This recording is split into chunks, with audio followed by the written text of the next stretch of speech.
E whatalo whātu rea ngang whiwhi tele nei tai au fau wha maa lolu fulau, tātou ria le tai au le stofi le se luas fulwalu o novema lua afe luas fulwha, o le tautua le nei e le siu fonga le laumua. Ia alo mai loa le tātou sauni ngā lotu le tai au nei, te ia le sunga le whawhingainga, Reverend Whapepele taitu ave, mai le kalesia le Valley Church of the Nazarene i Wainui Mata. E us mai loa le whawhinga.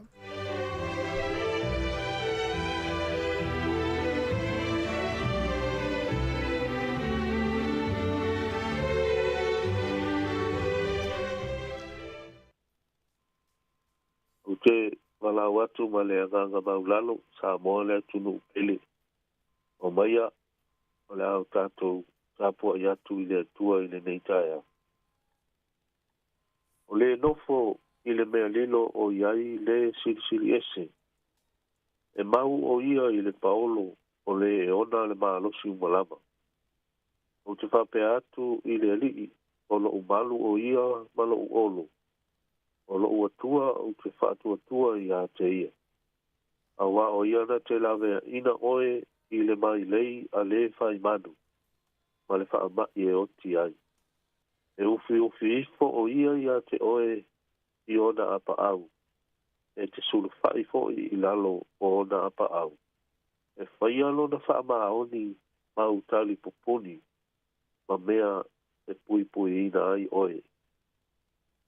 Tātou te talu.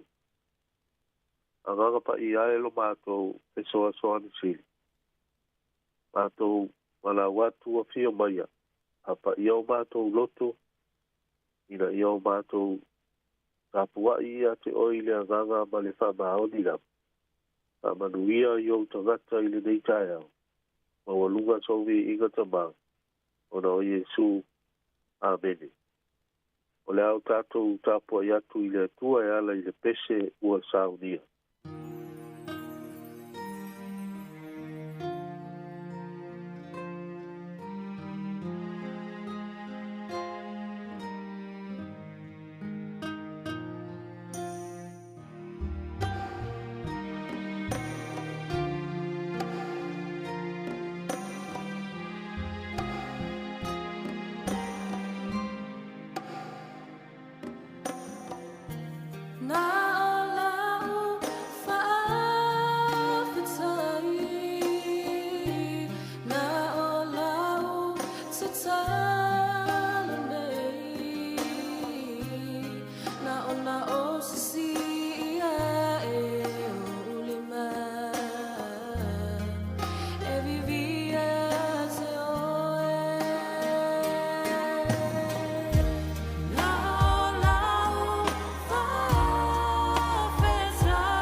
faitauina o le tusipaia mo i tātou le nei taeao o le a maua se tusi filifilia mo i tātou i le nei taeao mai le feagaiga fou e magalia Iesu Keriso na tusia e mātaia o le mātaia e titu ae fia faitauina le fai opu e lua sefulu ma le fā e faapau mai le fai opu e lua sefulu ma le fitu ia whaafonga mai o nisi nei o awhionga tusia lo tātou wani. O le nei, ai se whaalongo ia upu nei, ma whaia e ia. O te whaatusaina o ia i le tangata poto, wana whaia lo na whale i lunga le papa. O na tō mai leo wanga, wa o mai mo i tā whenga, wa angi mai mo i o matangi, wa pesi mai i lea whale. Ai le ipa lava ia awa ua whaavae ina i lunga o le papa. Ai se whaalonga fo'i ia upu nei ai le whaia. E whaatusa ina o ia o le tangata valea. Na na whaia lo na whale i lunga o leo neone. O na tō mai lea o wanga, wa o mai fo'i tā whenga, wa angi mai fo'i o matangi. Wa pesi mai i lea whale. O na paua i lea i lalo ua nuti pala i na lava. I le usia lea mātaio i lona mata upu e lima. A o lona whai upu e se punu ma le tonu. O loo iei upu whaapea. O outou o le māsima o le lalolangi outou. Ai a whai e māngalo o le māsima. E se ase mea e whaamai ai. E le ise mea e toi au ngā ai.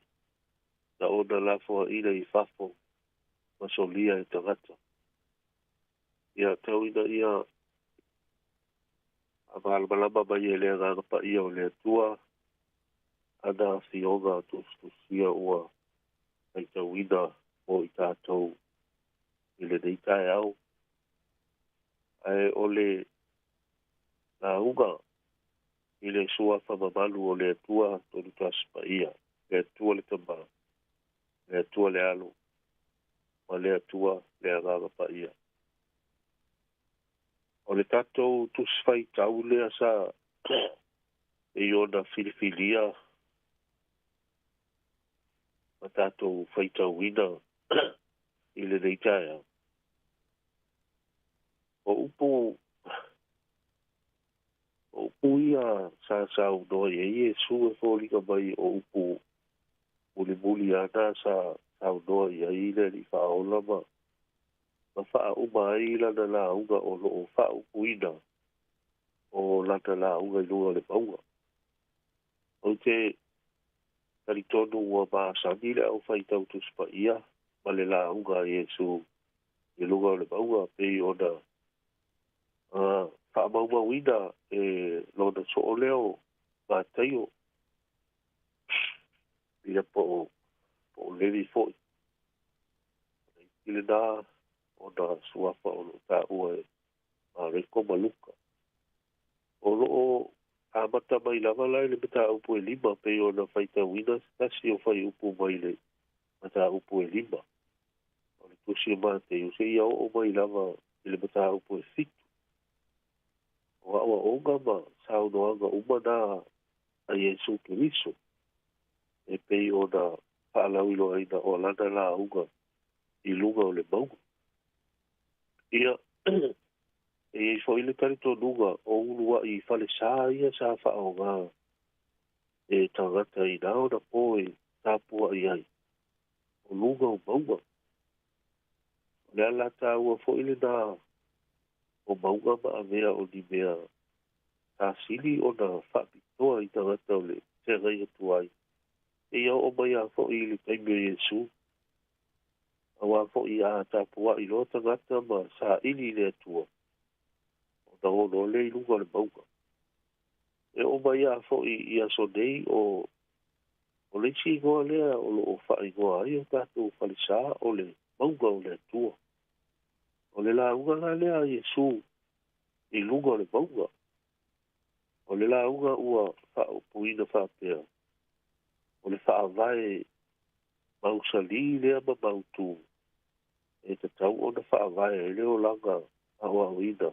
O so se tangata ua whiripili. E usitai i le whina ngalo o le atua. O le launga Iesu. O le launga ua whapitoga lava i ona so. Ia e tele whaauina ina o le uputo. O le tangata ua whiripili e muli ia Iesu. O le tangata ua whiripili e tuu le bea na awau e whai. Ai usitai e whai le bea ua ina ngalo a Iesu. O ia.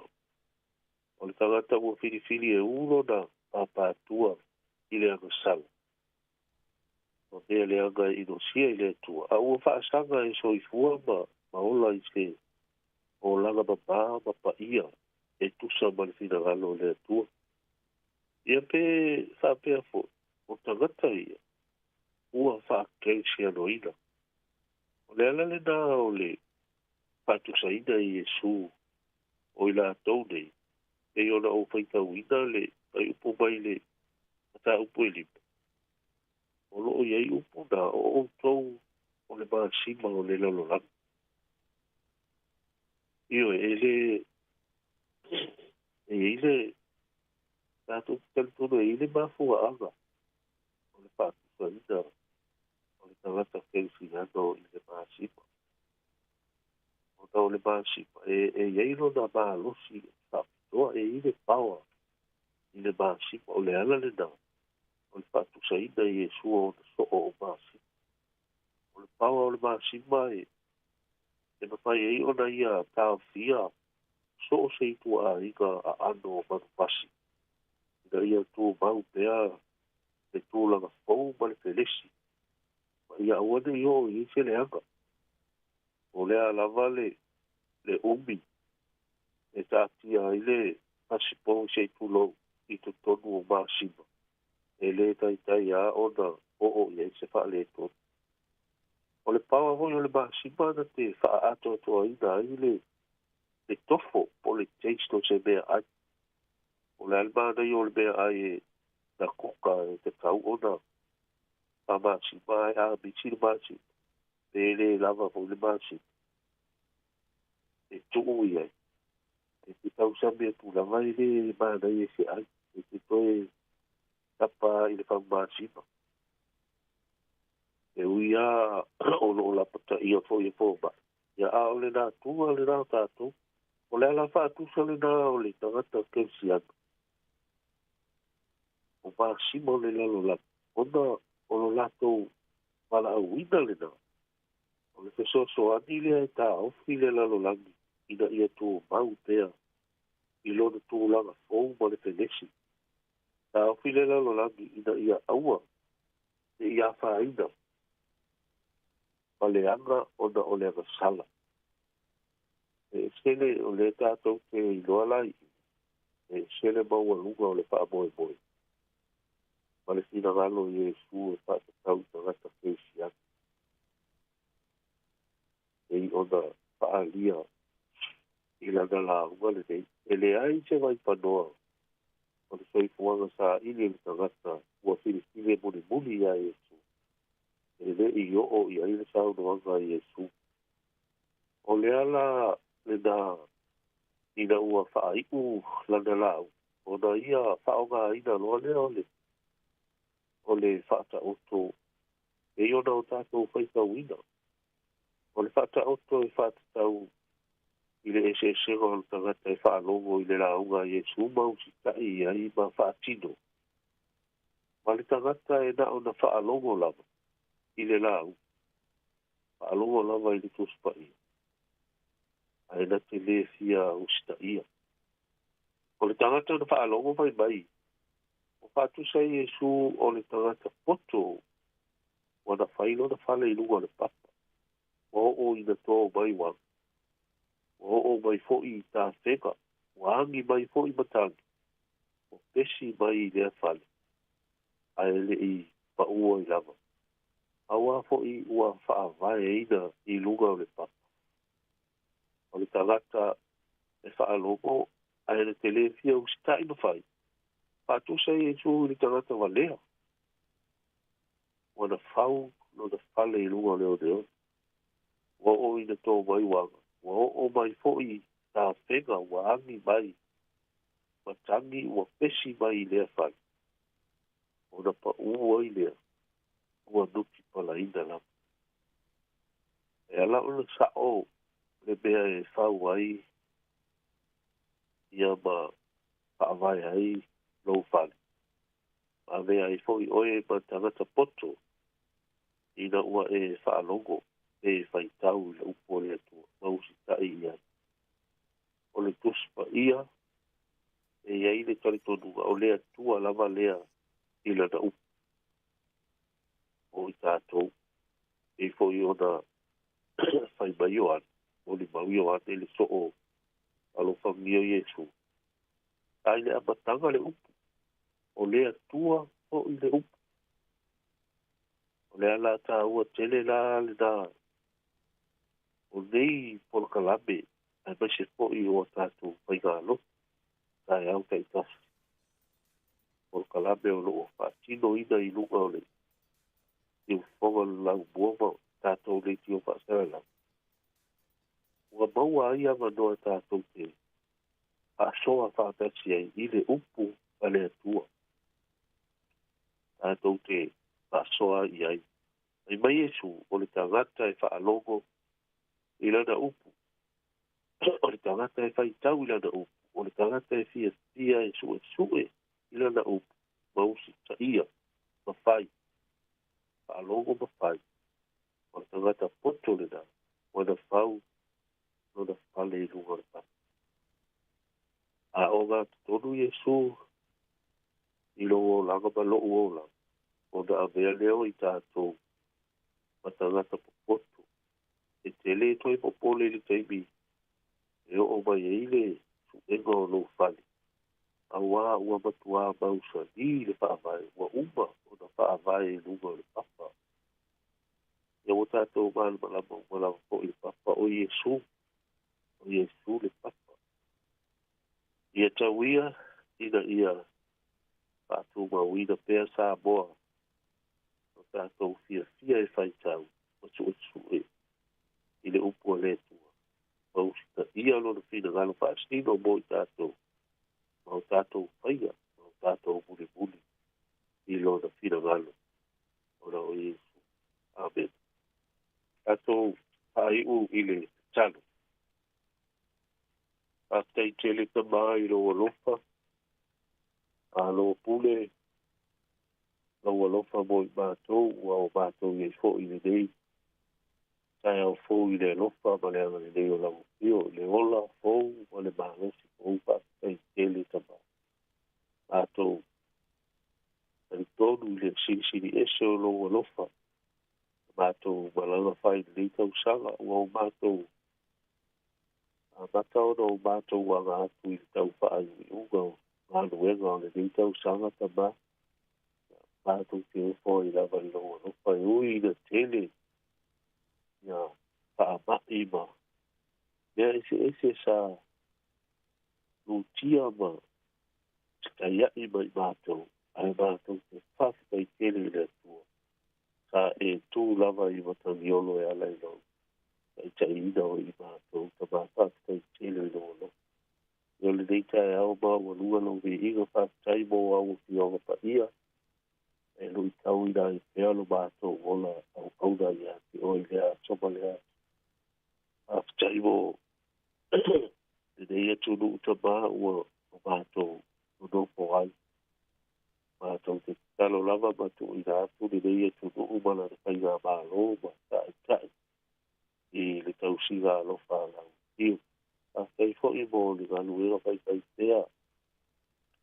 Ale leiti o whaatala lau. Maua ai ama noa mātou te asoa ai I lau upu tamā. Nei tai au lea ngā atu o lo atunua mai se fo'i o nai whanau I awa onga nei a ia malutia lo lātou o la tamā I o awa lofa.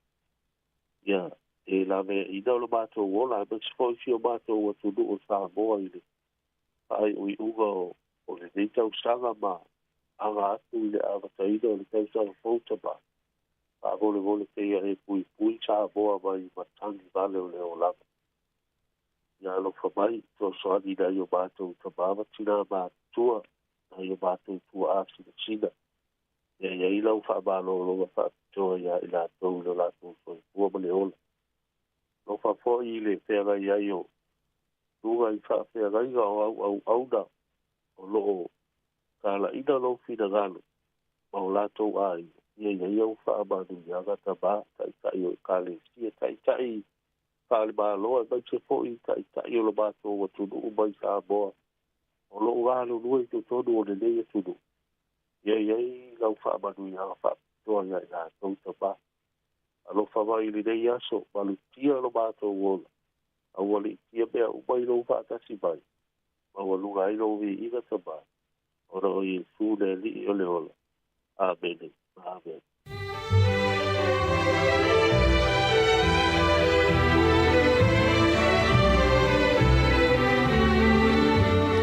Ua whaafonga le tino i tātou sānunga loto le tau nei na teitai le sunga le whaawhingainga Reverend Whaapepele taitu ave mai le kalesia le Valley Church of the Nazarene wainui mata whamaalota pena le sunga ia le leile tua mwhaamnui atu le nia som fuafuanga whaafitai tele lava. Taimile ulus fu whaamilu te ute ene fitu afore fitu tātu porkalame le atau le tai au. Oh,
le tautua le si ufonga o le laumua o lo iai fo i le langolango a le New Zealand On Air.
Hi Sāmoa, it's Auntie Tala here.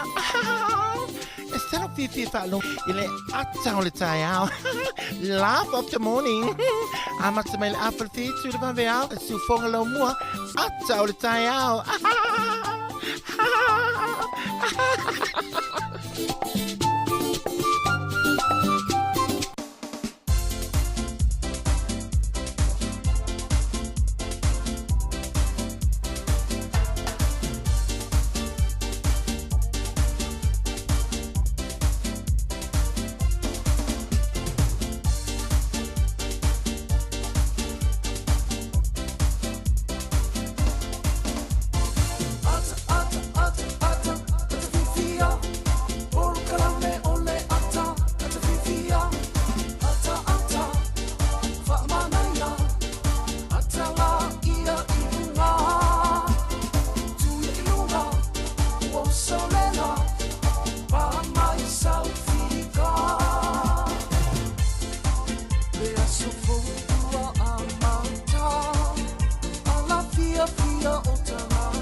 Le proklame le ata le tai ao le si fonga la mue Wellington e toi fa felo i ma toi fa talo fa tu le pa ia maurunga le tunu ma le fa fonga le ngata i lunga le ala le tasi ono te si ma le tasi fa mo ai fa pe fo le mai moanga i lunga tatu pinga fa ilangi le Facebook ma le tatu YouTube ya ma le tatu app le na le Sāmoa Capital Radio app luas fu fai tu la ma lo se fo manuia ma lo langi ma ia le aso tofi nei luas fu ma le valu o le masina o November le tatu fo la ngua lua fe luas fu ma le fa talo fa foi Malo tasi o metao. Ia manuia la fa aftai. Alo. Ia le tatou sa vali la foi fai ungo le masina. Ia. Pa malo al folau ia le sa le verso nei le a matai le masina mun muli al folau. E mo ile. Ia. Toi lua so ni foi masina. Ah. Foi le familanga le le tua o te me se foi nei matua. Mo ia mele to tele tatou e foi ni se pele e tatou wafel fai ngamalanga yo ia le fa wa tatou ia malo al folau muia ia ole tuta ule na ia ai ole vai nga tau foi on famnat ia e ole se foi malo loina tau on famu mo saula ia me se ole la tatou nga ia tu le fa un foi ni tau sanga ia vai tu ni tau foi wa fa ia si piu fa popolo malos ia piu so malo so Ese foi malo se ese foi malo. Minga wele na tala. Pe wa ta mo fia tu tala fai to ala wole van mo tala ta fai to. Ya va fia finga mo le la wona. Ya tu lo saul matai la tu lo tala fai to. Vai tala masani wole le la to wole yo vai nei malima ya tu langa na ya malo. Ta wona fai va tu lo vai sau ya me tu lo fai. Ya na. Paul meu tau fa no foi le no liste mi. Ngalo lo fong vai fale. Ta sa le son tai solo vai tu lo. Ole tu le tato visa. Pe ngalo le fong vai le fale. Te sa wa le ia sa pala yo fong vai tu le tato wisa. Ia pa on meso e nu se to meso to. Ta si ora tala fia ole. A mo le sole ale ana maftanga tata matu ole fai PIC ni tau. Mana ia. Ole fai e mo le tu yo le tala vivini. Oi sole. Ia nga ia tula e na le PIC ni tau ne dis furu tai au tau tolu le fiafi. Mana ia. Le whooping cough le e fa sa lau tu la. Fai fua. Io. Nga ia tu na fai fua na ave tamaiti po ile vota to eva no fai mal pusta al covid mana ia nei amata se fulu e tau ile tolu le fiafi ia le to atu se le tuli manuela wana na constable ma Daniel Street e tu wel fa sa ma le hola le kalesia PIC ni ta ia ole tu e tau na nga ia nei aso ona imisi wa le o pesi fa ma ile o tale vini ia mon la ia I nei foi tunu ia e mese ole la wa le tu langa ole mo ole ile e foi le afia fa mai ia le o tatu e das fefia sa ole le ia wa ele si tu le foi lo walu I me fai le kalesia le fa lo me kalesia tale tu despito e pe vivini foi le la utali ele nga te le ona itamiti yo na itamiti pe si yo e te wa fai na itamiti ele le ia le vai le fai o tu ipui le na ia na eva sa oilo na eva fie lo Christmas mal tau enfants ia na tonu ia fatalo tu tunu le nei tai au ma lo le so fu manuia ma lo le langi ma lo ta pua ma lo fo talo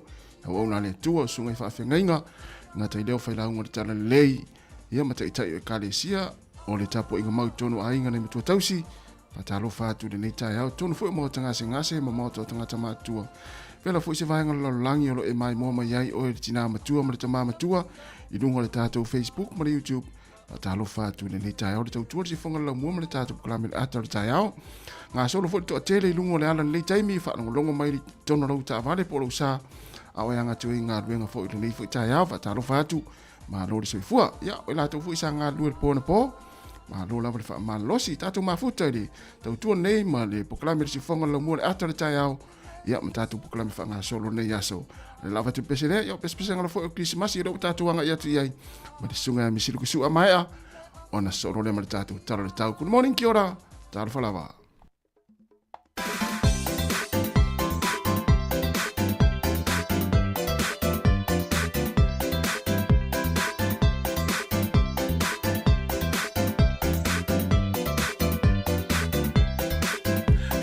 Masi, fia fia, greasy masi, fia fia, greasy masi, masi, masi, fia fia, greasy masi, fia fia, greasy masi, fia fia, greasy masi, masi, masi, fia fia.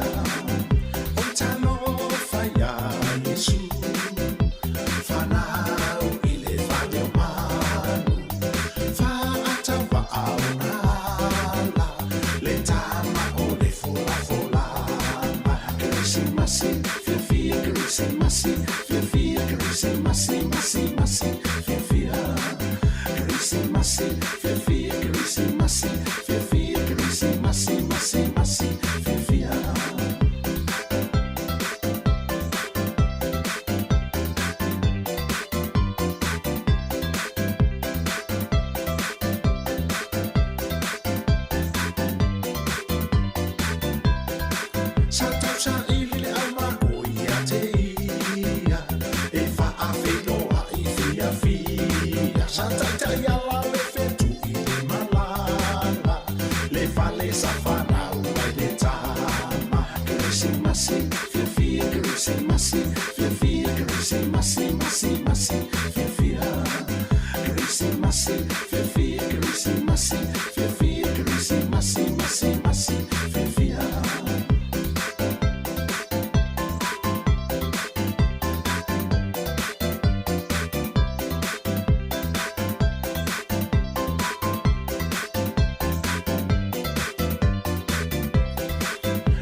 Ia tala falava usi met whafonga le tātou tala o le tau mo le nei tai au. O le so mana swa tai au ma tele na ua o mwha mahalu malu. O le asto nai mana sae langi le lei le tau wa ia le matele la. O le song fua le vea so fau e peia o le aso le nei le valo ia l'ofisa le vai tau e paolo mwha mahalu malu. E whapenaka piti e langi le lei le tau le so e maluatu whanui Taranaki, Marlborough, Taupo, Hawke's Bay, Mawami Rapa. O le malulu o le ere wha mawina e se furulua anga i runga se furuono. Ea mawhana whana ua au o tunele mawalunga lua se furuwalu wha mawina le i Hawke's Bay. O lo walo ia le ofisio le wa ai tau e iei wa hengo ni usila yo o ti tolu se furu tike ri le ne yaso wha solo atu le wha ingo le wa yaso. Ta amatan tatu longona tau mawhana whana. O le wa iau kilani le soe langi le lei le tau. O le motu i saute ti munga ia in vikakol matanirin. E langi le lei le tau le pito i lunga le motu i saute le au fia toi ma kare stete i lo, e lata i lo ngā tonu le motu i saute. O le maluru o le ea lo i le walu anga i lunga sifurima e a mawhanwhana lua sifururua wha solo i lunga le lua sifuruma le walu. Lua walu lo i kare stete, lua lima lo i, lua fito lo i danirin. O le au te lenga o le tunu ne yaso e mahatele i na langi le lei le te le o vaenga o le tunu. O pia le ne yaso e whaitati lia lua sifuru walu fo le vela lufu fale a mawhanwhana. O le angoto ifo le lai le so Wellington e le toi lua sifuru tolu minute le iwa i le pōna nei. E oso e le la tai au le toi sifuru iwa minute le ono i le tai au a tai au. O le fua le malulu i Wellington e manutua oi sifuru lua anga i lunga le sifuru ma le ono. E a mawhanwhana o lo e lua sifuru lua wha solo i lunga lua sifuru ma le ono. Lo hati le lua ono, ma stone fo i lua ono i le so. Le fua o le ea vivela o le ea mawhanwhana. O le tala o le tai mo le au whangote le ni aso mano lava le whaiwhaiva. Ea e pē le tai Wellington i le afo le iwa i le tai o nei sua le tai toi lua sifuru tasi minute i le whae le fiafi. Ea ona toi pē le o le tai i le toi sifuru fitu minute le se furu nā nei. O porirua, Sua le tai te le titi o le afa o le valu le tai o nei, pe le tai i le toi 25 minute i le tolu i le fiafi, toi sua le tai i le toi 15, toi 13 minute le iwa nā nei le fiafi. Tala nao le tau ma le tala o le tai. Mano lava leanga le lei nei u tātou ainga i Sāmoa, tasi tala ni usila maula o tupe Australia e valu iwa sene, o le tupe Amerika e 5 fitu sene, o le tala fiti le u tala tolu se furu sene. Tasi tala ni usila maula o tupe Sāmoa e tala 5 se furu ma le 5 sene i le so, o le paanga tonga le o tasi tesi ma le tolu o le paanga tonga. Tasi tala ni usila maula o tupe Sāmoa e tala 5 sene, tala 5 sene whaafitai lava.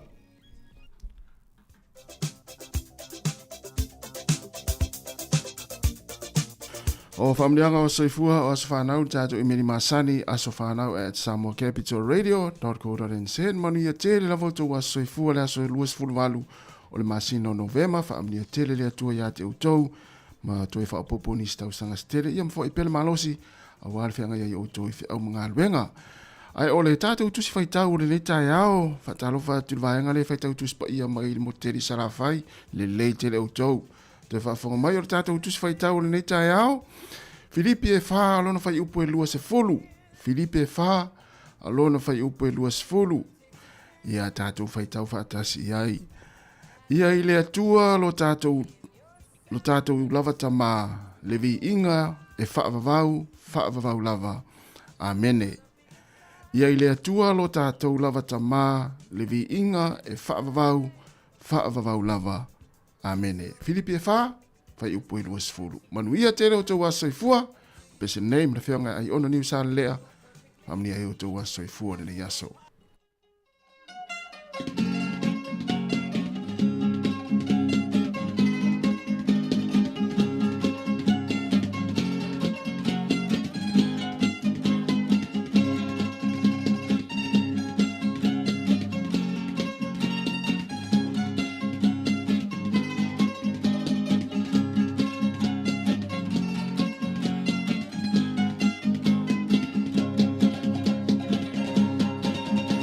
Matania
Fatalafatu le tunu Ismail Fafonga le vavai foi le talafasa lupito le langi I talafoi na tupu I mele tausanga tele umawai I le aso 2 Novemba.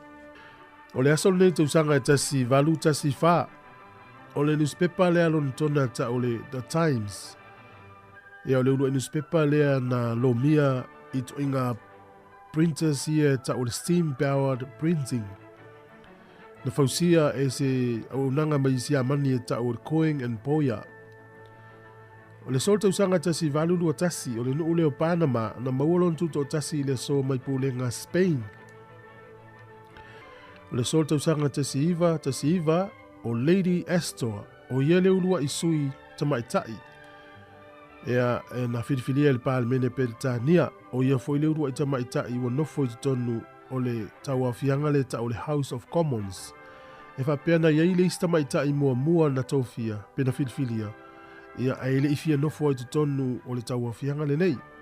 Ia o Lady Astor, whamawina I talwhaasolopito lontona o le urua I tamaitai nei. O iei le sauwhainga I tonu o le House of Commons a Peritania. O le solta usanga tasi iwa ono sfulu o le nuu e ngoa o Mauritania na mauolon tuto o tasi le so mai pulenga falani. O se nuu po se atu nuu I le tu I matu I sifo Afrika, le atu Afrika. Tausanga tasi iwa fitu sfulu 5 na whailoa ia East Moalo na tuto o tasi mai pulenga a le nuu leo Portugal po Portukale. O le asole nei tausanga e tasi iwa sfulu na ofo ina atu ai. Ia le whaamavaenga a le palemia o Peritania o Margaret Thatcher. Ia Queen Elizabeth le lua. Ele mai al sfuru tasi tausanga tolu no fo inga na ia ai le whainga malo o Peritania. Ni usila nei o le aso le tausanga tasi iwa 5 sfuru tolu na tatala ai ia se whalemai po se clinic. Ia fuafua ia inga ia po le The First Family Planning Clinic na tatala ina lea I Remuera I au gilani le astonu nei tausanga tasi iwa 5 tolu. O le sol tausanga tasi iwa fitu iwa. Ia I le tae au lava na tuua I el whainga malanga le eni usila. O le ti I iwa o tasi. Ia au gilani tu se furu tasi I tu la al whainga malanga. E oe mata I le tafatafa o le South Pole. Po le vasa ane tatika. Peta yane, ia na feto ai ele va alele ma se maunga I lalo. Ia e dua se lau 5 fitu le pase se male au va ana malili umai lava I le so. E tausanga tasi iwa fitu sfuruiva. O le aso I le tausanga e luafe malvalu. Pa ue foi se va alele ale e New Zealand ngata I fale o falani. Va alele le o le Air New Zealand Air Pass A tolu rua o. Na malili wai tangata to fitu. To 5 ni usila na malili wai. A to lua is tangata ese. Na tupu I le so I le tausanga luafe malvalu. Tatu tala ia to e maual whapoponga tai masa ni whaftai. Malo whaftai. Ua fitu minuta na tale o le Julai valu. Ia leo tapena mai tatu tala mai Sāmoa. Le sunga ta sesa lem sem. I le Julai valu. Ia mesi o tatu tala fau si whango lau mua. Ne o le solo sulu valu ne o tata. O le solo fulu fitu nei Amerika. La masina nei o Novemba. Ia le solo fulu valu le whamanatu ele lato waso o le whaftai. Ia ma lo lava ia manuia tapena atu to was whaftai. Ia mio tō na e whenga mpipi vai taimi nei. Ia ma tōle na lo ai si uai le vai pipi. E fōle tele o nei mea ola I Amerika. O tele no pe mo Sāmoa le manu le fo le whaatau ai. Ia na ole si tu lo fa fo mai le tunu. Ia e sa o la ta tele lo. Ia, wa se asa to vai se pipi fo le whaatau a to Sāmoa. Au fa longa tata me matutu yo le ano le. E ta ilo ye.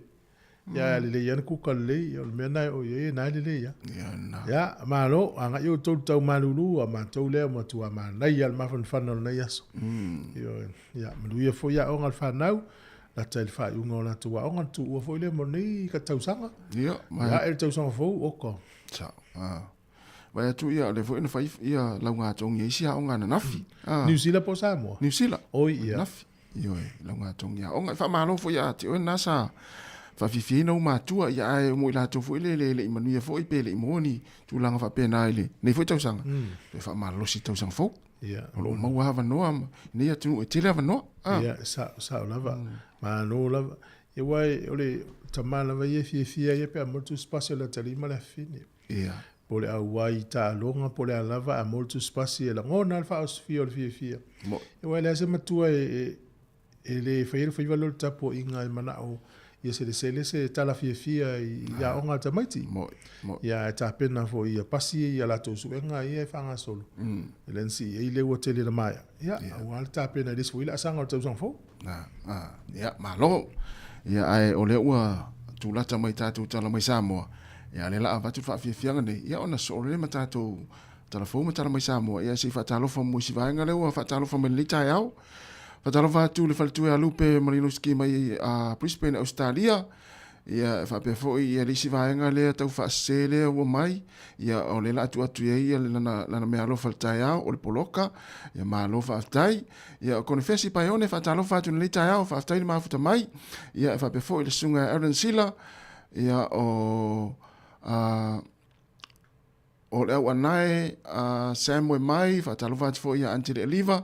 Ia Greece, malo Greece, ia Charles, ia tasi leta amitu na iteo, whaatalofa atu, malo se fomunia, mau asale, whapefo le sunga Sauro Whaea, ia o le whalitua Erika Maoe, talofa Erika, Epolin Masua, whaatalofa atu, ia o Mataua Nonu, ia o Mafo Eric, malo o le usa Franiko le Upepe mai Australia, ia whapefo ia le sunga ia Cornelio nonu malo, ia mai na i Melipone, ia le sunga Ata Ioane, ia whaafawina Tanielu, whaaftai le mafuta mai, mati, malanga o maa, ia wharitua a Silulu Bolton, mai au Kilani, ia matamua ana Enoka Fraser, ia whapefo i o na whaatalofatu ia Mafo Eric, ia o Pele Tangaloa, ia mo le toa tele le tātou watinu, ia o wharitua a Epi Marina, ia ti isaulalu le sivahenga le whaatalofa mai, ma alofa aftai tele na vale mafuta mai le tātou tautua, o mele vanga fui fatu, whaatalofa ia Jared Toa Emosi, whapefo i Katerina Amosa, ia lea ngā upu tomuli, whapefo i ia le toa tele le tātou watinu, ia lea ua toi 3 minute, o na tā leo le tūlai walu, watu roma le tātou whaafiafianga nei, so olo ma tātou tala mai Sāmoa.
Ole au ole malo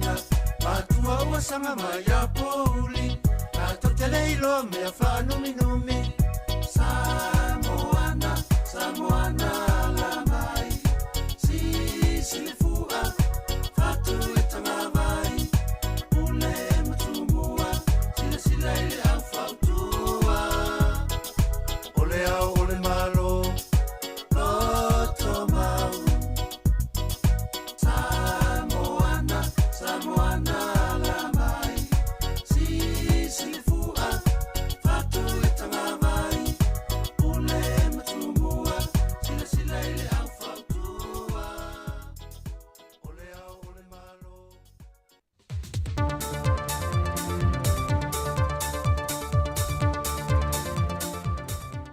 Le ngang fia o te toi whatalo whantua ilo tātua te no uli nei fu iaso fau e le whao poponga o tala fau i meo lo te tupu le tātua te no i Sāmoa usi mai e le whaafonga. O le vai iaso le nei o lo whaata ue na i e le soifua malo loina le tausia le leo lo tātua wola mai i le tele o wha mai pipisi ai vaveo na afiai tātou ilo tātou whaata mala e le whaatino leo pui nga o tātou i loa ma vave va ia se fo mai pea o ina dia e se ngase. E tu sai ma wha maumongo i te tono li tu langi le Pasifika i se sifo, o lo ma walunga i nu polensia i ai Sāmoa i le foi numero tangata wa fia ne ngase o ngonga. O ia ngase le fōlo tātu te nu e fia i le suka, toto ma walunga, ma i fatu le ka nesa ngungu maisi, i le tausanga i lua fes fulmal tolu, e tu sai masu e suenga na silia ma le valu se fulu ma le 5% tangata mātutu o Sāmoa. Na maua i le tino puta, ma le ono se fulu ma le 3% e tino puta tele. E 5% i lanto e maa walunga le fua o le suka, e le tausanga e lua afe se fulu ma le valu i wha maunga.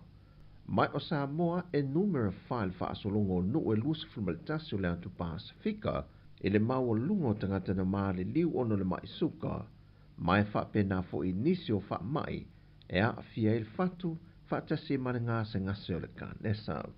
Sau no le fionga le sui pandemia le fionga tuala Josefo poni fa sil talalo i ino le neiva ia sol sui fo malo loina. E le o se foi numera le titi, ma o le popolenga, o na o le foi ui e mfa mo mongo le tamai, wa ma walunga i le au fa i o fa na wa fia, tupulang televou, o tinam tama itai, ma ua faisi to te leo e ua maali liu i lano i fo le 5 tausanga le mātua. O le toe wha awa wino le porkalame o le pen wha Sāmoa, o le porkalame mo pui ngai nei wha mai, le e wha o ngai nai komiti a tinao a fio angata i tasi, e wha awa wina matulutuli loa, e whale mai wha i tu mā lo. O le ao ngale ina ia vave o nei loa i a tong fitinga, ma ia vave foi, o na whaia i ei pui ngai se wā fia. O lo fatua tuai fai ngā malanga a waa i le vā leo muli whanua masale longa le tai au nei. O no lo tau wha maea le wha mamaino le wafu mai le afianga o se waa na mui le afiafia nafi sa longa. Mai o le tai au nei o lo opoloka i fai ngā malanga i le wafu e pe o na masania i le ono le tai au, le valu wha solo tuai i le awa oli. E manatu le pulenga wafu ma waa Sāmoa wha pena fo i le vaenga le tine mu. E tā ua le saunga le mūma le soifua malolo ino tātu tangata whe mala ngai, mai wha le tonu o kasa mai le waa na mū, le olo ngā lue le o whinga lue ngai lo na wha mamaina. E le mau mai se wha mau ninga ma se tala la tamai, e le fionga le komisena o le tine mū, le fionga tanuvasa pe tone maunga, e se mafua ang tonu o le adia e o le afi. Ai tasi se wa whango ta sa tau le tuane o le whale einga le DMC sa lolonga, sa amata mai le mu, mai na maua i atan tu ina lungo peng ta whai langi e nisi o le atanu, na tau mo whai el to te leo i lantou na whesoa swani, e tu le ese ta avale sa paka e laktane i le vaenga sa mua i le waa, mo le saunga le mua ta avale ai lantou o lo malanga mai ia pia, o lo ta alia le fionga le komsino le tine mu, mo se tala e wha te tau le nei whana me lave. Wa le whaititia le au whai o te maitai o loa a fie le whata wina petu le ino le whala au whasai no le aisa. O loi 5 leo mata o fie se tina, na ngai a sia luna to lua loi to ese, ai maua i leo le falpui se pepa le aisa na ia luatu mai e ave lona to lua. Na whamaunia mai al komisino na tanga wenga leo au pa aulongo i Tino Filippo. Ni ka mai ka inga nga ia ko alwe asi se kasio alwe asi long ko wala fa pui kai kang malalo. Ai waku ai mo ai pe pa isa. Ala ku mo ia alwe ave long ko wala le ala mo lia le. In process. Ala la wo in custody se ia ka dia la so luo te sem e wala au long ka. Ele uma peo vai você o sa ele que ole ele le mau mai lungo le o fa alo le fa le I vai você ele li langa le ka fi ka ronco luala le nga la ku e va ku e asia va lo ku ra ma va ku me ele nga mau ele o sai le sa va ki ngwa ele ya lu ku ngule watu le mata apoleta mai ta e tu la I lumo le fam sinonga e tali ona morianga I le masina fau.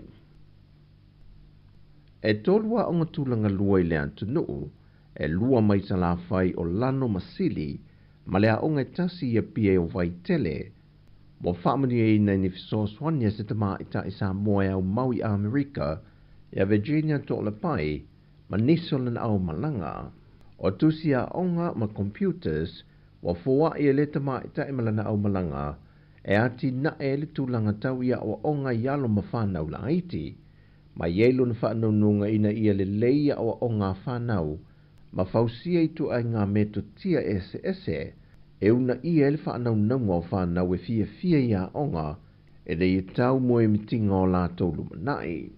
O lo iei le whanau nunga o le tamai tai malana au malanga o lo fisoa swani a te ia, e wha awau pēr la tau fisoa swani, e nisi a onga tōlanga lue le atunu, o lo iei le mana onga.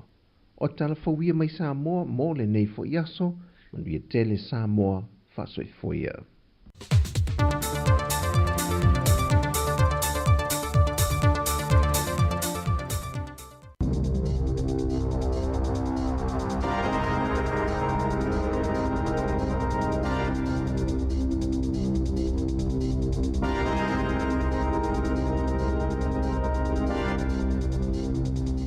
Talo flava le whaapoponga momoa talafou ma le siufonga le lau mua I Wellington e mo le nei tae au, lua se fuluvalo Novema lua afe lua wha.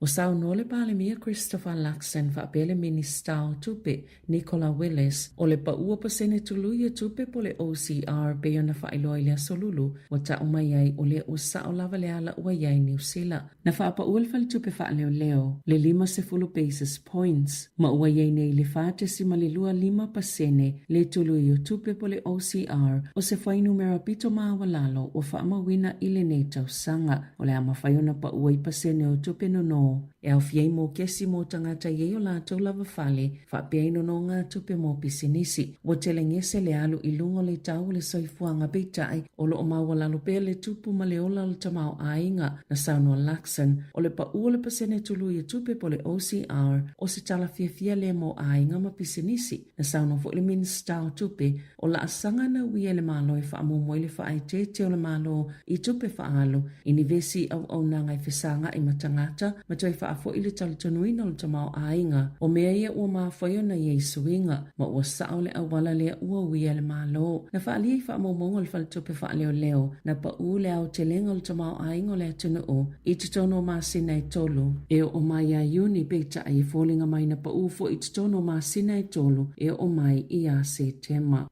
O le a whaina le soifo tangata New Zealand, o na fofanga le malo I whaamuta I le lata I le afe 5 sela o ngā luenga, I le te whaatu ora, po le soifo maloloina, pio na whaalia le pisa, a po le whaala patupatonga o tangata whainga luenga le malo, ma ua whaia fo ile nei whai unga I se taimi o loo matuawhianga I le soifo maloloina, matulanga whainga tā, o le whaasela silanga le na whailo muli la tamai, I le au whainga luenga I le asoana nafi, wa awhi I le tu o ngā luenga, I le data and digital Group. O ila tau i o loo whea ngai male vaenga o polo kalame tau i masini ma wha tekonolosi tu wai. Wha apea i male au nangal soifua malolo ina lau tele le tunu o loo wha alau loa ina tui pui pui. O le tui tā pinanga mo wha lau wha fose i le soifua malolo ina ma au nangai wha amutai le ula ta paa. O se tasile nei o ngā yoinga uo so wha iei au nangal soifua malolo ina. Leo loo whea ngai male tele o wha le tono. Ma ole a tili a whaina i leo la malolo ina o tangata umo New Zealand. Pe ona wha alie se tasile pulengo le pisa. Sa wha alie le asosio tangata whainga luenga le malo. E afe se laulua se fulu ngā luenga o le awaya mai le Data and Digital Team ale te whātu ora bo le whawhitu pasene o lau whai ngā luenga ma le tolu se lau 5 se fulu walu mai le au nanga le Public Health Service bo le lua se fulu wha pasene peitai o le tala le soifua maloloina o le au whaingo ngā luenga o le au amuta mai le au nanga lau tele o le soifua maloloina le National Public Health Service pena o le 5 se fulu fitu pe ave ese ngā luenga i le o iaini se o whaatumuina Peita ina whaelo le pisa o alato fwai numera o lo o awhia i mali tusa mali tolu se lau o awanoa e le iaini sina whaatino ina a e sai tutono le paketi peita ai sa fautua ina e whaamuta o le aso tonu na whaasilsila i le pipesi o le talevivini na whaailoa ai i le au nangal soifua maloloina le tūlanga i ngā luenga o le a whaina. Ua whaate ia pisi nisi ma au nanga o whale o te ulu ma whale te ulu i se pili po se tūla whono fōu tau whaawhi e ma whaieo na ave i tangata ni awa malosi ma o le to o telefoi e le oiloa wa lato solia le tūla whono na whaalia le whaipula le East Coast o Dana Kirkpatrick o le tūla whono na whaie le loa whamale valo sa whaasai na i le tūla whono le ave o le puti ma le kofe po le awa malosi i tangata i o atu e whaafuna pe te o lato la wau e ua nga le pili fōu e sui. Na sauno le waipule e yeilo lanto manato e te tauna mōsi nei puwaino e whaato a file mōle le yei tangata o te o lanto la wao. O le whaamtalanga Grant Pittman i le te o New Zealand o se tangata yeiso na whale te ulu a e alu te tono se whale o te ulu e le na o le te o ngolo la wao a e o fuatu le iputi po le kofi po le waina foi pe a te ale 5 i le afiafi. Ai lei fo isa tangata e whai isu enga molo soifua maloloina na whaai loa ni atunga lunga e maasani o na siake le soifua maloloina. La lātou pisenesi, ma lātou te tausisia fo ile soifua maloloina ma le tū mama peitai e le i whai atu lava ia i lātou e whaasā o na ofo i nātu i tangata ni vai inu vevela i te tono le whale te ulu o le pupole ngau ia pisenesi o na e ono whai titia ile o ato tangata o na ole ale toi o foi nātu i eini kofe po le ti, po se waina. O lo o awhia i le pili, po le tula whono fōtau whaawhi, le whaatanga o tamaita i whau, i te tonu o whale te ulu. E to o tasi le tangata na maliu ma le to o sifulu whāna mānunua ina ua la vivea se tama i pasi e tumu i tangata tā whau mai whafo. Mani ta awali se lua i lunga le State Highway 1 i mātou o tīrau i le awa uliana nafi. Na ta ua le au nanga o ta awale al whalima e le hato hone St. John e se fulu tolu ta awale na awina ato e tali le whaalam lave ma ave le to o sifulu tolu tangata mānunua e whalima i waikato roto rua tauranga ma au kilani e to o lua ti ngā ina ma le to wha e whaifo i situ ngā te leo manuanga o lo wha solo su enga i lea wha lave lave. O le asi i tia tau o pase se i pasi mano whaafi le ato nuu, ma uwha ilo ato le la lau whila wa inga i pule ngā nuu, ina ia tuu pe si i lunga, le au wha inga o tupe maua e te tau una maua pe au sia. Na lafo ina ato le waka ko tahi NZTA, i pule ngā nuu ma pule ngā whila wa inga ni tusi, o lo o tau watu i ai, ina ia si i tia la tau siea, po o vai ngā tupe e au ona la tau tutongina, mai le tau ato whela ua inga lau tele mai isi mea e le au fie la fonga po rates po vai ngā tupe mai le malo. Na whaalia le tei fono le whaamalumalunga pule ngā nuu wha ito malo. A Wellington e mo le tū tau i whela ua inga. A whaia mo mia le au sio wha amoemoenga ia u wha atulunga ina mo le whaamalumalunga pule ngā nuu o Wellington. E te tau fo ilauna si itia le tau o pasese i le fitu tasi pasene i le tau sanga a sao. Peitai, ua matua tu u whaafia ngai lava mamo o mianga o tangata i le taungata o le tau o le soifuanga. A whaalau tele ina atili, a whaia se fulu tala e whaalu le tangata Wellington e pasese le Metling i le aso o lona winga o le aia whaaluina le se fitu tāla i le aso i lalo o tau o pāse se fou. O tau sanga i lua ua tuanae e ono pasene na siitia i pāse se Wellingtone. Toi siitia i le se pasene na i tau whaafitau i mali siitia o le tau le soifuanga na sauno Thomas Nash. Mo lātou manino i le toi fo i o tangata e whaongata a wale pe a taungata pāse se feo inga lau tele. To a tele tangata ai o le a tiri whaaleanga i nai fo i le se o manga ma le saonga le mo o awala te tele. Ua whaaliele matanga luenga o whalepuipui, ua whaasolosolo lava ina aveale whalepuipui i Waikeria, ma whalepuipui pito te leile tunu. Pe amai alenga luenga o ia whale pe ona whaupopo ile silia ma le afi whase lau o moenga, na whaasilsila le pale mia Christopher Luxon ile maasina o me. E tasi te si ma le iwa piliona tāla, na inivesi whalepuipui mo le isi whātau sangolo manai, mai lea vai ngā tupe, e tu sama le whanse lau whanse fululua miliona tāla, sato inivesi whalepuipui mai ni vai ngā tupe na whaasao, mai ngā luenga i ofisa, mani kone karate na fua pāua lātou taimi. O le whalepuipui i Waikeria, e no no whaile i tō pāwali e tu sama le tō whanse lau whas fulu, ai lata i le ono se lau moenga e ofi tutono se whale o loo whawina, e lata i le whale o lo iai nei, le ua fuafua e wha mai a ile tau sanga a sau. O le art facility o lo iai se whale mai, biometrics technology, po pol kalame wha te konolosi, e ilo ai tangata ese,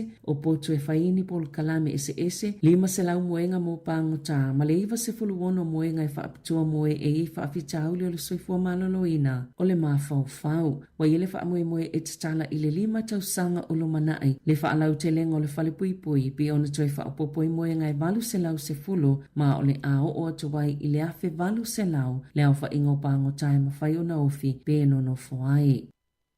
Mai lau wha inga atua e to afe lima se lau wha inga aluenga i le MP, po o le mta ngā aluenga o bisinisi wha afatunga o mai fau ma ngā aluenga. E na o le to tasi lava le Asia, i to finga pule, i le vaenga tasi anga i le tolu. Pe ona wha atulanga i ngā aluenga, e luas fulu tolu pasene Asia fau i tutono ngā aluenga le malo i le tau sanga wha alitu pe taluai. I au kilani, o le tolu se fulu pasene o tangata wha inga aluenga umalava le malo o tangata Asia. E le aima se tangata i to tasi mai le to ono se lau o tangata Asia i tutono le matanga luenga tele o wha amsinonga. E iai i tutono o se tofinga pule e to a lima awhile au wha inga o tangata wha inga luenga o lea matanga luenga. O ia wha inumera na wha iloi li poti wha alatau sanga matanga luenga o lo wha ali ai foi le pa ua tutongi o tangata Asia i tutono au nanga le malo na ilo isi tangata wha inga luenga.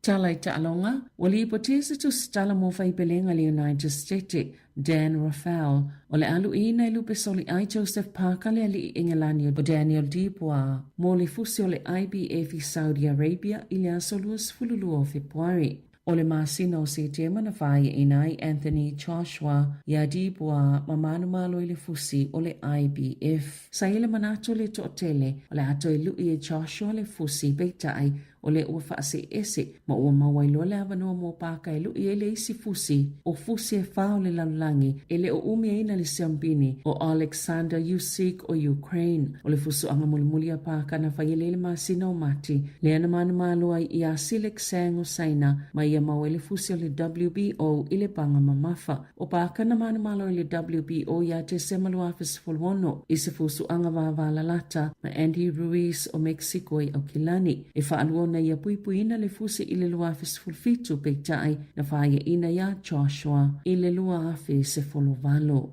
Tala fawia ma le si ufonga le lau mua mo le nei tae ao.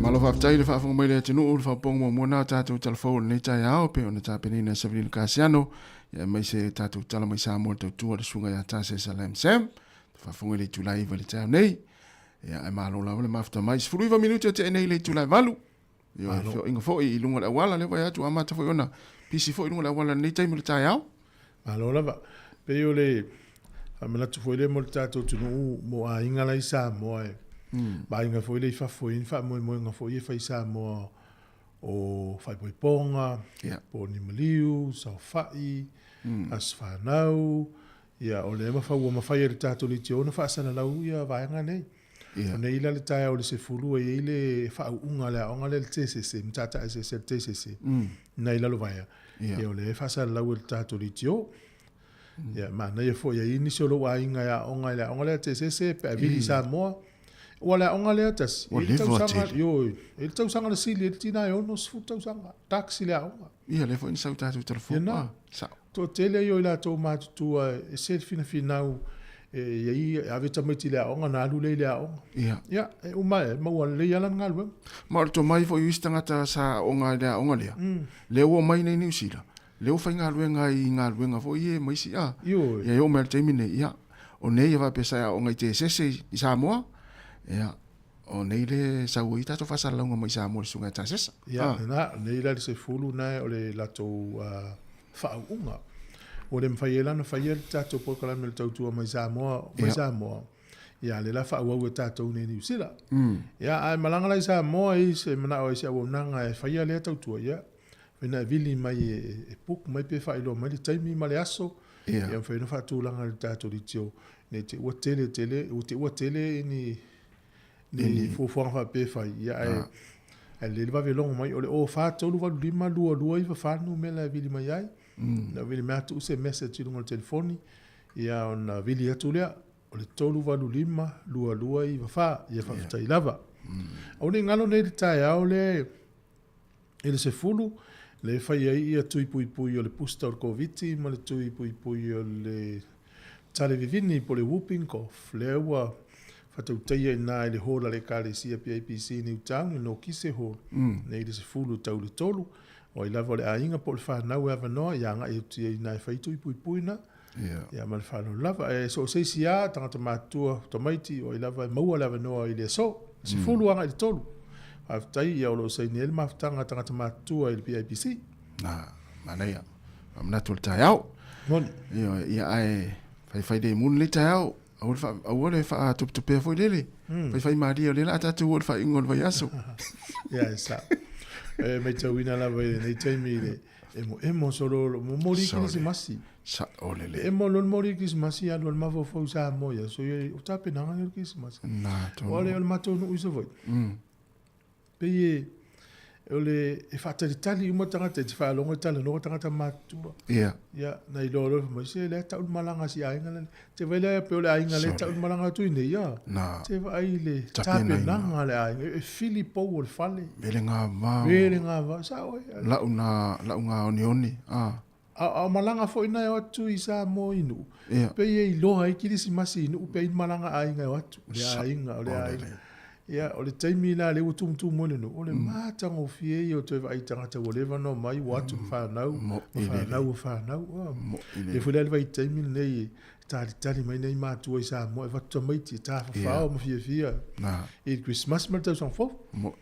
Ia ata fua ia ele o te tusa ia le taimi nei masola. O asola malanga atu peona e tāua. Se peise e se ala mona. O la tu le tua ele o peleki Sāmoa. E o ai le o ta moito tatou ai ngana mana atu nei fale oloa. Tau te muri umai ai. Mua lai o leo o nei ifu. O te oleo ngau Sāmoa. E lu e lesi ia. Tatu so pulanga aso tatou laiti. O awha pelo tatou teile la tui New Zealand le fialu falolo. Tau te o umai pui te olu i eses. Ai tau te miti mai tama wangela lo fai. Leo mai fia fusu. Ia tatou atu leo tatou teile. O taile tu sa ava pelo tama titile la tu New Zealand te yo tatou. Fialu taile sa mine le valu taia. Taile uma to ama tamu tatou. Ai le mazani e taile sa. Alu fol tama titile pe alu pe ai lungo se la au volele le. E pe uma tama titile la.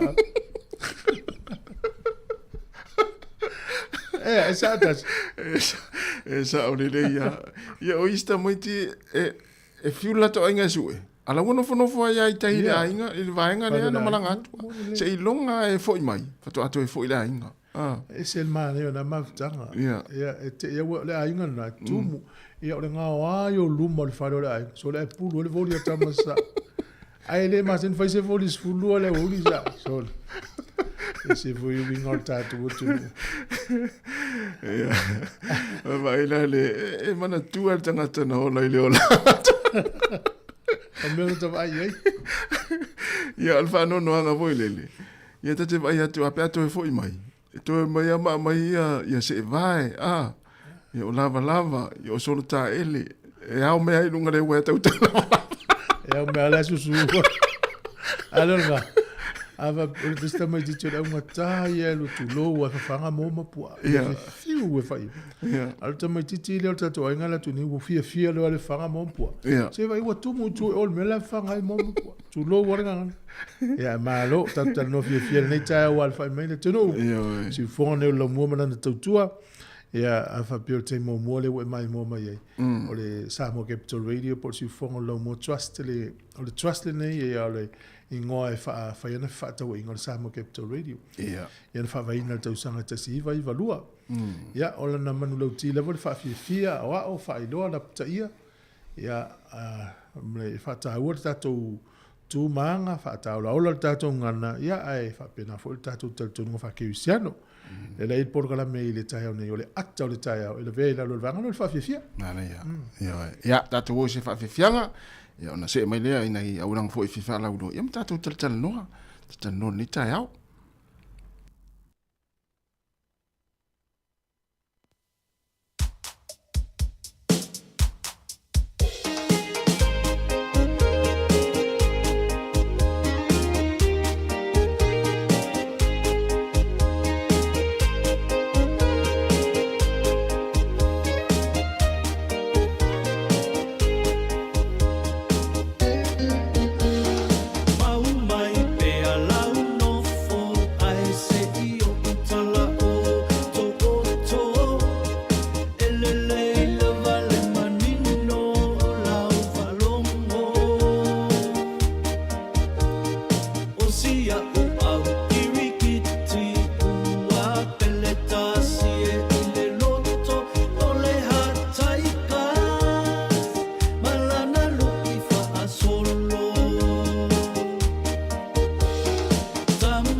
Ele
Wa mai le taimi o fai ngā mea alofa o le Kirisimasi, ma ua saunia le Digicel se whaapitoa e mawhai ai ora e manu malo i se holiday package e o atu i le tolu afe tā lalo na tau. Po o se telefoni fau o le Samsung S24 Ultra i le ngata hoi lea e mawhai o na laki i le afe tā la cash. O nei mea alofa e mawhai o na wha amanui nai o e pe a laki i le se i le Digicel. Pe a lafo sau topa a pe luas furu tā la pe sili atu fo i a inga i Sāmoa po so se atunu o le Pasifika. E te anga wa fo i pe a lafo sau se len i le mai cash i Sāmoa e whaonga i le ClickX. O le a whai o le se i whaapitoa Kirisimasi i le aso luas furu walu o te semba. E ia inga o le nei whaapitoa. Manuia tele le Kirisimasi Sāmoa alo whaanga mai le Digicel.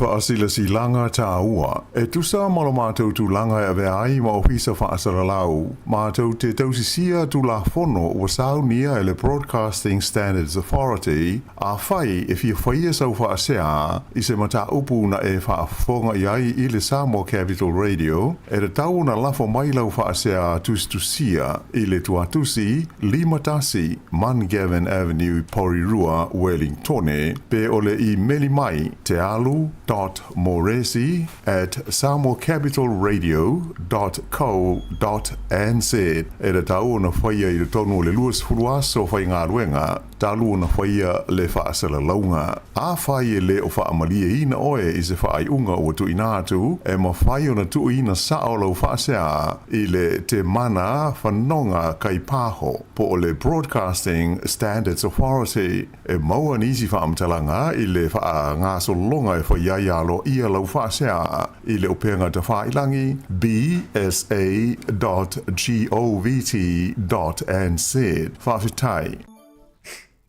Malo whawhitai, nisi o tatou whaasilisilanga mo le taio nei. E i le whaasilisilanga nei mai le aonga lea le Pacific Bible College. E fifie whaelo atu e to sifuru walu i le atou o whaamneine e lantou to spasi o le whaungo kolisi i le astona i nei. Ia le utu ina mai le lisi e lau ina atu. Ia whaamalu atu te ua se le whaeleo ina o lau suafa. Ia e usi mai le whaafonga i lantou i to sifuru walu. O Unita Vaufusi, Joanne Shaker, Helen Hui, o Cindy Core, Feneti Tola, o Wakinesh Teheme, Soreti Temi, o Ifitu Asefa, Ivana Sheikh, Sandy Chun, Italia Poesefo, Tawati Sefo, o Robert Silva, Seine Samia, Se Epa Vaitongi, Mary Jensen Koro, Luce Rogers, ia Makeni Latu po Latu. E momole tuaila u whaaftaitele i whanau ma inga o nei ali i matamaita i a onga, mole langlango ina o latu taumwhai u whai u manui aia latu taumwhainga. Whaaftaifo i o latu taitai mai kālesia, mole sosani e maise i latou ia mo tālusanga, whaaftai mwhamanuia le tua o le pule a onga, o e seta Ioane o lo saine e whaasiri silanga le nei. Ma lore ta wivi, neu taimi o le, se lenga le utato iai. Le alava lau a onga, po le ale mea sau matafa i oi o le nei tau sanga mea umasafa ia. Ia le uo le taimi o se lenga, ma lore lava le ta wivi. Mana ia. Ia le...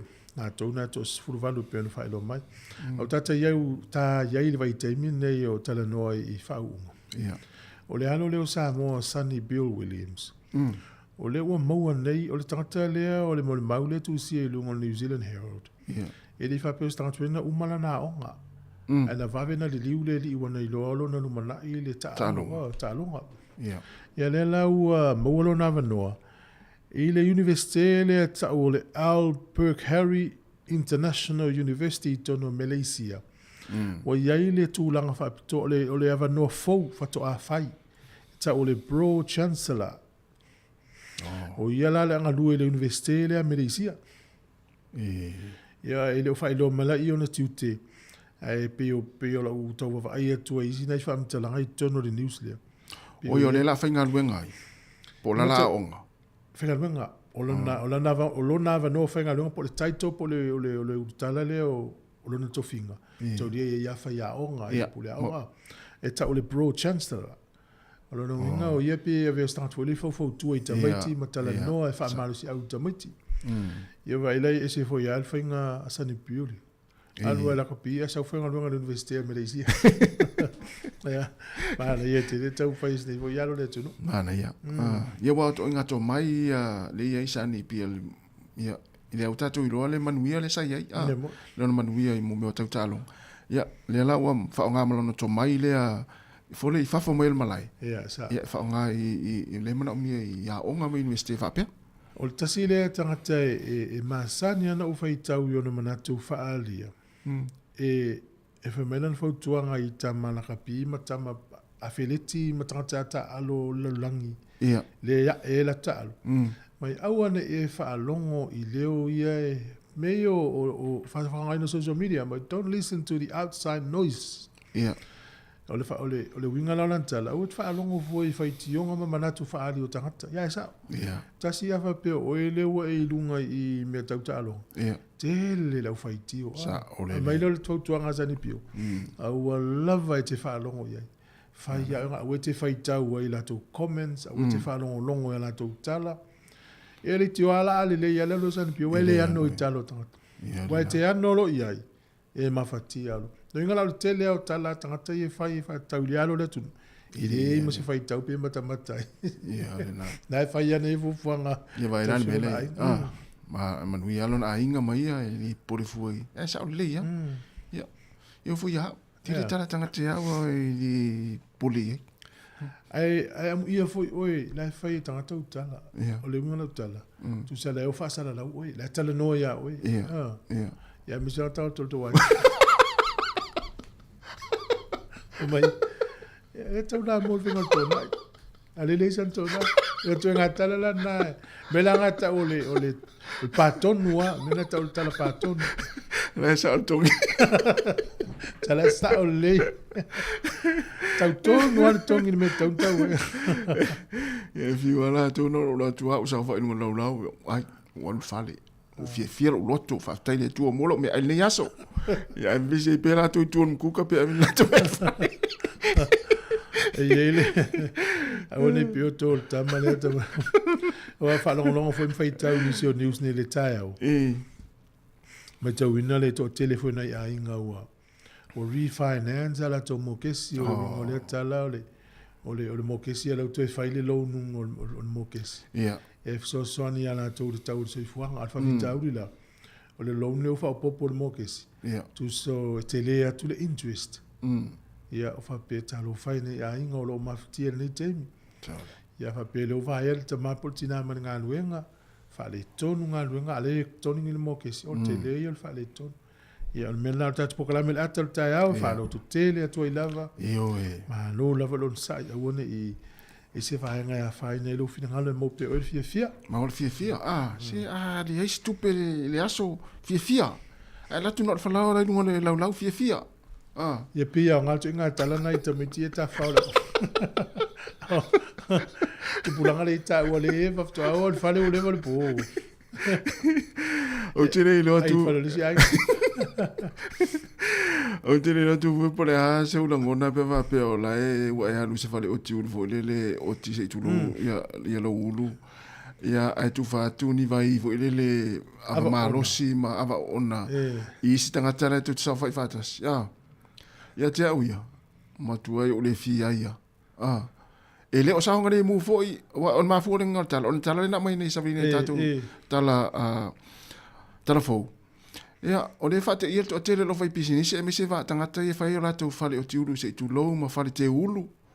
Ia ele pili tau fa ofi le wa mai ele si foi tangata le. E whaatanga. E whaatanga ai. Ia sa. Ua tasia o le utato ilo nei. Ia mo tangata e whasuava. Ia. Tawanga e fiu e tala no. Fiu e tala no. E whasuava lo. Wa fiu e mo tutano. Nga. Renga la amau e tangata sto o lua pena whale o tiu. Ia.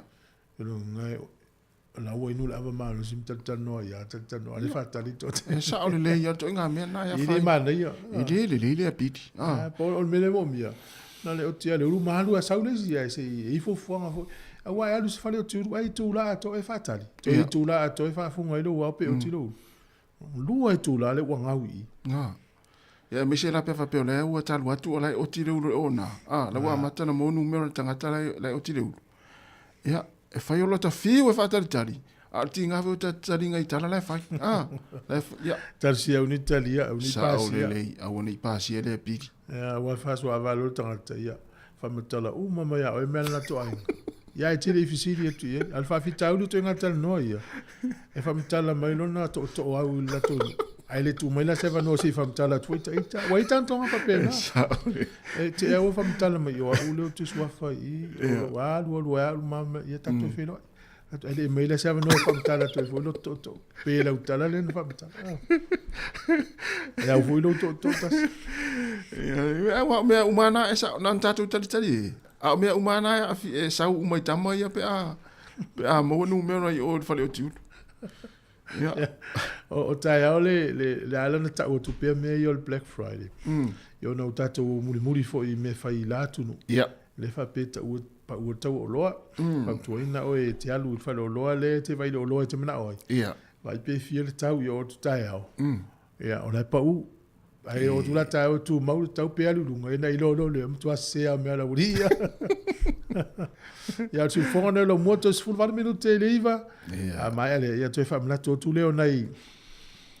Ta sa to pesi. Ja. E ia le por calamele fa solo il tato le le Pacific Outreach. Ja. Ja, e fa pena ona fa matala ta nom fa soa I vaenga mana o mia e Pacific kam Sāmoa. Ia ni fa matalanga e pe o la to ile o. Fa fiana na tato na momori e tu fa mtalanga I la tau tele maua. Ia, mo. O hani vaenga e fa whainga tayo na ua I tatou I whilo inga maonga. Mo. E malisi mta upo soni leo langa was oma. Ana ia. Fa maratu tale vini leo longo mai le PIPC New Town I lato por kalamele au matutua. La ua whai nei le tale tuyo le tale vini ma le pusta o COVID. Ia. A matala nei le se fulu le tayo o tau le tolu le fiafi. Ona e lava taimi. O le si tu fesili fale talavai. Pe fai la tau le tui ma le tui o le telo fale talavai la ua I lava no e fai la tau. Ai ta hua lava lau fesili. Mo. Malo tai mana ia I famnatu. Ai se fatalo vatu se vai ngalo mafuta mai ta tua le moto sui Jeremia fatalo vatu. Fatalo fatsunga nu tu tasi o sia a firo. O le sunga puao le ota malo se fo manuia fa muina ulaula. Fa pea ia le sunga ia Abdullah Filistin Sataraka. Malo fa aftai nu sola malo fa aftai. Patuia amelia fa moana pali sina. A se foi ia le sunga ia le tamaula vale leo fa vale le fua semi mai sini Australia ia sunga langi peni ia o le ftalenga le vao to lei ia fa pe foi ia Joane Viliamu antele liva to ina matua ia aveau na ama aveau o Joane Alessandra malo John o mafo Eric ia o le sa okalangolango o le sunga ia Mace Sola a America tolonga taua to mata ma lor se fo manuia Teresa Ene a meni fa moana J Lee Tafea o mau lele mai fanga o ia maltau fa asele o sau ia le a polokatu na ia o tu mai ia malo su e sa Eddie Ropek e fa befo ia waina afuvai malo fa tai o fa tui ia ma Wilma atoa ia malto tele ma futa mai le taimi ia ai to ela watu pe a maltatu pese se vai foi.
Pafifianga le tai mo le tau to se fultasi minute ya ona talo leo le tu la even 9 minute ya mo sta inga mo le fianga na Pepe moni afa pe ole kiwi bank le fale tupele te we tupe fa sala ina le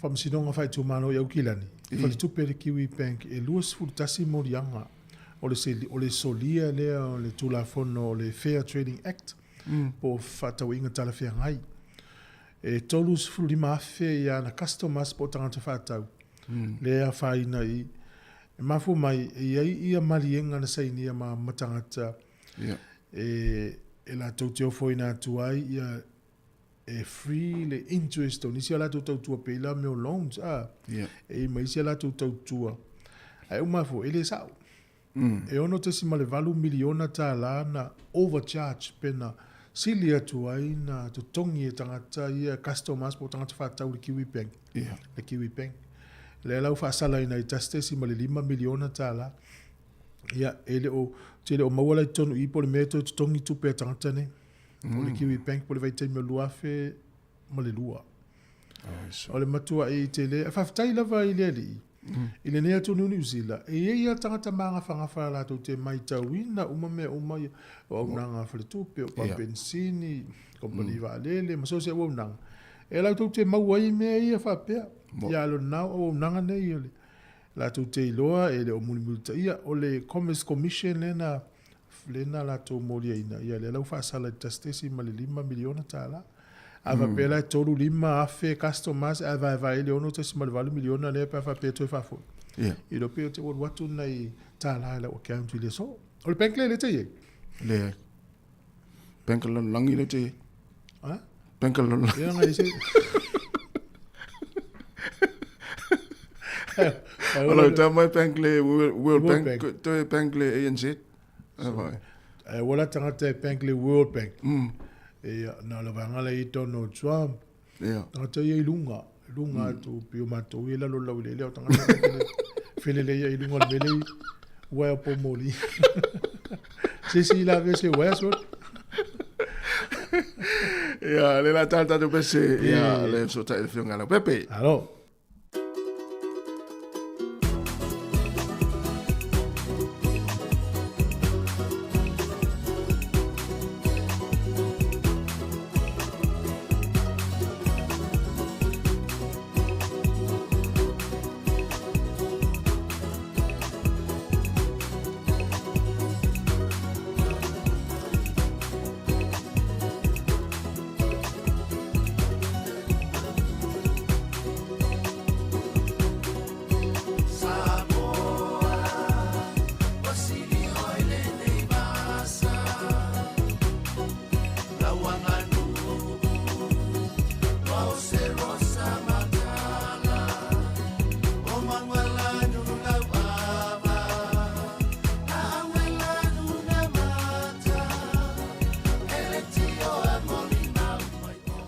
ya aftai o le ua mola veno e tana no le fionga ya la piptele tala ilene whaululu i e kompania Digi Sound New Zealand. Nei, maran tau tua, so i fomini la pepe talo wha. Pelo ia tu le dua sase lua le ni tai au. Sunga le awa, ia me se fo sunga ia me iawa. Fatu fo i paanga le tātou pokala me le lau mua. Ia, o loo tau wha me fo tau ia mātou au ki langi. Whai si pua oa, masalo te upa o ni tipunga se teimi. Ia, o le ale tala mai o le tau tono le lau mua. Tu sa tātou le wha manu manu paolo. Ngai o le tau le nei o mana. Ia le mawhana whana. Tātou si o lo automati le aonga nei aso o la pepe. O le ye inchi wa tau whawai foi le usu le aonga le tai au. Ia, lau whaasino atu ye se au le aso e whai pe a whai wade fi alu le aonga. O li ia le wa umala tau suenga. Ia, ma o le oatele na malolo. Ia, o fisi foi nei whanau. Tele masalo te lua nei vai aso molto tele ia o leo ia nei ia o leo uma maso nga malolo ia moni sao le ia malo nga lui fa tai foi mo le o nanga ti sao le fai pa nga mo tato li jo mo tato ma ftang o lo fa fonga le tunu tato fa sa longa le wa matalu te nei mo tupe la fu Sāmoa o top up se nga va ai tangata ia malo fa tai o manuia le o nanga nei te mi o pisi o to vai ngale pisi tātou le tātou sim card for de Sāmoa. O lea wā mata tumu mai la vale malo la tunu. Ia e whai alatou sim cards mā ngai roi tā whaonga Christmas. Pion tā pena iau. Ia o tam whai la vale tātou ofisai.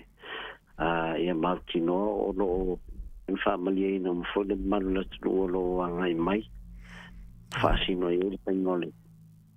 Up ia male anga foi le whaingo pandos ia mua Sāmoa awa to tele i malangata i whawai aso lima e mua aso fo whaasino i tūlanga wala umarose leni Sāmoa le top up Sāmoa ia to e tapa mai a tātou ia nei a wae ia ga vai mo tātou se Christmas ile tapena ia mo le aso ko sumavat. Ia, moni.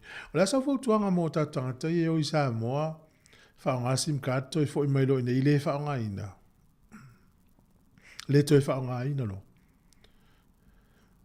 Ure, o le vananga tā wala wa tu fu e pe fa te ue mana o la vai tā o filo sim card. Ava pete ko i mai Sāmoa ia e anga i mi maoe te mana e ki pala numero nani te ue te malanga fo i Sāmoa. Ia, e mwhai ala ia ne whaunga ina atu i New Zealand. Ia na e tango top up, batasi almasina top up. Mwhai na whaunga ina teksa i Sāmoa fo i lele ia maintain i lau nampa. Ia pete vili e fo i Sāmoa.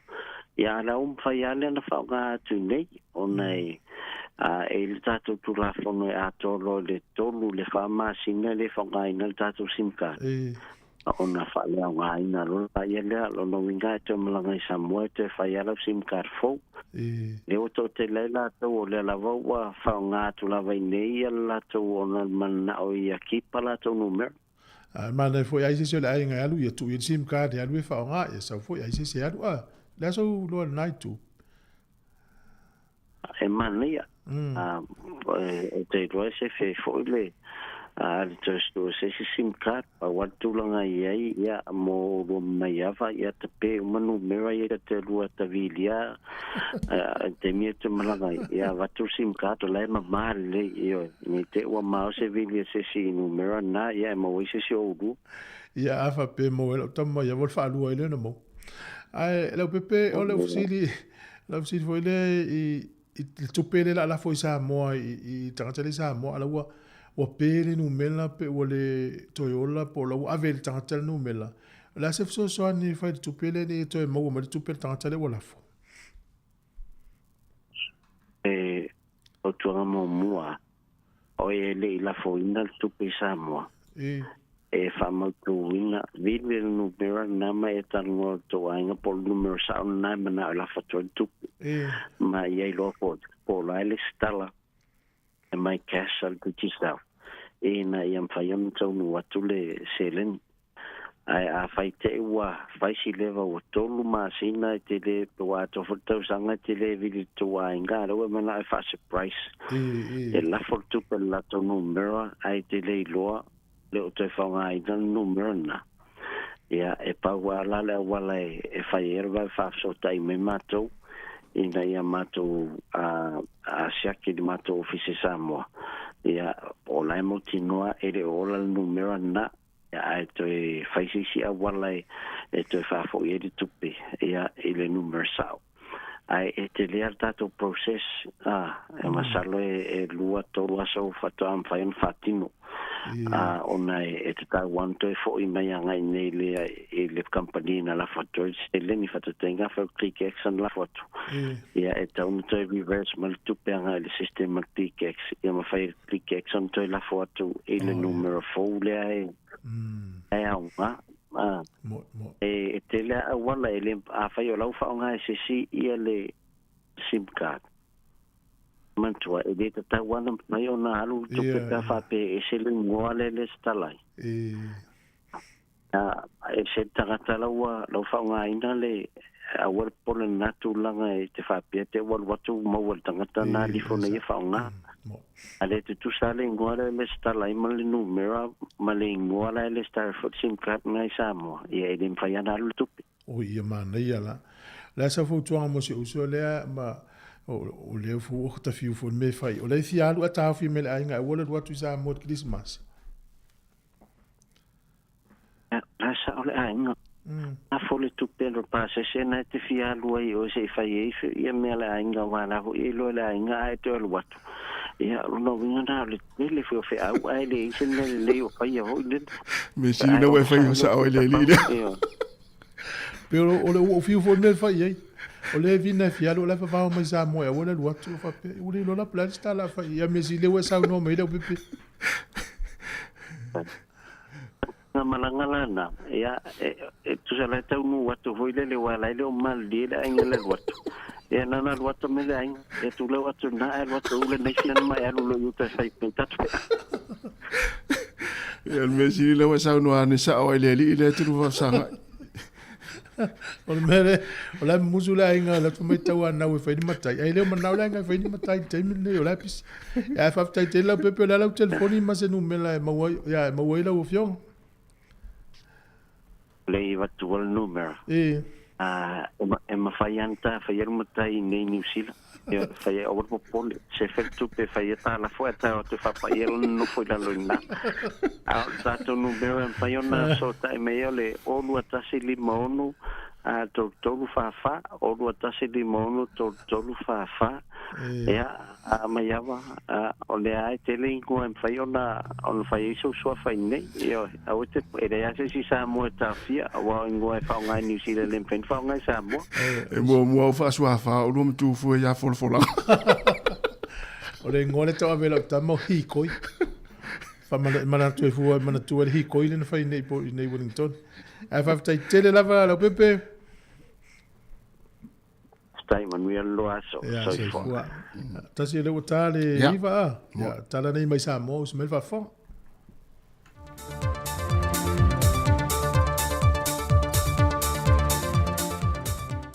le ngang fia o te toi whatalo whantua ilo tātua te no uli nei fu iaso fau e le whao poponga o tala fau te meo lo te tupulu tātua te no i Sāmoa usi mai ele whafonga. O le vai iaso le nei o lo whaata ue na i ele soifua maloloina le tausia le leo lo tātua wola mai i le tele o wha mai pipise ai vaveo na afiai tātou ilo tātou whaata mala e le whaatino leo pui nga o tātou i loa ma vave va ia se fo mai pea o ina dia e se ngase. E tu sai ma wha maumongo i te tono li tu langi le Pasifika i se sifo, o lo mawalu ngai nu polensia i ai Sāmoa i le foi numero tangata wa fie ne ngase o ngonga. O ia ngase le fou lo tātu te nu e fia i le suka, toto mawalunga, mai fatu le ka nesa ngungu maisi, i le tausanga i lua fesful tolu, e tu sai masu e suenga na silia ma le valu se fulu ma le 5% tangata mātutu o Sāmoa. Na maua i le tino puta, ma le ono se fulu ma le 3% e tino puta tele. e 50% i lanto e mawalunga le fua o le suka, e le tausanga e lua afe se funma le valu i wha maunga. Mai o Sāmoa e numera file wha asolongo nu e lusa funma le tasi o le atu Pasifika, e le mawalunga o tangata na maa le liu ono le mai suka, mai wha pena fo i nisi o wha mai, e a fia il fatu, wha tasi mare ngase ngase o le kānesa. Sau no le fionga le sui pandemia le fionga tuala Josefo Bonifacio le talalo i ino le neiva iaso le sui fua malolo ina. E le o se foi numera le titi, ma o le popolenga, ona o le foi wei e mwha maumonga le tamai, o mawalunga i le au whai o whana wa fia, tupulang televou, o tinam tama i tai, ma wa whaisi to te leo e wa maali liui lano i fo le 5 sanga le maata tua. O le toe wha awa wino le porkalame o le pen wha Sāmoa, o le porkalame mo pui pui ngai nei wha mai, le wha o ngai nai komitia tinao a fio angata i tasi, e wha awa wina matulutuli loa, e whale mai wha i tu ma lo. O le ao ngale ina ia vave o nei loa i a tong fitinga, ma ia vave foi, o na whaia i pui pui ngai se wa fia. O lo whatua tuai whai ngā malanga a waa i le vā leo muli whanua masale longa le tai au nei. O no lo tau wha maea le wha mamaino le wafu mai le afianga o se waa na mui le afiafia nafi sa longa. Mai o le tai au nei o lo opoloka i whai ngā malanga i le wafu e pe o na maasania i le ono le tai au, le valu wha solo tuai i le awa oli. E manatu le pulenga wafu ma waa a Sāmoa wha pena fo i le vaenga le tine mu. E tā ua le saonga le muma le soifua malolo ino tātu tangata whe malangai, mai wha le tonu o kasa mai le waa na mu, le olo ngā lue le o whinga lue ngai lona wha mamaina. E le mau mai se wha maoninga ma se tala la tamai, e le fionga le komisena o le tine mu, le fionga tanuvasa pe tone maunga, e se mafua ang tonu o le adia e o le afi.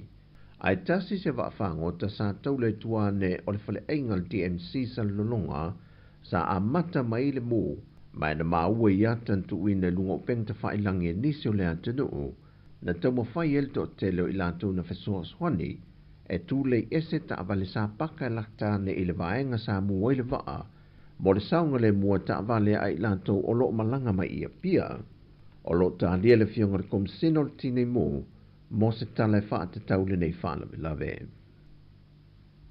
Wa le whai tia le au whai o tamai tai o loa a fie le whata wina petu le ino le whala au whaasai no le aisa. O lo i 5 neo leo mata a fie se tina, na ngai a sielo na to luo lo il to ese, ai maua i leo le whalpui pui, se pepo le aisa na ia luatu mai e ave lo na to lua.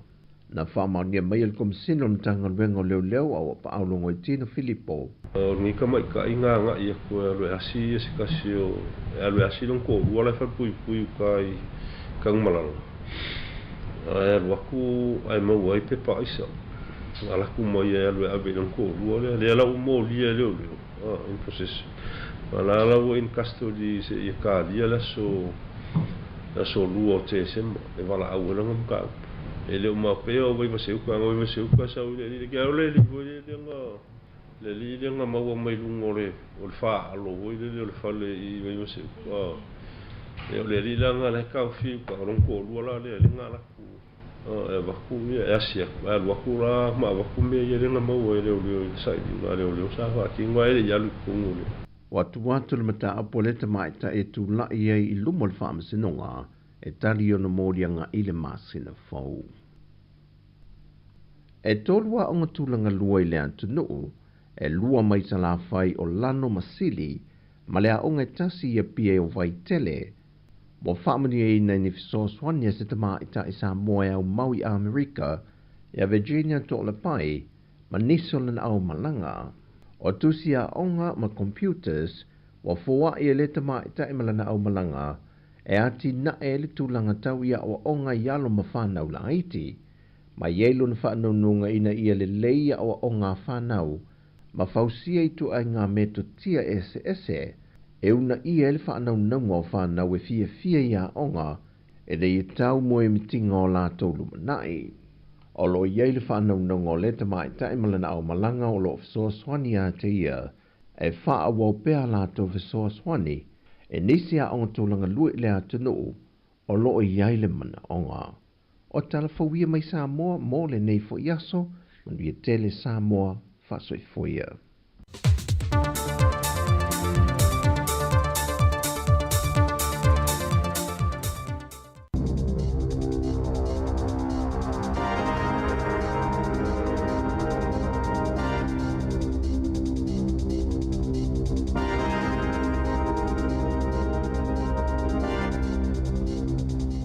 Talo flava le whaapoponga mo mua talafou ma li si ufonga le lau mua I Wellington mo le nei tai au, lua se fuluvalo Novema lua fe lua wha.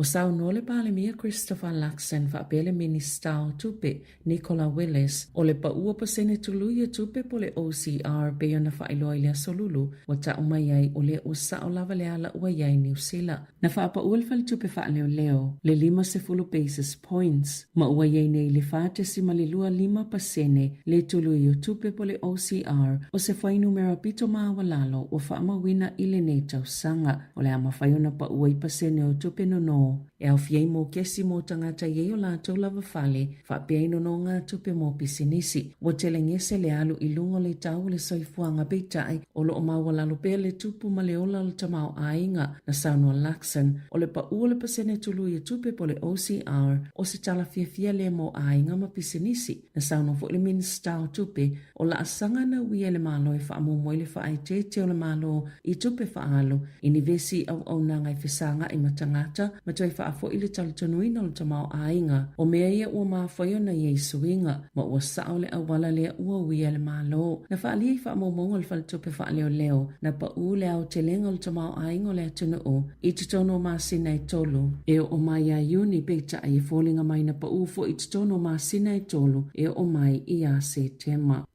O le a whaina le soifo tangata New Zealand, ona o fōwhanga le malo I whaamuta I le lata I le awhi 5 sela o ngā luenga, I le te whaatu ora, po le soifo maloloina, pio na whaalia le pisa, a po le whaala patupatonga o tangata whai ngā luenga le malo, ma ua whaia fo ile nei whai unga I se taimi o loo matua whianga I le soifo maloloina, matulanga whai ngata, o le whaasela silanga le na whai lo muli la tamai, I le au whai ngā luenga I le asoana nafi, wa awhi I le tua ngā luenga I le data and digital o ila tau I o loo whea ngai malwa ingo pol kalame tau I masini ma wha tekono si tu wai. Wha apea I male au nangal soifua malolo ina lau tele le tunu o loo wha alau loa ina tui pui. O le tui tāpinanga mo wha lavlav wha fose I le soifua malolo ina ma au nangai wha amutai le ula tapaa. O se tasile nei o ngā yoinga ua so wha iei au nangal soifua malolo ina. Leo loo whea ngai male tele o wha le tono ma o le a tili a whaina I le ola malolo ina o tangata umo New Zealand, pe ona whaalia se tasel pulenga le pisa, sa whaalia le asosio tangata whai ngā luenga le malo. E awhi se laulua se fulu ngā luenga o le awaya mai le data and digital team ale te whātu ora bo le 5% o lau whai ngā luenga ma le tolu se lau 5 se fulu valo mai le au nanga le Public Health Service po le 2% peitai o le tala le soifua maloloina o le au whai ngā luenga o le awha amuta mai le au nanga lau tele o le soifua maloloina le National Public Health Service pena o le 5% pe ave ese ngā luenga I le o iaini se o whaatumuina Peita ina whaelo le pisa o alato fwy numera o lo o au fia I malitusa malitolu se la o avanoa ele iaini sina whaatino ina a e sai tutono le paketi peita ai sa fautua ina e whaamuta o le aso tonu na whaasilsila I le pepesi o le tale vivini na whaailoa ai I le au nangal soifua maloloina le tūlanga I ngā luenga o le a whaina. Ua whaate ia pisinisi ma au nanga o whale o te ulu ma whale te ulu I se pili po se tula whono fōu tau whaofi e ma whaio na awe tangata ni awa malosi ma o le to telefoi e le oiloa wala tō solia le tula whono na whaalia le whaipula le East Coast o Dana Kirkpatrick o le tula whono na whaia le loa whamale valu sa whaasai na I le tula whono le awe o le iputi ma le ipukofe po le awa malosi I tangata i o atu I whaafuna pe te wala tō la wau e ua ngai le pili fo e sui. Na sauno le faipule e yeilo lanto manato e te tauna mausi na ipu vaino e whaato afile mo le le ye tangata o te o lanto la wao. O le whaamtalanga Grant Pittman I le te o New Zealand o se tangata yeso na fale te ulu a e alu te tono se fale o te ulu. E le na o le te o ngolo la wao a e o fuatu le iputi po le kofi po le waina fo'i pe a te ale lima i le afiafi. Ai lei fo'i se tangata e wha Yesu su enga mola soifua maloloina na whaailoa ni atunga lunga e maasani o na siake le soifua maloloina. La lātou pisenesi, ma lātou te tausisia fo ile soifua maloloina ma le tū mama peitai, ele i whai atu lava ia i lātou e whaasā, o na ofo ina atu i tangata ni vai inu vevela, i te tono le whale te ulu, o le popole ngau ia pisenesi, o na e ono whaiti tia ile o ato tangata, o na ole ale toi ofo ina atu i eini i kofe, po le ti, po se waina, o lo o awhia i le pili, po le tula fono fauta o whaawhi, le whaatanga o tamaita i whau, i te tonu o whale te ulu. E to o tasi le tangata na maliu ma le to o sifulu whāna mānunua, ina ua la vevea se tama i pasi e tumu i tangata ta whau mai whafo. Mani ta avale se lua i lunga le State Highway 1, i mātou o tirau, i le awa uli ana nafi. Na ta ua le au nanga o ta avale le whalima e le hato hone St. John, e se fulu tolu ta avale na awina ato, e tali le whaalam lave, ma avele to o sifulu tolu tangata mānunu e whalima i waikato, roto rua tauranga, ma au kilani, e to o lua ti ngā ina ma le to o whaa, e whaifo i situ ngā te leo manuanga, o lo whaa solo su enga, i lea whaalave lave.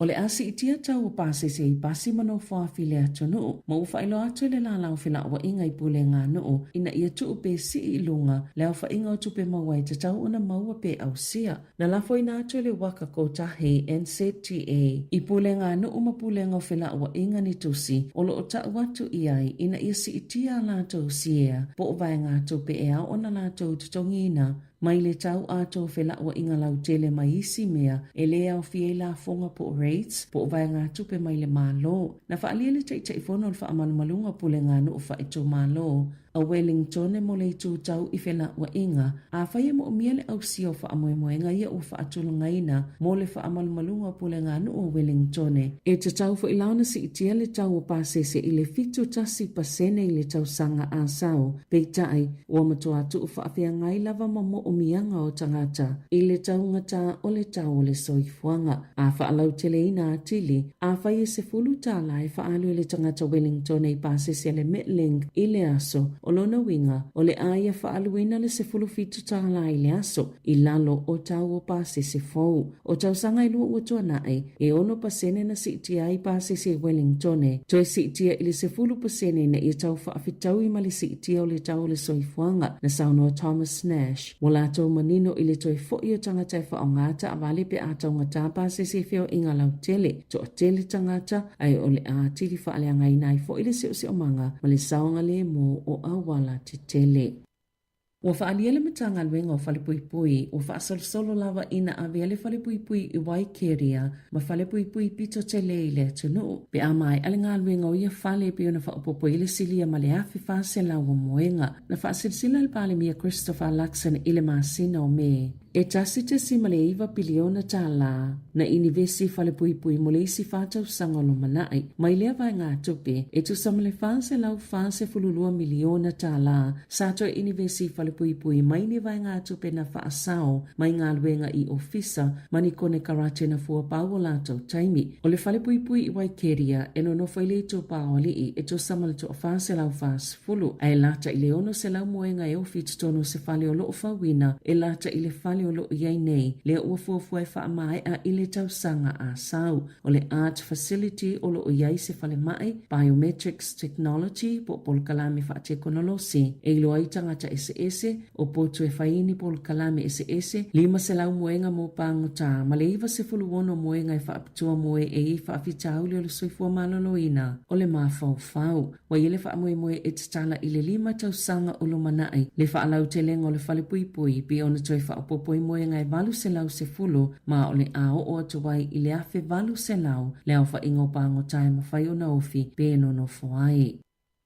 Mai lau wha inga atua e to afe lima se lau whai ngā luenga i le MP, po o le mta ngā luenga o bisinisi wha afutunga o mai whauma ngā luenga. E na o le to atasi lava le Asia, i to finga pule, i le vaenga tasi anga i le tolu, pe o na wha atulanga ia ngā luenga, e luas fulu tolu pasene Asia fau i tutono ngā luenga le malo i le tau sanga wha ale tupe talwai, i au kilani, o le tolu se fulu pasene o tangata whai ngā luenga umalava le malo, o tangata Asia, e le aima se tangata i to tasi mai le to ono se lau o tangata Asia i tono le matanga luenga tele o whaamsinonga e ai i tono o se tofinga pule e to alima awhile au whainga o tangata whainga luenga o lea matanga luenga. O ia whainu merana whailoi le poti whaaltau sanga matanga luenga o loo whaali ai foi le pa ua tutongi o tangata Asia i tono au nanga le malo na ilo isi tangata whainga luenga.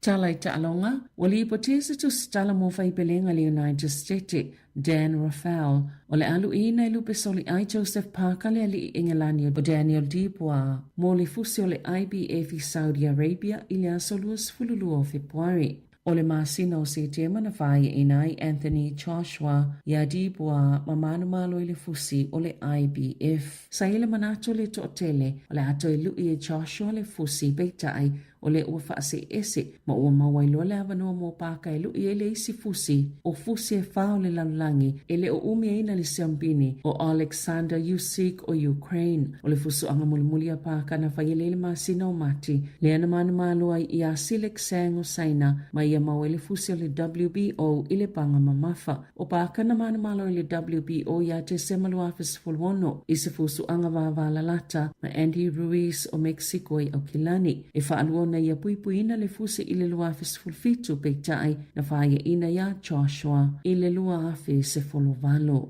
Tala whauia ma le si ufonga le lau mua mo le nei tae ao.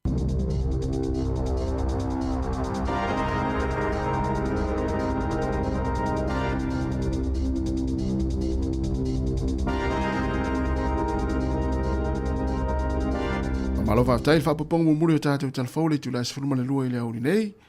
Ia ua se fulu iwa minute o te anei le tūlai iwa. Tatal noa ia tasi le pio le whaftai el mano Amerika le se lufulu vandu utai au lea se lufulu vandu la tau anu ila tau se lufulu fitu. Ai whatau ai fo e la tau lea so le ta o le National Family Health History Day. Tu sai le ngata e tala noa i le lao ai mata le tala noa ma whai le whawhitai. Au lea so fo e tala noa i le ainga i le tala anga o le ainga le tūlanga tau soi fua mana loina. E se fo le mana i o lea taimi. Ia whapea na i niso tatou tau ainga le mali liu ngase ngase leo. Ia o le taimi o li se ngā tupulanga wa i la tau la wale pui puia ma i la tau. Ia o ngā fo i mō tatou ne New Zealand so se tunua la lulang. A whai o le tala le whapea. Ia pei o se mai tu wha solo fo le lai. E taulanga break pe motu le leina le na tauia e pei o se malai po se mala. E pola la wala mo motu ina yo o mele ngatu pulanga tato ole o to iai. Ya o le whalongolongo tua fo i tala mai Sāmoa e whanono i tato le la i teo si wangalo e whamato toa. Ya alo me si tato. O le si tu le i teimu tato o la i Sāmoa. Ma le teimu ane ne. Pe se ase alu tangata si aki po a mailo na o le ai afa ma sani pe lo langa nei e te alu si aki fo mai na mai le o me uma me fo mai o le leilo le suko a uma me uma ia o le toto o le cholesterol nga o tono le toto fa mamongo uma la ia ona sa lo le fa ia u nga lu nga tinga lu le la nga ita to le vai tau papa kiu o vai so malie o vai o ona ma e te leo la faina tato so fo mana no pa wa lona fo le ya lo tal no atu i no i tua le fa le mai fai tu malo o te lo pe me fai ona na vili e fai se appointment pe o nei atu no por me o sa o ia fo le fa tal tali dai mi o fo ma ia me te dia ta o la me fo so ta te o sa o fa mai fa ta ai tatele mana tua ia so ia wale o le mafaufauga sa ita ia so tala ititi tate inau taola sa o le falemai e te alu iai pea e mai o le fomai e te alu i pea e mai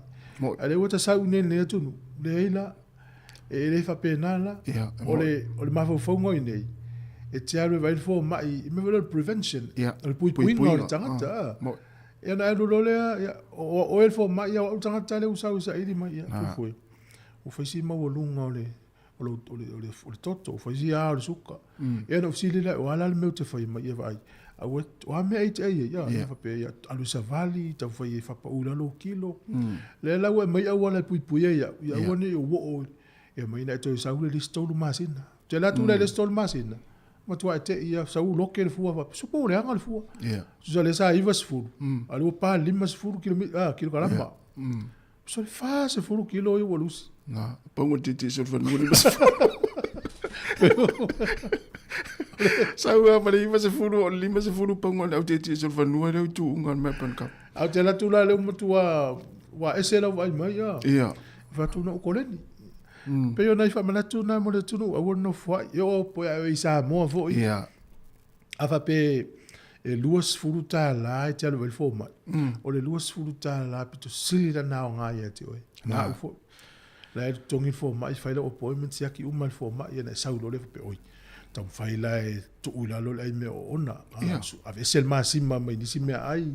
Tu ula me so mali e so so ani ai le so fo malo na le te o mai la lafto ali mas furu ala ua upe ai vil fal mai. Na. Ai siaki atu. Fata mala te lole ai ya. Sa ole le. Ai mana i wa ta va ai vo isa mo le nei vo i tal fo. O tele o nei ainga o le fo le ko taule o te mo manga o fa ya mo manga ya ta fo fali. Ia o tele fo ina malo lo le aso le aso. Ai mana ia a ye isa so fo le le o avanoa.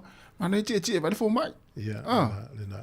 Ma fo le masiaki ma. Ia wa ele se tu le to el watu fa met fo mai. O watu ai. Sa ole le. Ia star fia mo le ainga. Le fet fo le tala le sia o malanga no walu. E la na yo teila o matua fo ya. Ia. O so da vale, ta wo pia. O fa sino melo fa ma tiro afi sa o fa ma. Ya, o se ki fo ma, o fo ta vale o to na to. Ai ele, ia wa i tu le o le ya sia ki mo ele. Io e wa le tele tanga te vai sa mo se vanga na wa tinga ina wa le ya fa no tu wa. Wa le fo. Fa tu o lo le fa. Wa fa pe o lo to ina tes. Na te sa. Ale wa ni te usanga ni o to ina. Ama pe ola toina. A ole te usi eu. O le mele o te whaia. E te te ia tau, tai au la o poin. Ma te o te le o mai, tau. Ia, o le anganga e te au, tau siaki. Tau siaki. Ia, e whatau lomo. Pe iolo o fefe, o ele te anu le vai sa uni te te o le fo mai. Ia, lua fefe, fo mai, fefe le vai. Ia, se o te fefe le vai, ele manu. Ia, fa misa le au Sāmoa. Ele se furu una furu manu.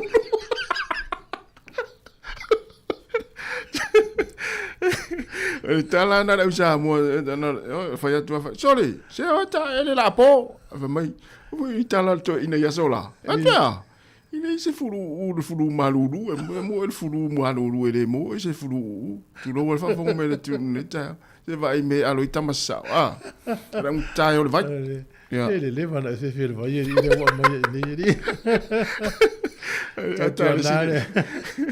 te tu na se fo malo ina ta na te tutalie ia fa manato to ana vai nga ia pe o fa mo te mila o te ia alu pacifica to no vo mai e li mami nu te to sa fa ale wa to ngia le fies futa la vai fo mai to no a fai tu la mo alu restanga ta to a fai tu la ta normal fo mai ia vai la ora to pe mai ta to fo mai o pe ele we tu si le la lola ulisi o me te mana mia la tu le si sia ki ne al mele sia te ngel suka o toto kolesto fatunga o me uma ya square lo tu pele tu tongi tu tonu la fai tu la au ne i ta tu pe mai so te saudi fa fo ta to pacifica na fa ya la o ne vai fo mai no fo mai e o molona sia ki uma va o i sa fua fo le fo ai bona o i le tu mai na ni o la tu e du e fa ta milo so ta te so me fo le fa alu le fa o mai le ta fa tu la le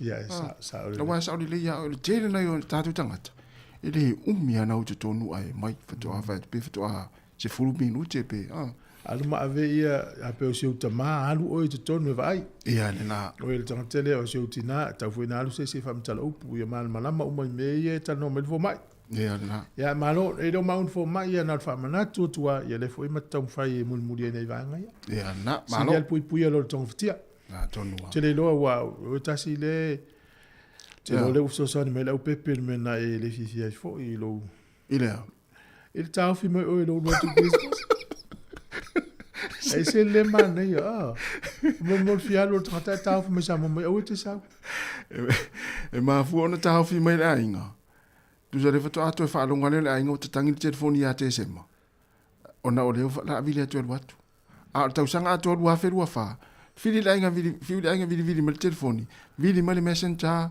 e ta pe vo le ia na tali ana o le vile tu la la tu me gainga o te sau ai le fa pe fuila se le o le mo mori mai ai fa mai e le fa pe mai se o te sau ai fa mai o te sau ma tu afita Sāmoa ia a fai a sa ele tau tua ia le tari ale na o le fai mai vanga lai Sāmoa a fai mai foi o te ala o te alu wa te alu atu e ta fa so market pe ia o tu risi foi le ele a do se afetara lo Pokemon se fonga le mo dos por var mi te le va ya vai atu fu e lo fa ma ni mai si vanga fa mai a o lo lua fe lua lima na fa to ina lo le o e ai wala va lua fe lua fa to ina ia o pe fa tata ta me lo fo mai ola me se e fai appointment to vili mai tolo no fai lo le si o to ina fe vai tu a fe vai ele fe se aí tu a fe vai ele ia lá tata do pensa se for lo mo luz por var minuto eu tenho ele vai ia batalo fatu le fe vai le wa mai ni taimi yo ani alsana ma John ia o le sunga ia le se Eddie Robert malo Eddie tamala le to angar vai tamo Eddie ia tau maloto po siano fatalo fatu fa taila ma fata mai sini Australia tamai fe wa mata on malu on vela Australia o poe fatu fatalo fatu poe ia sunga vaunga tasi malingi fa vale le fu tasi la tamale fiul tina la inga tu le vai tamale fa vale sina mumuta malo se fu manuia malo Chris Robert Peterson fatalo fatu fu le fatu ya susi Tyrone Petro ia o le sunga ia Jaylee Tafea ngaluafi ia o le usa Eddie vala malo Eddie ia o le sunga ia Betty Pei Ropati Saint Ellie ia mari to telo tatu tunu ia le tatu wolo fa fianga dia ia vai fo ni time ia tatu we va le mati patalo fatu ni ta yao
Pafiafianga nei taimi o le tai au ina toi lua se fulfi 2 minuti ona tale o le tu lai se fulu. Proklame ata le tai au le sifonga la moe Wellington. Malo lava le mafuta mai. Te whamana atu nei le se fulu le tai au le tala ina vanoa tau tu tolu le fiafi. Ia o nai le PIPC ho no kisi ho li Newtown. Le fai e tui pui o le pusta o le Coviti. Ia ma le whooping cough ia po le tale vivini. Pui ai nei tatou whanau tatou umanawa anga ia tui ai. Ia nai maua le taimi le vā o le se fulu anga i le tolu. Ia nao le porkalamena nei tangata mātua i le PIPC i Newtown. Ma nei oro i lewa porkalame mo le mātua. O i se fofuanga ia o e tasi tifia malanga le nuule o saina i lumana. Saina. Le ai. Talala le amai mai saina. O le masina o iu lai le tausanga le nei. Na whaeloa mai e so wea tupe sa o te ua se le masina. Ia, se fururi maso le na whaeloa mai e le amatanga o tau amatanga o le tausanga le nei. Na whaeloa mai e se fururi maso e mwhaina alua i saina e visa free. Tātou ia e ua passport New Zealand. Le ala au o le aso tolu se fulu November. Le aso tōnai nei. O le ama whai le tangata New Zealand na malanga i saina e tawhao. Pe asi. I low passport New Zealand. E tolu se fulu aso e whaatanga i o le se visa. Nga lafa pe tongi low passport se te alu i saina i le aso mua te sema. Tolu se fulu aso i te i taunga te fo i mele umar tolu se fulu aso. Pe al mele whai le vātu tui o Sāmoa tuto tasi ma sa Amerika Sāmoa. E le se pe mita na i le taimina tau mai. Pe nana mele mana i le ale lei ale atunu e talia fo isi atunu mo fuala to ele ni visa. Ava pe o tala anga ni usila o se atunu ele le on tala. E fenga ta isi no lo langin fa tanga mai yoto. E te ilo le tunu leo se ino le tunu o fo le lo voi po isi va nga vo le o mana o isa ina e lango ni sila isi atunu. E Amerika le o tu mai na va nga mo fa mo fi tangata. Malanga to vai ne lai le ne no ni usila. Te le o tangata mai asia me sa ino me ta fa. Tu mutu ni le la tatu wanga i fo ye. O nei tangata na nga lulu me o light fa putu la tu tu. Ya le la wo te mi ta fa lo lang. Le la o mai ni usila. A we le swinga fo le o mai ta win i ni usila i pule nganu. Wa matana langa manatu ia tu tongi ni tupe fa popo tangata i o mai fafo. E ta whawhau ni usila pe au i mataanga, tongala au. O le ua maua le whamaunga wa le ua tongi tupe tongala au le Hamilton i Waikato. O manuia. Le ua mai tauina, le vande le na mai le New Savelina le masina le na tea. Io la ua ai alu le tongala au le Waikato i Hamilton, tongi lau tupe te matamatai. A le la ua matua fia el pule ngā nuu ua Waikato. O manuia le wha moe. Io nau vai atu o whai tau fia se la ua whē la ua la tau mai le wha moe. Lono winga. O le whalele i tai le te papa. Mo la tau mai whafo. Le o mauti na o tongi fo le tupe. Au te le loa la tātou ni usila pe whawhena i loa la tau. Oe o le tangata anu ni usila. Wa alu oe i whalelea.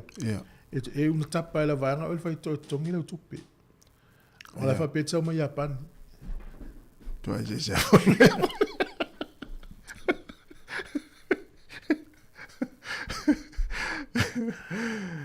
C'est le famille de tangata fu sole. No e fa mai e pe ya sama Japan. O le ona wa mtori au au ka fu vo le Japan ni pe se le mama ona to wa. Le ta o ki le urkiringi. E lo pe o Japan tangata le tapa Mola toi malanga mai Sāmoa ia o pesi na sene la utanga te o tapa i te papa ia le tutongi. E malo. O le ua whaalia pe ona mai tatu telefoi Savelina. O le whaalia whaatonga o tangata whaingaluenga le malo. O le awhaina fo iso i fua tangata New Zealand no afianga ma fufuanga le malo e whaamutai le lata i le afe lima se lau le whaingaluenga. Al to tele la o le mafuli o le whainumero lea. O tangata fo ile le ngā lulue i te whaatikonolosi. Ma masini whapena e whaatulanga ina. Po kalame whapea. O le tāhua ia le vai atu le e te le tangata o le itu le la whaamaloro. O whenu mitanga alwenga. So fu maloro i? Ia, te whatu ora. Ia, sa. Le ana talta noe fu il po kalame le vai yaso tas. E pe o isi ngā luenga pe ngā luenga whawhale tupe a. Ia. Lau vai ngai e whai ngā luenga IT. O tele o isi ngā luenga isi whale tupe u whai mai intia. E a whai ne ngā luenga tangata ni usi. Ma ua me ole o le security po le saonga le mu. Ia. Ne te ua sau tonu se savili. Ia ngā le lea solo i leo tupe tangata ni usi. Sao, o le ia se au nanga i le vai a tangata. Talo whai nei tangata lu tār kirisimas. Tār kirisimas. Le se panga o whai al maumanga i Sāmoa, ia. Io e, vele al talo. Vele al talo Sāmoa. E iei le whātanonga na whai o le porkalamelo le Q&A i sa whai i lunga o le TV1. Na wsiringia ina le tangata le o David Sāmoa i sona manatu e whātau. Wao ia o le sui minsta, po le minsta lango le wa o ngāri usila. Ai whai lana tala e whapea. O lona i loa le iei nei pei whatau la tuiti e fwoi tangi i whamtalanga i ton. Ai oso lan tali oso i ova mai ia. O i ronta tonunga e peo le uwha malusia isi a o ngā o te reo. I ona SML o te mai ti le o ina numela ma le science. Mai o e aulanga ngana i le tele tangata lau langi e tau talai. O le namuto i le fia i al te reo whai a o ngampule a o ngani usi la tala lea David Sāmoa. Mana tuala. O ila lea tata mai, o tato nunga o lea tangata pe ao i lunga i avea matai o lea tunu. Ai longa na te whaataua i nanga ngana al Pasifika. Sao? Mai, whamelan tala awha pe wau. Te lea te ufia o ngana te reo. Te le, i rona ia nā tala o pe o sori. Nona winga a pale mia al tangata le istemi umi pe hiva tau sanga i pale mia i ni usi le lumana. Renga te leo lea whaina o ngai au i te reo. Ma le ngana Sāmoa ma ngana Pasifika le whaataua i ne. E fua lan tala leo whai. Alo te fia loa i le taita i na. Te whatu e se e? Le ai, te fia loa i matala no mana o maua. Ana ia alo mana o ngā le mala utala le whai le fia sosoani e. O whai a sao leo te whai mateo isi mapan kia kia. E Sāmoa tisti. Tasi atu nei talo. Ia, mana ia. O si alo leo Sāmoa sama mā lolo le ta alo le au Moana Pasifika. Ia. Whapea ue le, nau ta vai a sama mā lolo, whapea i tai le telini au na ta alo. Na amatalan ta alo le Western Force. I le fitu tau sanga taruai. Ia. Ta alo lea i le au, ti wha solo tu le lisio au len ta alo i stamale. Na alu le au Utah Warriors. Na alu le ta alu le au San Francisco. Ia. Na alu le ta alu le au New South Wales Waratahs. Ia ona malo lo mai le ta alu ngala kapi lua lua. Wa alu whainga luenga fo ila to i fatua wha ilo nungo le wala. Le mena alu ese i mai u tele ma mafau na mafau fau i ta alonga tau na whaisinga break le titi ia. Ia ona te maua lolo na no le manu Sāmoa. Lea la ta alo le manu Sāmoa i po lalan. Lea la ua piki le Moana Pasifika le ua lua tau sanga o ta alo ai. A lea la uvala au mai le tasi o kalapu ta uta ua i falani. O ia le la asaini ala tu ta alo i suitu langa i le Sāmoa la i o sei lala lea. Lisa ta alo fo i le manu Sāmoa. Le kalapu le a purping yen. Anga le lei ala ta alo le tamale o... Ale le van la kapia le na lufuru ono tau zang. Ia. Wa ana le sawa le manu Sāmoa, ta alo le manu Sāmoa. Ta te le ai sia tam. No winga ana le atu se Australia. Ia. E ta alo foi le Wallaby. Le Wallabies. Mana ia te le ta alo stama. Ia, vai lai kalapu mano losi a falani. Ia, o le ala ua mau e kalapu stama le loinga uma lo supona kapia lo. Mana ia. Ia. Mana ia emociona foi ainga. Ia, mana ia te le tom fai. Ia pe lista la mana ia na isi alo le tatu tu. Malo, paftai. Ia la tatu o se fa fianga nei ia ma fa o te tatu proklame le atal taiao, ma lo lava le mafta mai. Talo fa tu le sunga risati alisa, ma risati o David afa masanga, ma lo lava le mafta mai. Sunga nganga yolo taleni faftai. Soma leolanga, pa pe foi le sunga walesi, ia le sunga malutafa. Se kai le no va tu tangata le mafta mai vai lo palauli. Ia ma lo e po foi se ma umanga stamalea. Ia e vai lo mafuta mai wanto te lo sa fa e mafuta mai utai ma umanga. O po Maris, pa tai lava le mafuta mai, le mota Le mota tu mua e oi fiali oka tau fa marulua tu ai tau suafa Ai no wat. e tu pa ile lua O tu ai sela tau mo so fota. no le tau fu le tau e tu mia suafa e alu le silaina pe a o ngo fo ie pe a vala e alu le na mo le uma tu sa tu fa uma tu le na lona lu Te mana tu ai le to ina le na lu sa vali le taio. ya Sa vali le lungo le monga le nga vole. Sela tu. Sela tu la tu ngol mo. E mana tu ala ta tu tas. O le langa o Sāmoa. A lua e tanga te ilu mawhale. E ta tau ana e wala oi. Se a whi mai a whi se na malo long. Ia ai afi. Tu sa la wale tala whi ngai lau me ufai. Sa tau ana e tali mai. Whafta i tele a. A whi mai mo tau manei ane mea i lai ta miti sau. E lisi mai na whai. Lela se la tuto ina le tai au poa le a. Ai afi mai loa ia. E wala mo sto ina nao. Afe mai a. O se la sto mai. Whaftai. Whana lo fionga kiko. A ko kire ngo sto ina. O se la tele sto ina le a. E ia wangalo lo le ngo sto ina. Whaftai whana lo fionga kiko. Ia au ko kile ngo stoin. Ia le i fa fianga o tai au. Ai lo o sela o la li tat. Ole enta tau su e le fole le fa le ongo le televivini. Ale mo mai lo si.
whakawhianga mani sunga e petiki me vinga o le whianga o sale aula.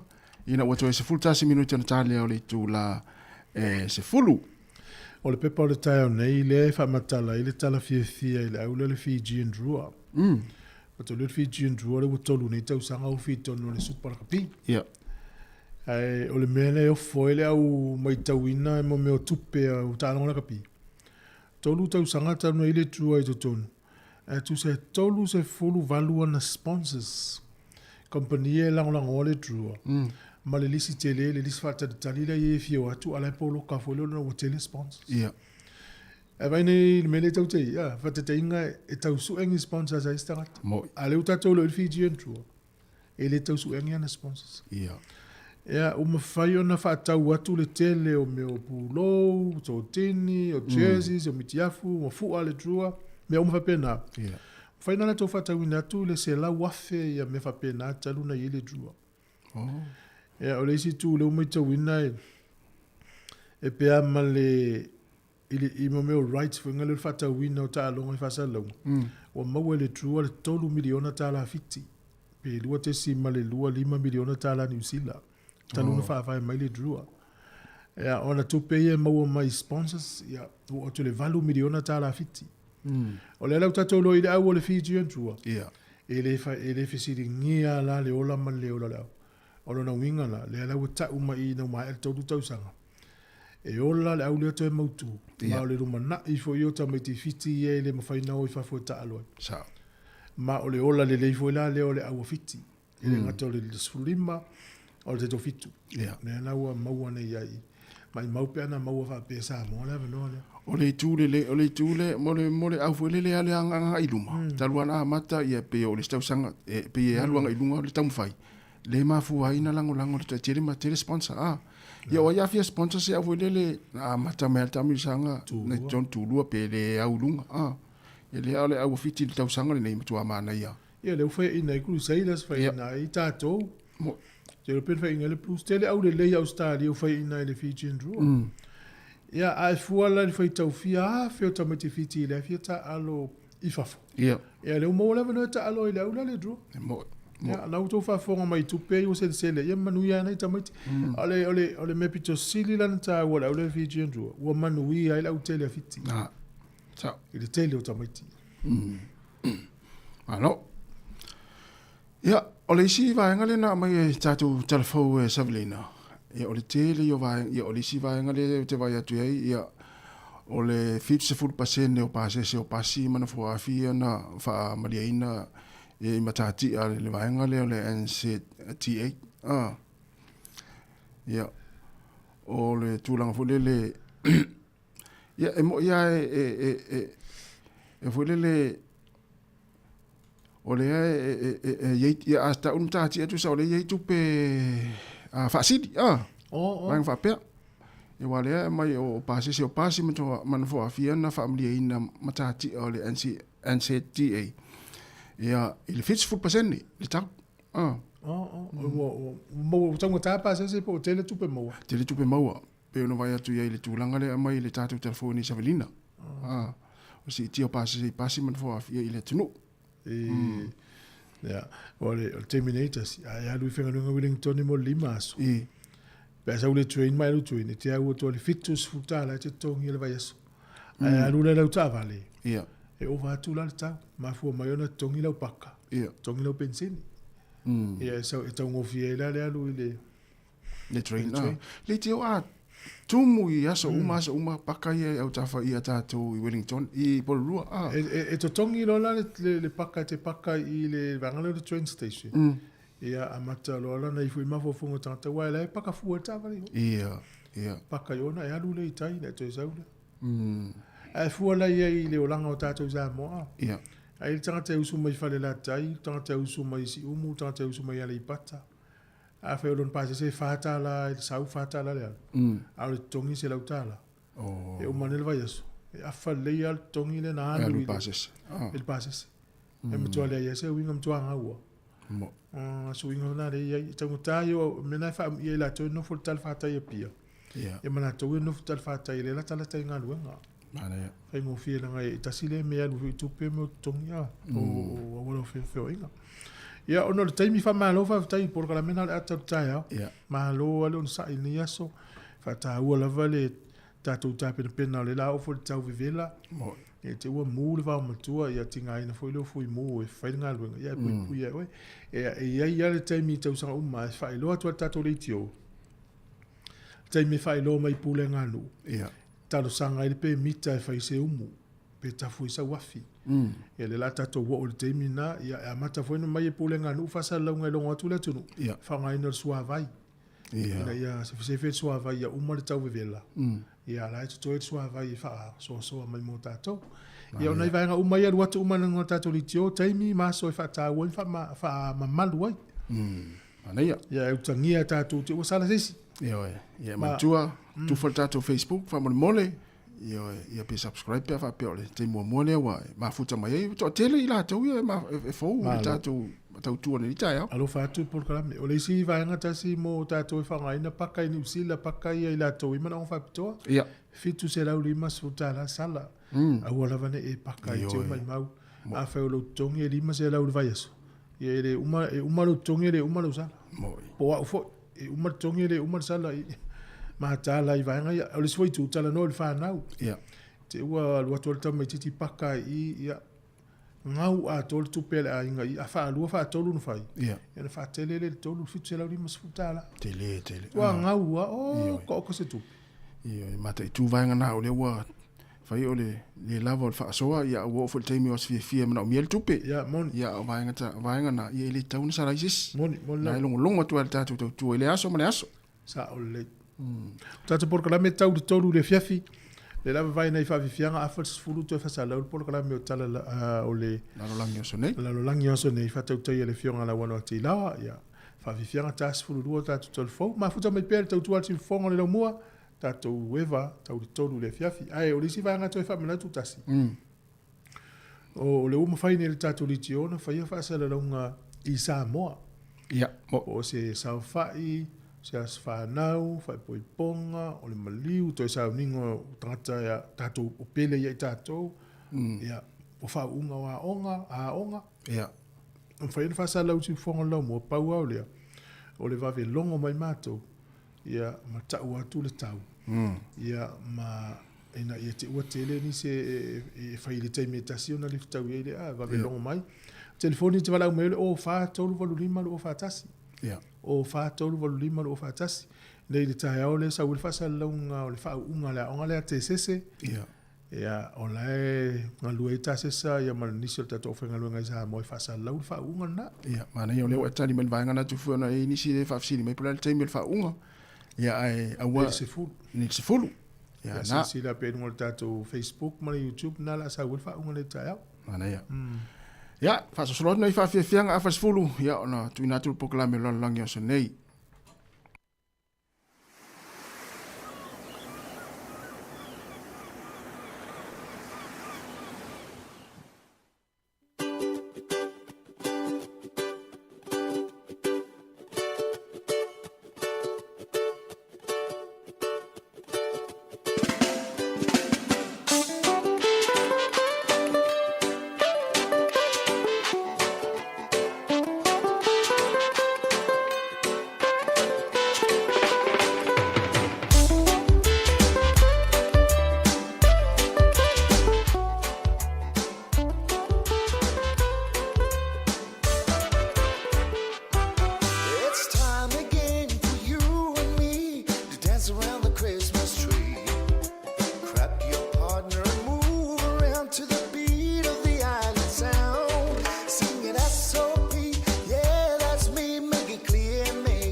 Christmas in the island. I said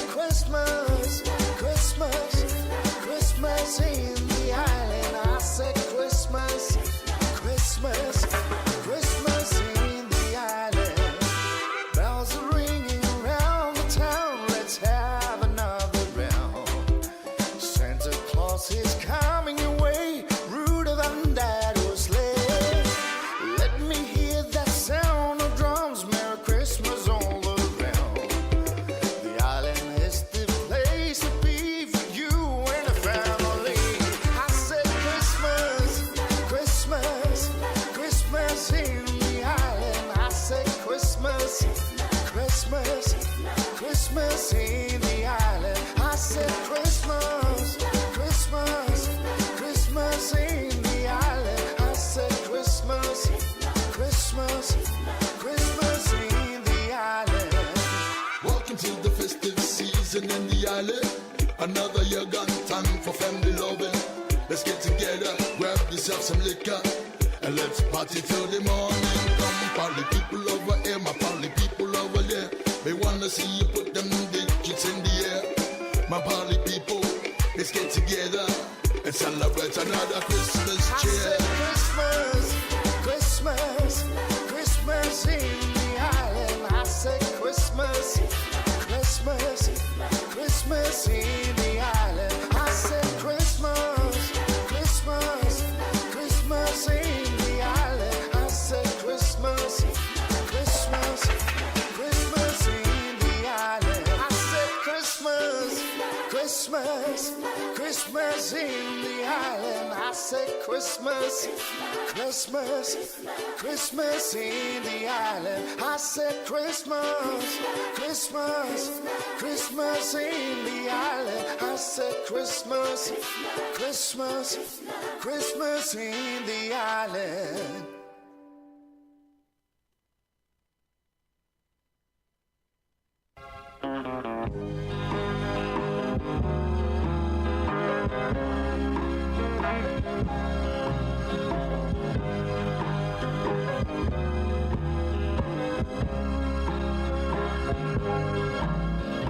Moria tonight,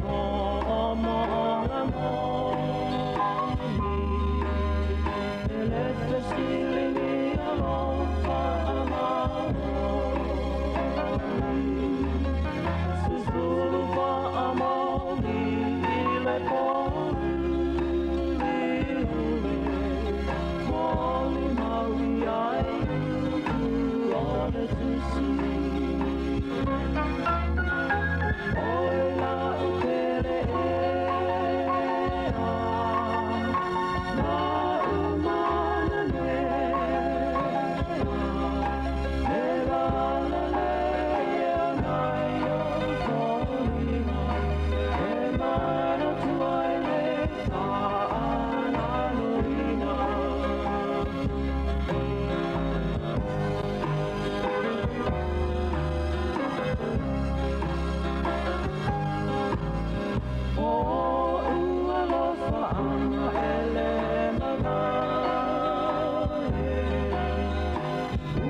Ai,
O le tautua le si ufonga o le laumua o lo iai fo i le langolango a le New Zealand On Air.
O te whianga nei taimio la tai au ina ua se fulu ma leiva minuta te enei le tu lai se fulu.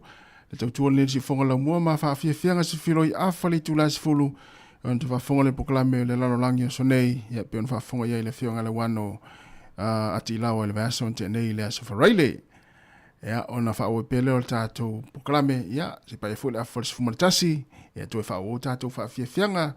ia se i pa ia le sifuru mai lua fa pongo telefoni le tu la sifuru mai lua te pena mai Savelina Kasiano me se o tatu tala mai Sāmoa ia musika o le uli o le taimi ia mo le atu fa malo mo le fa atalofa i la tau mafuta mai le taimi natu na o tau mai mo fo to telefoni o le tatu o tinu pa anga si fonga la mua ia ilungo fa unga na wa amata mai Sāmoa ia ale mtata ese ale tsese ia pe ona fasalau na sa fo i le tatu tau tua mai Sāmoa na lo tau mai mo na ilunga le tatu Facebook mo le YouTube ia au lo ngalue mai le sunga ia ta sesa lem sem mai Sāmoa ia il navaenga ia alo fa uina pele tatu tu le ala leo le tasi ono tesi ma le tasi fa mo ia fa pe fo i lungo tatu penga fai langi le Facebook ma le YouTube ni time o le tatu programe wa luas fulu minuti o te ai nei le tu las fulu si fonga la mua fa fia fianga sui filoi ma lo le mafuta mai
Oi fa forma nei fa vivian su froio nei temi le tai au tu si fongo lo mo luas fu 5 minute o te aile se fulu io il fa mo il tau nei la fulu proclame lo langio so nei le fa tu te le fiona la wana ti la proclame nei os fo il uma fa tu te ai te le io tala mata con fie mal mala mai fo il fa la tu le ni stala o me lo tupu il pacifica o ni sila male la lo langi il tato proclame na e to yo folo fatu el por kala me fa me ya tu nei time il tempo ingala tu no na imatu tau si ainga o e o nga lu e to no fol fenga lu yo lungo le wala to no ofisa falinga o si o loa ya la vala nga lu ngo lo fa nei ya lo tele tu por kala me fa me ya to telefone nei tamali I mana I feila ngo lo na itina fe wa I pasi ya o no foafi ya o taxi ubers couriers o lori te tele ie la ui oloa, ya ma lo lava ngā lue, ia ma avita vale ainga, ia nis taimi o tinae, pei ia o ia la avita vale ainga o nei lo me ia tu la fono malo tina, e ui lava ele lo tina, vea vea na te lo, umar tu la fono e wha amnatu il tamaiti, ia mara to ina. A mai al tato pese o la wha fonga iai, ia o na wha fonga le tato proclame, o le lalorangi o aso nele to e wha sanadu ina. Love Best Pacific Love Band, tama o le folanga. Ora va forma il tau tua ti fongo le mua.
le nganga fia lava ma tau te toi whaatalo whaatuai i le marua lau whaafonga i le nei tūla. I le nei fwoi whaapoponga o le tātou Paul Kalame Masani le nei o le larolangi o aso nei. O se Paul Kalame tātou te talanoi nai nisi o mea tāua e tupu maa diari mai i o tātou vai whanua. Ia ato ai fwoi moisi tūlangi e fia o le kelope malo tātou larolangi. Le nganga o tūlava, ia awa le no fusilo fia, ma le manino ai o le tāpua inga si o tātou tinu, e le mafuanga, ma le winga o mea e tupu mai i le taimi, ma le taimi, ai mai se, o nia afianga o ia mea i lo tu soifua ma lo tātou soifuanga masani i aso uma. Ai pei ona masani ai o te fifia na fo i wha ailo atu o le sunga i a tasi tui tolova a, le ama ua te tauto nua i le tui na atu le tātou Paul Kalame i le so. Me lea ia au te fifia whaatalo whatu i lau sunga tasi, ma lo lava le tau ata i whaaftei fo i le feso soni mai i le tātou Paul Kalame i le nei aso. Ia, whaatalo whatu fo i malanga whaalolo i lau whionga wano, ia, malo fo i ron sai, o a fo i tapinino le tātou Paul Kalame o le nei fo i wa yaso, ia, Manuel Paul Kalame. Malo wa avitai. Ia, au te whaafeiro ia tui foi i le manu uma o lo o sila mai mo mai i le nei vaenga o le au nanga le si ufonga o le laumua e awala i feso te inga wha te konolosi i te tonu o se tātou tunu i Sāmoa na lua ia ato fo i maisi a tunu i whafo o le lalolangi. Wha malo lava le langi o ma le soi fua la ulilei ma tu talusia o lo so longa manuia me umai lo tau nopia iai i nā atu no umamao.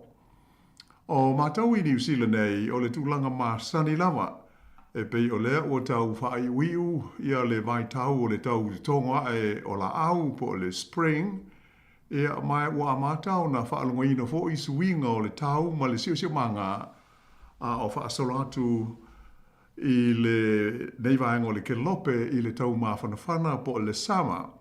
Ea mai o amata tāpena ai fōi i tangata uma e maise o le au ngāru lue mo aso malo lo ato maso fia i le whaai unga o le tausanga. O le neivai aso i New Zealand nei e lua ni mea te tele ma le tāua sa tu lai mai ai e hawhi ai ia le mamanu o lo tātou tunu e le ngata ia tātou o lo ono nofo ia ma nofo mau i New Zealand nei ai whapea fōi ia mātua ma ainga i Sāmoa. E pei ona whaafonga masila mai mo mai i whaasara launga i le neivai aso i New Zealand nei le tātou wala leo le nei le si ufonga o le laumua i Wellington ia ai whapena fōi o tala whea vea ai i televise a maise o newspaper ma rutono New Zealand a maise o fesota inga tele vave o le aso lua na te neila sa sfuruiva leo novema na to aitau nuu mai ai i le laumua i Wellington i a le solo tele le hikoi le sa taula mua ai i a tangata Maori e wha malo si ai i a le te ena leo le pili po o le tula fono tau wha aofi le ua i luma nei o le pāle mene mo le wha winga ina wha ali tula fono o le nganga au tū o le whenga inga fo i le nei o Waitangi, le Treaty of Waitangi. E a mai pei ona tātou mōli mawina, si lia i le whāse fulu afe le awha inga o tangata na awai i lea hikoe, ma wha atumuri ai le malai o le maunta o le pāle mene i Wellington nei, ma tau awi nā tua ialo ia i whaipule o le pāle mene, ia se talo sanga tusia ua saini ai tangata e siri atu i le lua se lau wafe le au whai.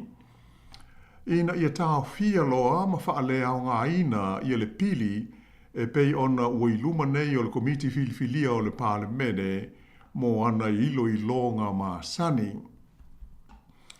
Ai o le aso na so ai, le aso lulu lea, le aso lua se fulu o Novema, le ana tātou mōli maui nā ai se whai unga tāua i le tala whaasolopito o whaia i le Parlemene o New Zealand mō tangata o si o tātou o te nuu o Sāmoa. E awala lea i le pasia e au noa ma se whaasala e se o le whaitaunga whaatolu o le tūla fono tau whaofi po o le pili mo le toe whaatu mawina alo ia wha le tūla fono o le citizeni o tangata Sāmoa ia na so loia maave sea i le tūla fono o le citizeni Sāmoa i sifo o le tausanga tasi iwa valulua. O le whaapuupuunga o le tūlanga, o lea ua pāsia le tūla fono toe teu teo, mo le toe whaatu mauina o le citizeni o tangata Sāmoa, ia na so loia mua i le tūla fono whaailonga lanu ma whaailonga tangata ale malo New Zealand, i le tausanga e tasi iwa valulua. O le la ua tu inatu ia le nei tūla fono e pei ona pāsia ai e le palemene, i le kovana sili o New Zealand, mo lana saini alo ia, e tusa ai o tūlanga masani o mea whaape nei. O le nei whaai unga ma le tūlanga ua o iai le nei mata upu, atonu e te tau ona tātou tau whailangona ai le nganga o le whaafitai i le li, i na unga whai ona whaataunu ina le nei whaau moe. Ia mai te tau o na avea o se tala fia, ai mai se lava mō tangata uma o lo tātou o tunu o loo a fiai i le nei tūla fono. Ia ai usi pēr le whaafonga.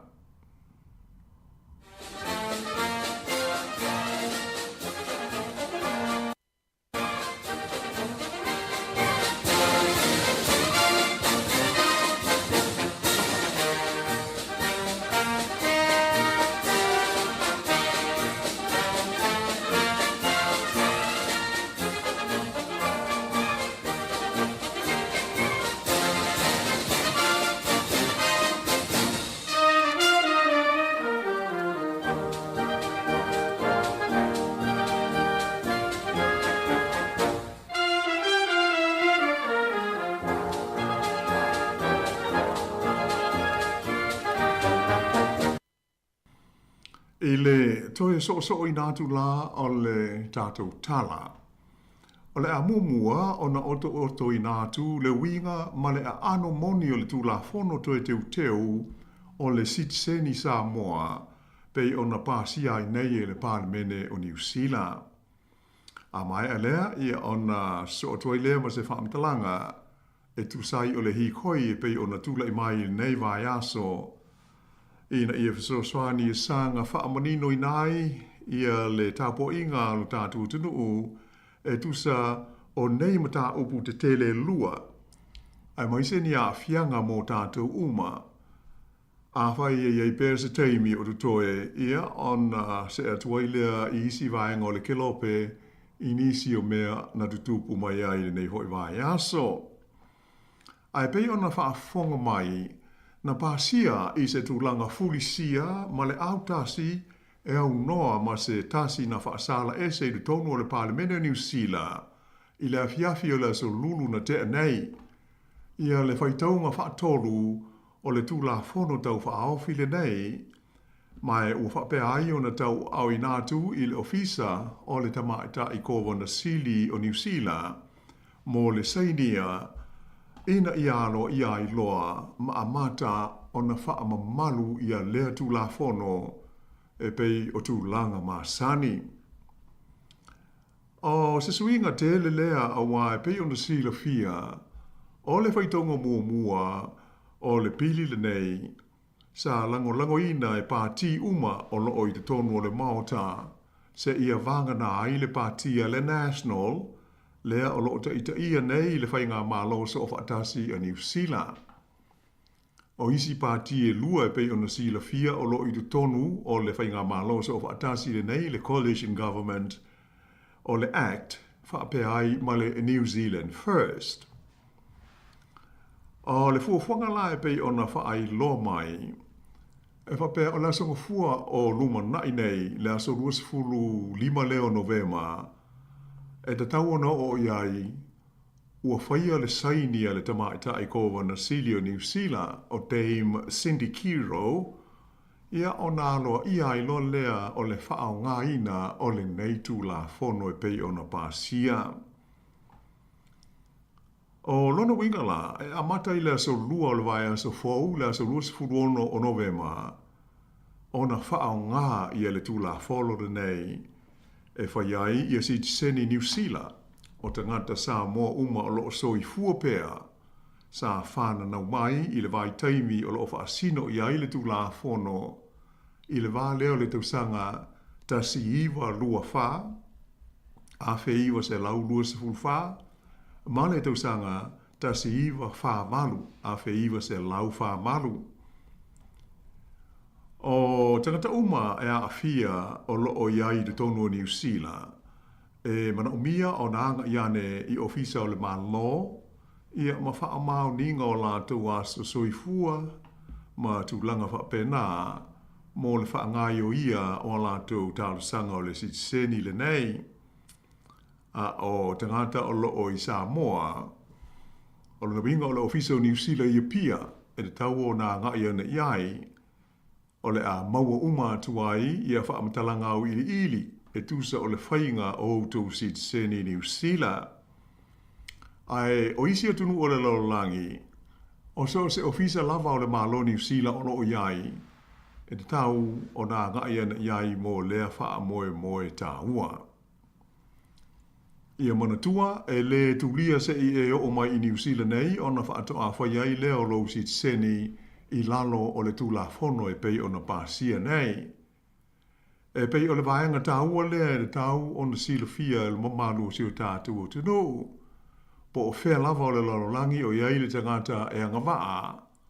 E te tau o na o ane i le ofisa o le malo New Zealand o lo o iai le nātunu o mō le whaataunu ina o le nei wha moe moe. O le saunuanga mai le li whai pule o le partia le Greens o te anau tuiono, lea e ona i le pili le nei na ia ta uai, o le pasia o le pili o le sitseni Sāmoa, o se la sanga ta ua tele lea mō le sa ilinga o le whai mea tonu, justice, mō tangata o Sāmoa, ia e maise tangata o le Pasifika i le tonu o New Zealand nei, ia e maise ai fo'i o atu motu o le vasa Pasifika. Ua toi alo ia ma whaatu mauina i le neitu la whono toi teu teu, ia le aia te tau o tangata Sāmoa, e avea ai ma siti seni o New Zealand, ai na so loia ma ave sea wha malosi, i le tula whono lea na fausia wha apitoa e le malo New Zealand, i le tausanga e awhi iwa se lau walu lua, i le taimi a otula i mai le tofi pāle mia, ia le asa pai, Rob Muldoon, ma le pati a le National. Sa whaaria fo'i i le aso lulu e le fionga anae Arthur anae, o le teitei whono leo le mau o le sitseni Sāmoa, mai o stasi sa avema foi pule o le pati a le National. E whapea, o le pasi ai o le neitu la whono, ua wha sao ai se wha ai unga le a miotonu, sa whaia i o tātou tangata, ia mai da tau, ona wha fia i na ailo tātou o tunu o loa fia ai. Ai na wha mai fo'i e se sui whai pule si nia o le partia le National, soa wha ia Cameron Brewer, o le wha iunga le palimene i le so lulu, o se aso tā ua tele lea i le tala wha solo pito o New Zealand. Ai i le Samoanga, a le taitai o le partia le Labour, ia Chris Hipkins, na ia whaafetai ai le mamalu o Sāmoa uma i lana tāpua inga o le neima tā aupu. Ai maise o le mamalu sa whaatasi ai le maota o le palimene i le solulu na tenei. Na ia tā awai, o le nei whaaiunga, ua sila fia umai le lorolangi atoa ia Sāmoa. Ai o le tasi o taitai o le partia Maori, o le tamaitai hui pule o DB na rewa Paka, sa ia ta ua le nganga whaano noa. ona ole mau whaafita auli sa whea ngai ma tangata Sāmoa, ona ole nei ma tā opu. Ai maise ole to tele, ua whai i langi i le wholaunga, ma ua le silsila, i le taunu unga o le sitseni, e pei ona whi nawina mai tu sanga e tele ua mamae. O le mea moni lama, o le to tele o le tupulanga lea ua ta i whaasa fululua nei tu sanga o le soifua. A tonu la tau te le manino le lei ma mala malama i le mata opu le nei winga i le sitseni Sāmoa. Ia mai manatu a tonu le lei fo i le toe wha manatu mo lo tau silo fia ma ia sanga manatua pea mo le anga i luma. Ai mai se o le to tele i la tau nei na soifua ai te tonu o New Zealand nei. Ia mai si fo i tunu i whafo. O le vai taimi o lo whaasino i aile nei mata opu au e alu aso, sau aso. Ai tā ua o lo dātou manino male mautino o le lei o le talaanga male mafuaanga o nei vaenga tā ua o le tala whaasolo pito. O le talaanga o le mata opu a toa e winga i le sitseni po le tangata nuu New Zealand mo tangata Sāmoa. Na amata mai le tausanga ya feiwa sa lau fitu sifuru valu. E na ua tau fia e le vaenga po la ufi ngā luenga la ofisa o fe malanga i ngā New Zealand, le Immigration New Zealand, ia le tamaita i swafa ia fale mai le sā. O se alo Sāmoa sanga lue o se kuka i se tasi o whalitari mālo i te tono le lau mua i Wellingtone. Mana tu hoi o le vai tau lea ua vevela i le sā i linga o tangata ua ova aso i tonu o le nei e tunuu e le whainga māloa New Zealand sā iai nāo na pō e ma mālosi ai le sā i lia o tātou tangata i waweao sa whao ngā ina i ta i whau e pei ona silofia i ma le mau wha whi tā uri lawa sa tū lai mai ai. O le mafu anga na tau fi ai i e whale mai le sā e le immigration i lea wa taimi. Ona wha pea e le aisa ia de tau wha le tū la fono mo le nei te mai tai e nofo ai de tonu o New Zealand nei. Na fesosoani ia whale mai le sā i le fina wina o lana mata upu ia nisi o lo ia whaapitoa i mata upu tau whemala ngā inga. Ia mai sa umise taimi, mai ua ilawa ina awele nei mata upu i luma o le whaamisinonga o pito i maua lunga a New Zealand i ia ona pō. Lea e whaingoa ina o le Privy Council i le ai o lone tona i Engelani. O le whaiunga lo ia la mai le Privy Council i le tausanga tasi iwa walulua. Nau la tau whaamanino ina mai ai, o tangata uma na soifua pe whana nau mai i to tonu o Sāmoa i sifo i le vau le tausanga tasi iwa lua wha, ma le tausanga tasi iwa whawalu.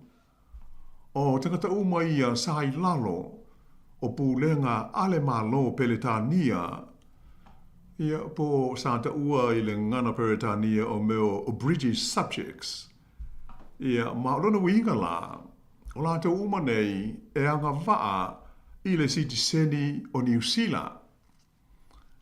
O le tausanga tasi iwa wha iwa pe o na silo fia, o le teimi lea na whaato a aloa i ai, ia se sitiseni o le malo o New Zealand. Ea mai peila o le whaai unga le nā daluai o na o Sāmoa, sa pule New Zealand ia vai tau, a o New Zealand sa i lalo o le pulenga peletania. O lona winga o tangata uma na soifua le tātu o tunuu i le vai teimi lea, o meo British subjects i a po o tangata peletania i sesi wha upunga. Ma e anga waa ai i le sitiseni o New Zealand ina ua wha vai ina maalo ia a mata mai le tausanga i tasi iwa wha iwa. Ia ai pea o na silo fia au mātu tua. O le tausanga e tasi iwa walu lua, tausanga lava lea na au mai ai le whaai unga le nei a le Privy Council, e le i umi lava se taimi masalo i le a do se lua pe dolu masina, ai ua uma o na whaana nati o na fausia e le whai ngā māloa New Zealand, lalo le taita inga le li pa le mia i le nā taimi, ia le asapai Rob Muldoon, ia le tula fono e whaingoa ina o le City Seni e bracket ai Sāmoa sifo, ia po'olona i ngoa whaperetania o le Citizenship bracket Western Samoa Act. Ma so loia ai, ma whaale au ngā ina le nei whaaiunga mai i le Privy Council. O le pasi ai lao le tula fono teu o le sitseni o tangata Samoa i le aso lulu o le vai aso le nei. O lea ua toe whaamautu i na ai, ma ua toe aloa ia ai le sitseni New Zealand o tangata Samoa uma na fia ai.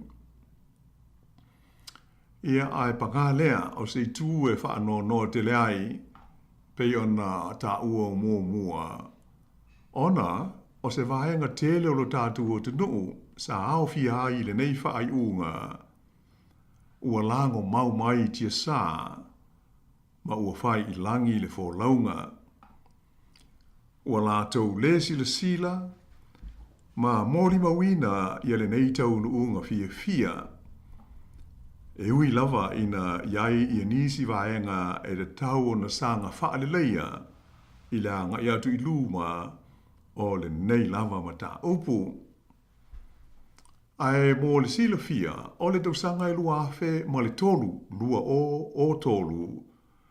Le ana amatai o na taita ia e le fionga ia atha anae, ia ni solo te tee ona o le mata upu le nei o le sitseni o Samoa, e le ngata i le tonu o New Zealand nei, ai whapena ai foi ma Samoa. O se vaenga i o tau mwhainga la mamalu o lo tātu o tunu i New Zealand nei, mō le toe la ngā o le neimata upu, ma whina wina le tūlanga o le sao, ma le lea mi o tonu o le mea na whaia e le whainga māloa New Zealand, i le tausanga le awhi iwa se lau walu lua. O le whaatala no ina o le neimata upu, ma le whaavaina o le maua Samoa mō le sitseni, sa taula mua, ma taita ia le fionga anae atha anae.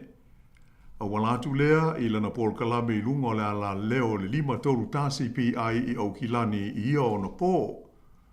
E mai ua lua se fulma le fitu tau sanga talu na ia taita ia le fi nawina o le sitseni i le vā ma le malo o New Zealand. Sa wharia mai e le fionga anae, o se tau mwhainga le lei ua tūlai mai i le neimata upu, mai o se tūlanga i le tau, ona whaafia i nai e le ngata i tangata Samoa, ai whaapea ai ma tangata o New Zealand. Na ia ta ufoi e tele nisi vaenga e le tau o na una ia pea o le neimata upu, e au fia ai le whaatau sangaina lea o le malo New Zealand. Ina ia te tau o nā fia ai ma whanau, a tangata na tupunga mai i tangata e whaasino tonu i ai, ia le whaai unga le nei le Privy Council, ma le tula fono e pei o na pāsia nei. Ia ai se i vai foi le nei vaenga o le tātou Paul Kalame, ia o na toe wha wau tua i lea e usi pēr le wha fonga.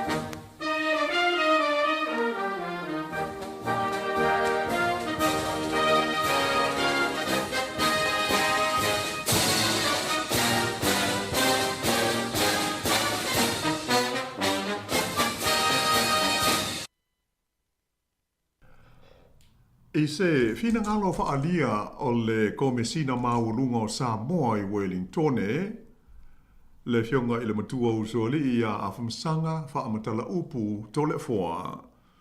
Na ia taua ai le nganga whaafitai i le malosi o le langolangoina o le neipili i le tonu o New Zealand nei, ai moise ai o le pālemene, mai e manatu o ia, e atangi ai i le atulanga, ia le onga o le sese ma le lea mi o tonu o le ngai o inga sa whaia i tangata o lo tātu o tunuu ia ua toe maua nei ma wha mautu wina lo lātou sitseni i New Zealand. O le fionga ia awhamsanga o se tasi leo tangata Sāmoa e anga waa ai i le tūla wholo nei o Pāsia mo le sitseni o New Zealand. Peitai na ia whaalia, a sila le lei i fuainu mela, o na mauti noa lea, e le matuato o tele nisi o to toe mai, o tangata e whaasino tonu i ai le whaa i unga le nei, o le male tūla whono e pei o na Pāsia, o le to tele lava ua mali liu. Ta ua foi e le li komisina maulunga o Sāmoa, sa le ifia ia le malo Sāmoa i le nei mata upu ona o le manatu o se mata upu e fito i tonu i le malo o New Zealand. O le taitai fono lango o le komiti o le maua Sāmoa mo le sitseni lua o lua wha le fionga ia tofi lau Nina Kirifi Alai whapea ma le fionga tofai au Pito William Sio o le sa avea tarui nei ma minstau tangata Pasifika. Mai o le matafa yoia le komiti le nei o le lango ina lea o le pili e pei ona Pasia nei ato hai malona wha moe nga au tū. E wila ina e le o au fia ai whanau ma tangata na tupunga mai ia i la tau e whaasino i ai i le tula fono le sitseni. Ai na whailo mai e le fionga tofi lau. E iai isi awala e mawhai o na whaatino i nā i le tu langa i le lumanai. Ai o le me sili o na tāua, o lea o maua le sitseni o e maat tua. Sa ia whaafetai ai le mamaru uma o le tunuu sa awai maa fia i le una ia o le nei mata upu mai lava i le amtanga se ia o nei ina Pāsia e le pālemene i le solulu teluai le tūla fono toe teu le nei mo le toe whaatu mawina ai o sitseni o tangata Sāmoa na so loia i le tūla fono le sitseni Sāmoa i sifo tasi iwa valulua. Ai pei ona whaafonga mai, ua tele tau sanga o tau mwhai mai lo tātou o tunuu, e awala i le maua Sāmoa mo le sitseni, ai maise nisi o tamari i mawhai launga, i se whainga e toe so loia ai le neitu la fono le ami o tonu. O ia tau mwhainga uma, sa te ena e le Italia e whainga malo uma na tula i mai, i lea taimi ma lea taimi i le tonu o New Zealand nei. Mai na whaalia mai e anae ata anae. O whape o le tau whaai ui unga o lona taimi i le tonu o le pālemene sa ave aime whai pule o le National. Sa ia wala ui na ile li loia o George Barton o se tasi o loia sa fina wina le mata upu o whale mai le sa i le Privy Council. Ina ia whaia sana tau tetalanga i le whaafale tuipo o le caucus a le partia le National, ma sa ia whaamatala i nā iau ili le tatau lea i le malo o New Zealand, o na whaia se whainga e whaasao ai i le nei se ma lea whaale tonu whaa le tūla whono. Sa fina wina e anae ma le mau o le sitseni Sāmoa, le soloia o le tūla whono o le a le to tele ai i e tangata Sāmoa e whaalangolango i le benefitia New Zealand e pei o nā atu ngalu i ai le whainga maloa New Zealand i ia o no pō. Na ia whaamawhaina E pauale mea o o mana na o iai tangata Sāmoa, ina ia whaawhaingo fie o na whe mala ngai i le wā o Sāmoa ma New Zealand. Ai o le tula whono po o le pili lea ua pāsia nei mō le toi whaatu mawina o le sitseni na soloia ia po o le whaapeletania o le pili o le Restoring Citizenship Removed by Citizenship bracket Western Samoa Act 1982 Bill. O le pili po le tula whono tau whaaofi sa whaaponga iai le li whaipule mai le atu kuki o le patia le Greens e swafa ia ternau tu iono. O le tausanga e luafe luas fulunua sa feilo e tuaile li whaipule le nei i le tofaya te le ai Edwin Puni ma le maftanga ta itai tangata Pasifika le Pacific Leadership Forum mo se whaamanuianga a toa ma se lango mai le mamalu o Sāmoa o lona whaamoe moe i le pili le nei a o lumana i ai le whainga pālo te tele. Ta uai e tele i ai se talnoanga ma le wales whaasara laua New Zealand. O le taimi na se ia nea i whafo le lafo le nei po le pili le nei e te anau tu iono mai tu tonu o le pusa e iai lafo o suia fai pule. Sa whaapelo na wala awina mai e le li fai pule le nei ia nisi o tai o maaftanga tangata Samoa i New Zealand mo le whaatala noa ina o ni whainga mani awala e whaataua nau ina ai le lango sua a isi pāti umai le tonu o le pāle mene e tu sai o le whaamoe moe o le lafo ia po o le pili le nei i lona whaitaunga mua. Ia mai o le tulanga le nasa wha ngā solo mai ai. Na so lea ma le tāpena ina ma le whaatino ina o mōri mau tusia a toa ma mōri mau whai ngutu mai le mamaru le tunu u sa fia whaalia ni o lātou whina ngalo. Ina ua tu ina atu le pili i le komiti filifilia ina ua tu nai o na pāsia lona whaitaunga mua. Ia mai pei ona sisila fo i le mauri poti sa iai ma whaasara launga to tele whaitau fia se fuluafe le mamaru o le tātou o tunu u sa mawala wanoa. E whaiaia lātou mōri mau e le ngata o mōri mau tusia ai o mōri mau ngutu se i tulo i luma o le komiti filfilia a of anga solo na sa i linga. Sa fiai i suenga nei mga ruenga le komiti filfilia i au ki lani ia mōri mau mai le mamalu le tātou tunu o mai Sāmoa le sa fiai le taitai o le tua ngai o le palemene o Sāmoa, le sunga atu i le epa, se i lele mali e le ngoi, e o manisi o whaipule o le pātia le HRPP. O stasi o saunoanga atu i le epa i luma o le komiti le nei e pe o na wha mauina, na ia ta awai e whapea, e whaingo fie le alu i se oli na i lo le sau i New Zealand. O se saunoanga ua ia whaaleo i nai le matua le fia o le totele o tangata Samoa i le mata upu le nei e winga i le sitseni. O le taimi o whelafo inga le maota i le whaitaunga whaatolu o le pili sa whaari ai le li whaipulo le National o Tom Rutherford ai whapena fo i le tamaita i whaipulo le Labour ya Barbara Edmonds lo la ua langolango ina o le nei pili.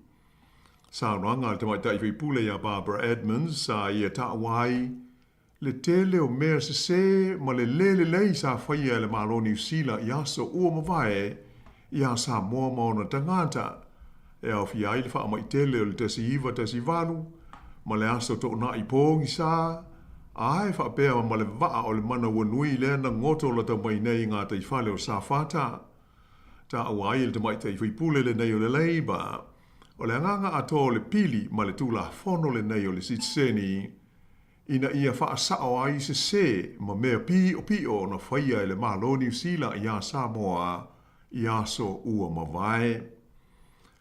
Ai o le saunoanga le li whaipule o le National ia Tom Rutherford, Sa ia whaalia manino ai I tangata Sāmoa uma na sila mamai moa I tau orumanga o le pālemene I le nā taimi e whapea. O le pili ma le tūla whono le nei, wa aloa I ailo tau tūlanga I le tonu o lo tātou ma lo le nei, mai ua sanga wha mautui nai ma le vale lei wha apitoa o Sāmoa ma New Zealand. O le masina na te nei ia o ke tōpa, lea na pāsi ai lona lua o whaitaunga o le pili, ea mai sa langolangoina e pāti uma po vaenga wha o whai uma I le tonu o le pālemene, wha atasi ai ma le teu ngai tasi, sa wha aponga iai le whai pule o le pātia le New Zealand First o Andy Foster. O lea teu ngai wha pēa, o tangata uma e tāro sanga mō le sitseni I lalo le tūla whono le nei, ma manuia a lātou tāro sanga. O le ato e whaafoi a lātou tupe sa tongi o le tau o le tāro sanga, po o le application fee. Ua whaalia mai wa pē tusa ma le tonu wafe 5 se lau, le au whai o tangata o le a fia I le sitseni le nei. E pei o lātou ia na soifua mai I le vā le tausanga tasi iwa rua whā, ma le tasi iwa whā malu o loo soifua mai e o mai I le so. E to tele tangata e au fiai le tai o le tua ngai o le pālemene o Sāmoa, ia tu I le epa sa I lele malie le ngaoi, o loo manana o, ina ia ta tala ia le avanole nei, e au fiai whanau, ma a inga o lātou uma o loo a fiai. Mai na whailo mai e tui le epa, e tele ia seisi ngā luenga e te tau na whaia, ina ia mauti noa, e ato toa o na whaatino o le amio tonu, e tusa o le nei mata opu. Pei taila e luani teu ngā sā mana o aile li whai pule e ana le lafo ia te nau tu iono, e fia whaawhi le nei tu la fono pei tai e le Italia e le maota na te ena. Ai o vaenga sa mana o le li whai pule le nei e whaawhi I lana pili, ina ia au fia ai whanau o tangata e whaasino I aile sit seni, ma ia le ai se tongi o le whaia o se tāro sanga. Whaadia mai laile li pālemia, ia Christopher Larkson, o le mea sa mana o I aile whainga mā lo, ina ia manuia na o tangata e whaasino I aile sit seni, e peo na a fia I le tūla whono le tesi iwa walulua. Mai na ia tā ua mauti noa I le whainga mā lo, e tusa ma le tolu afe 5 se lau, le a whaio I lātou nei o loo soi fuapea, I le vā leo le fitus furuono, ma le se lau tau sanga o le soi fua. Ai ana whai e te tala le awanoa, ina ia au fiai ma whanau o tangata nei, e ma whai o nao o atu le a whainga, I le se fulu 5 afe, ono se lau, le a whai o tangata Sāmoa, e a vea ai masit seni o New Zealand nei. E pei o sina o tonga le nao le tūlanga fia sa iai le taunu unga o le nei pili o le sit seni le so lulu na te nei. Ia mai ua manino mai ai, e iai ia tūlanga e mana o mia o na tuli loa I na pea, o le nei wata upu I la ngā I luma. Ai o le me silio na tā ua, o lea ua alo ia wha le tūla whono, le aia te taua o tātou tangata e whaasino iai, le whaai unga mai I le whaapasinoga po le Privy Council. Ai peila fo I ona mātou talanoina I le Neipol Kalame Inisio teimi o mawai. E tele vaenga ia o loo mawhai o na mawai e o tātou tangata ia le sitseni o New Zealand e ui ina whaiingata ai o loo maua mai ai ia avanoa. E pei ona sila fia e nā o Sāmoa le atunu o le lalolangi e iai le la whea ngainga whaawo ma le malo o New Zealand. Whea ngainga le nei e mafuai o na maua vave o tātou tangata ia le sitseni o New Zealand. E pei ona sila fia o le teimi lava e mauai le tūlanga fo le nei o le nofo mau po o le permanent residence o so se tangata Sāmoa. O le teimi fo le nā uanga wa ai e talo sanga mo le sitseni o New Zealand. e le pei o isi atunu o le lalolangi e ta ilua ta ifia tau sanga e te tau na nofo mawai o na whaato a angawaa lea e tau sanga mo le sitseni a to ai fo i manisi o tu unga.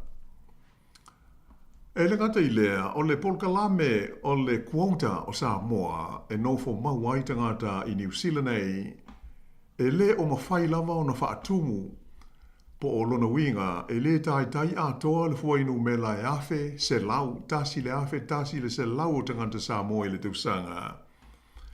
Ona o tūlanga whainga tāi pia o na silu fia i le sa ilia leo ni ngā ruenga, a tō moisi a mau lave iai e whainga tāi o tātou tangata o na whaau ngā ia vanoa e tusa lava pe ua manuia i le sei lea e whaia i tausanga uma. O loo ngata mai i le vai taimi o whainga malo le Labour a o pāle mia i a Helen Clark, o na whaia ni tau whainga le malo New Zealand e tau tonga fiti ai i a lea whaale tonu o le atoa o le quota le nei o Sāmoa i tau sanga te tasi.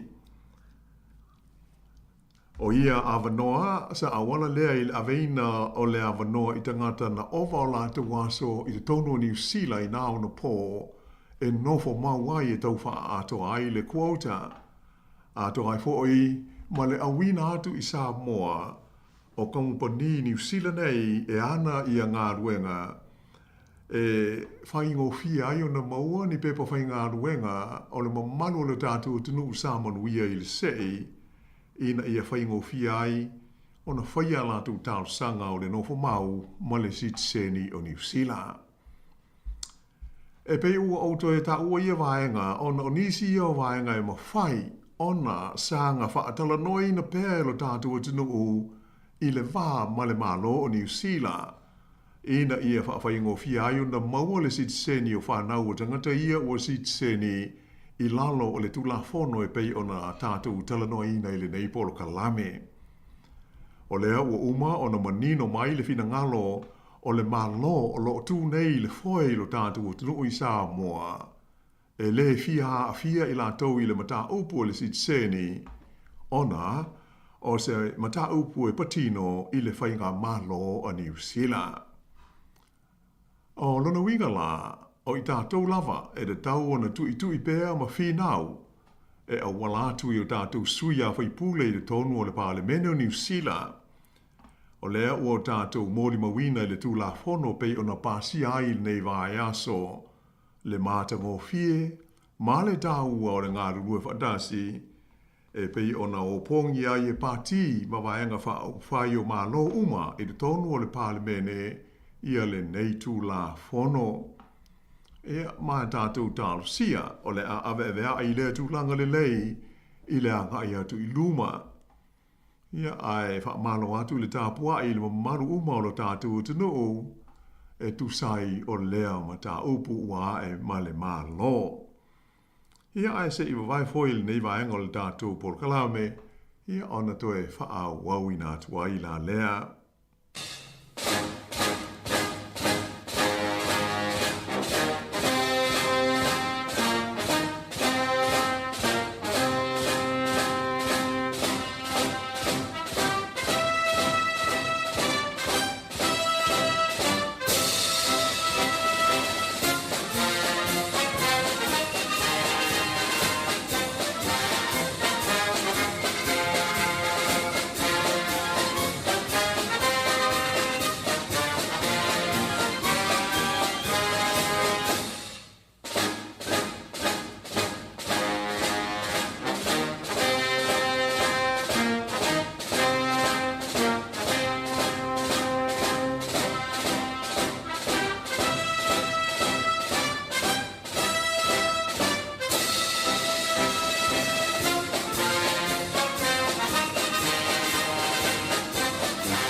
E leisi vaenga o le tātou tala. O le mai aso nei fōi e pei on mai ta watu i le pōti ua mau mai Lea na whaatau nui nai ia le whai ngā whiliwhilinga mo le tofi kovana mo le lutena kovana o le malo o Amerika Sāmoa. Ia mai o le taunu unga o lea whiliwhilinga i le pālota luna lua po le run-off election. Ua tūlai mai ai ia se whiliwhilinga o se kovana fau ma se lutena kovana fau o le territory o Amerika Sāmoa. O le panga ua whiliwhilia e le au pālota o Sāmoa i sae po Amerika Sāmoa. O le fionga ia pula lii Niko Lao Pula, ma le fionga ia pulu ai Junior, o la oia o maru malo i le pālota mo le tofi ko Wanasili ma le lutena ko Wana. E lima afe valu se lau whaono la whainga o pālota na maua i le panga le nei e le fionga pula lii ma le fionga ia pulu ai Junior. Ia pe o lona winga 50 ma le iwa tesi ma le 8% o la whainga e iwa afe fitu se lau fitu tasi o pālota sa whaau ngā ina i lea whainga whiliwhilinga a Amerika Sāmoa. O le panga a le alikovana ia le manu pe leti maunga ma le lutena kovana ia la apui tala uenga ele a salo ale na la ua maua la whainga e tolu afe iwa se lau 25 o pālota. Ia pe o le fase fulu tesi ma le 2% o la whainga atoa o pālota sa whaau ngā ina. Ia pe ona ta o fo il tāru tala i le vaiaso o mawai. O mafua na whai whaalua ia le whainga whiliwhilinga le nei a Amerika Samoa mo le tofinga o le kovana ma le lutena kovana ona sa le i maua e se panga se tasi i le pālota mua ia le 50% e tusa ona mo mia i le lātou tula fono o whainga pālota. La lela o mai ai le nei vaiaso i le solulu le whainga whiliwhilinga ia ma le ua tusi ao le au pālota o Amerika Samoa ia tuila manua.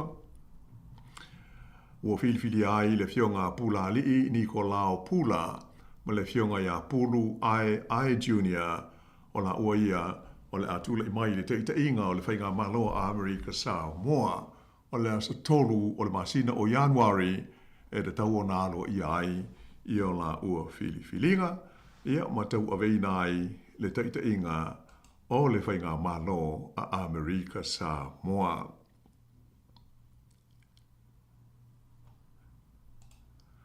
O lisi i vaenga o le tātou tala, hei ona whaafonga moi foi o le asolua ia lea na tō aitau nuai ia le solo de te po le solo tele vo il nei le hikoi i le malai o le parlemene i le lau mua i Wellington e nei. E fi foi i ai hoi si na whaamitalanga pupu i le anganga ia ma le wha moe moe o le nei solo tele pe o na tātou mōli mawina wa iwa aso talu o na ngai mai i mātū i kei reinga i le i tu langi au pito i mātū o le tino o ai whape ai ma bluff i le tu langi au pito i saute o New Zealand. Ia au te langona o te lea hoi ina silo fia e lau tō malu le au whaafonga ma manino i le pongai ma le nganga o le nei solo tele e pei ona taula mua ma taita ia mai e tangata Maori o New Zealand. Ai pei ona sila ma whaafonga ia i whaasaralaunga ma li poti a televise a toa maa la leo SS a mai se fo i newspaper ma whaasaralaunga i lunga fesota inga tele wawave a tangata seito tasi. O le wha moe au tū lava o le hikoile nei, ina ia tuu whaatasi ai tangata Maori lava la tau, ma ia ngāru lue whaatasi ai ma isi tangata uma o New Zealand. E whaai loa atu i le whainga mā lo o lo tū nei i le foe, lo la tau te i le pili po o le tū la fono tau whaofi lea ua i luma nei o le parlemene, mo le whaawinga ina wha le tū la fono, o le nganga ma autu o le whengainga o Waitangi i le wā o Maori ma le malo pe le tānia. E pei ona silofia o le pili le nei o le lafo ma le tu lafo no tau whaaofi a le taitai o le partia le act le li foi pule ia David Sāmoa. E pei o foi ona silofia o le act o se tasi leo partia tonu o lo o iai le tonu o le whainga malo so fatasi po o le coalition government o lo tu nei le foi le pulenga o le tātou whainga malo i New Zealand nei. O lea ua sili atu nei ma le tausanga a toa talu na tu lai mai i lātou i le wha foi ina o le whainga malo. O le vai aso o ma vai sa au ta ua i le uili linga o le pili le nei ma lona au tu. E pei ona o lea ua pāsi ai i lona whai taunga mua mua ma ua awa noa ai whai pule wha adia i ai o lātou manatu ma ua tu i nātu ai i le komiti filifilia le pālemene mo ana ngaruenga masani e pei le wafo i o isi pili uma e tau au i nātu i le tonu o le maota. Sa auta ua i le nawai aso e le i ai le li pālemia ia Christopher Luxon i le maota o le pālemene i le taimi na fola si ai luma o le maota e le li pule ia David Sāmoa ia le tūla fono tau whaaofi le nei. Ona, taruai sa malanga atu le li pālemia i le fono tanga a tai o mā lo mā tunuu e i do tonu o le whaalapo tonga po ile nei e ta ua o le APEC o le wha umi le wha peletania o le whaalapo tonga le nei o le Asia Pacific Economic Cooperation Countries ia po o tunuu o Asia ma le Pasifika e ngā rurue whaatasi ma whe langorongo mai i mata opu tau i le tamau a inga. O lea fontanga e pei o na malangai le li pālemia sa whaia lea i le ai o Lima o le laumua lea o le tunuu e ngoa o Peru ai e le o le tunuu o Chile e pei o na auta ua ia o le mele wha marurua tui fo i le mamaru au wha afonga i lea sasi o le whaipolo kalame. O tunuu nei e lua o Chile ma Peru e tua oi i le i tūlangi sa sae o le kontineta tele o Amerika i saute po South America i le i tūlangi sa sae o New Zealand whaapea mo le vasa Pasifika pe a whai sila le lei iai i le whanua.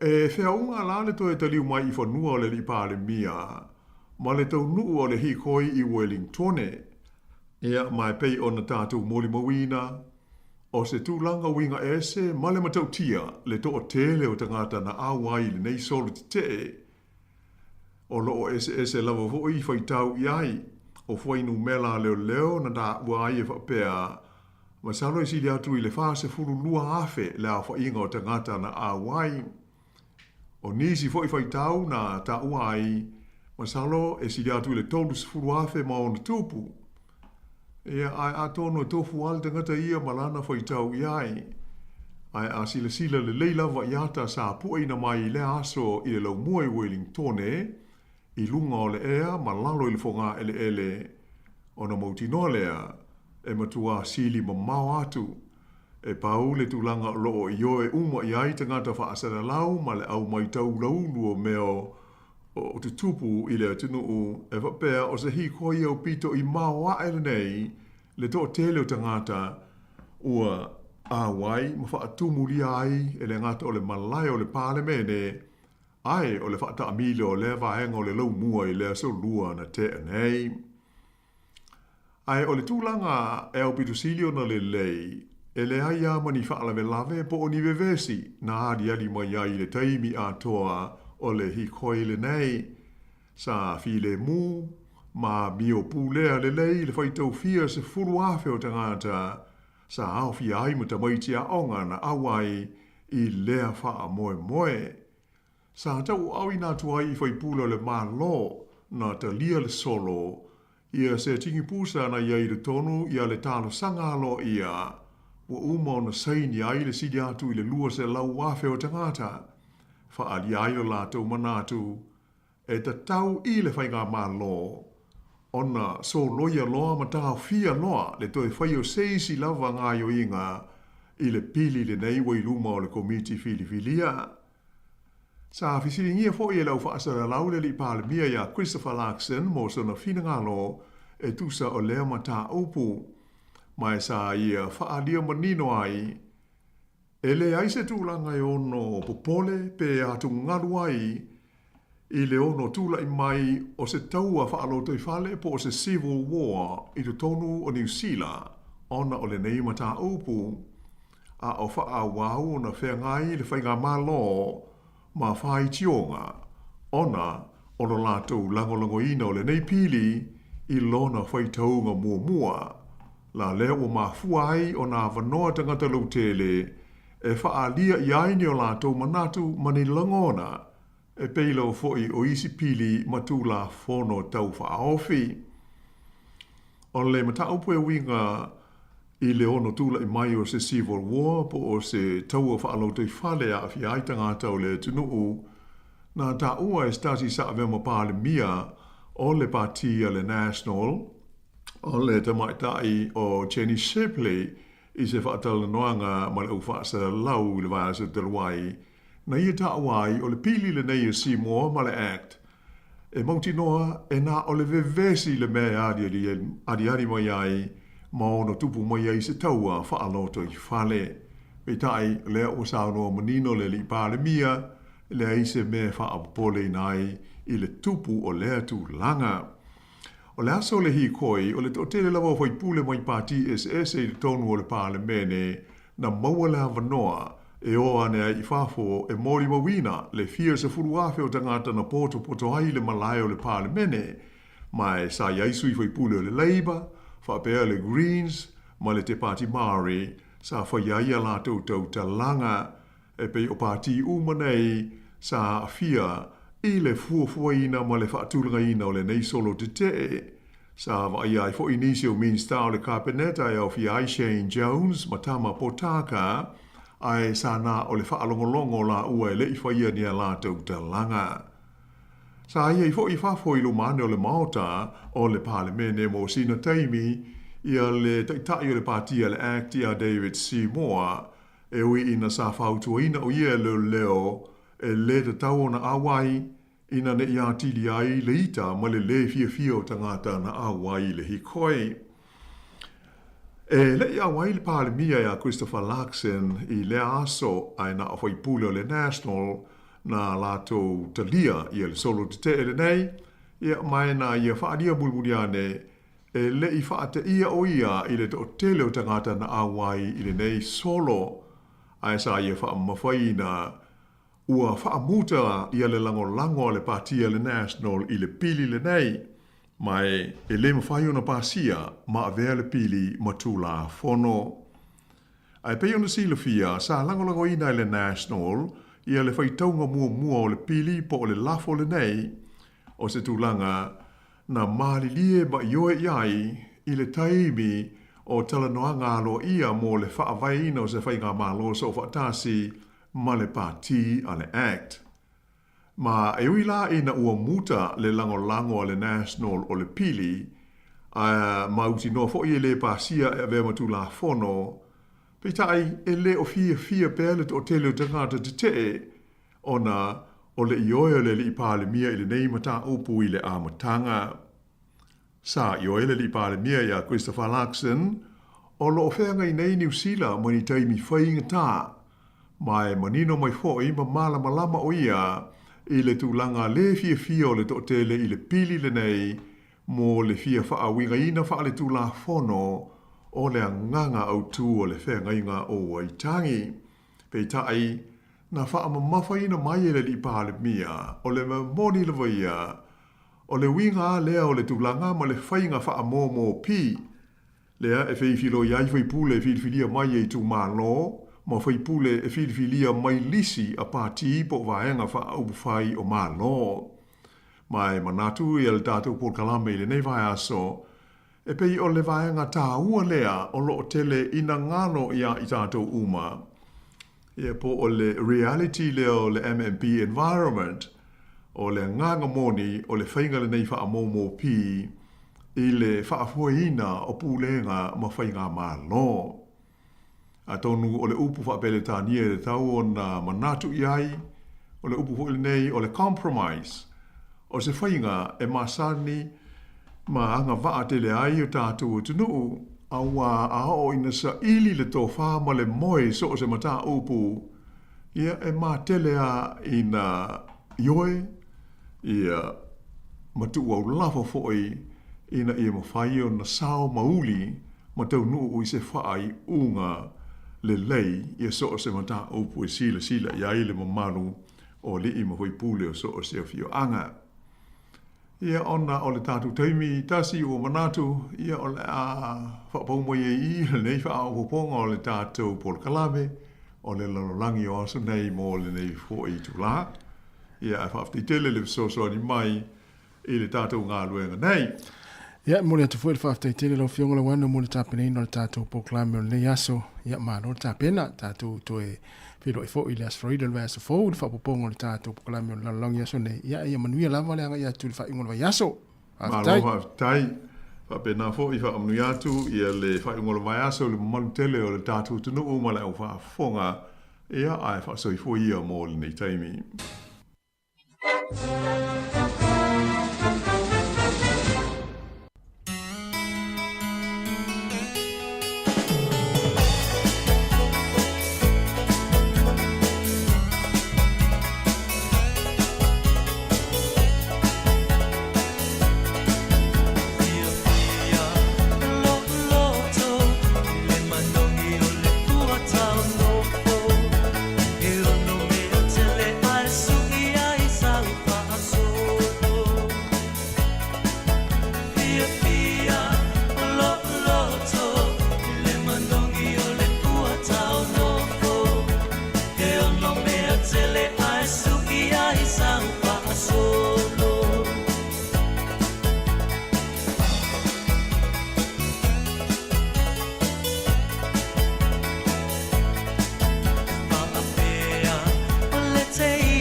Anda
ai e tausia o pea e wha mai mai o ai e sau ma se a fi.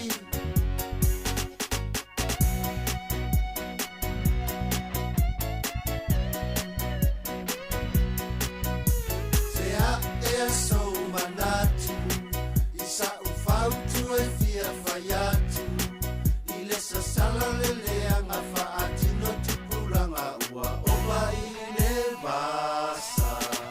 Pe ole nei e ale pomai fia si o ua mafuai e fia wha ata i tai tu a papalange musu e wha ata whai.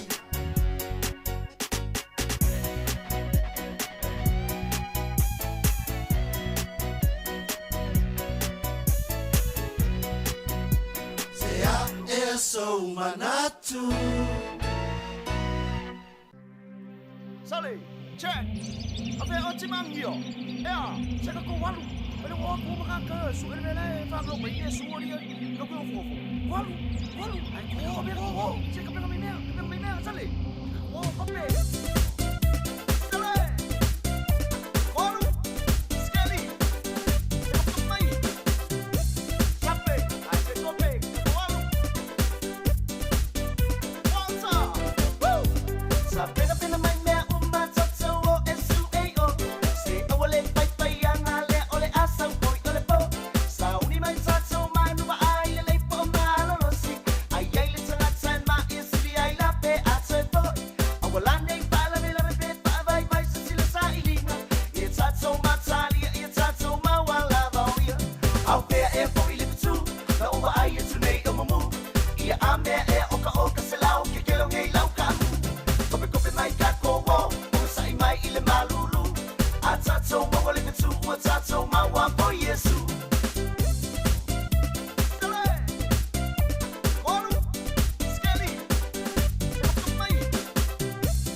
Daya ngaka.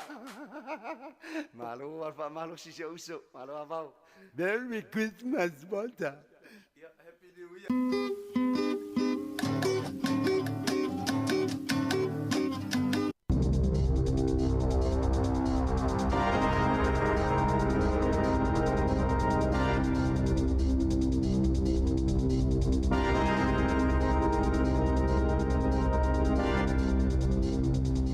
Chai whaatala wha, tala whaapoponga o tala whau mai le si ufonga le lau mua, mō le ne iau auli.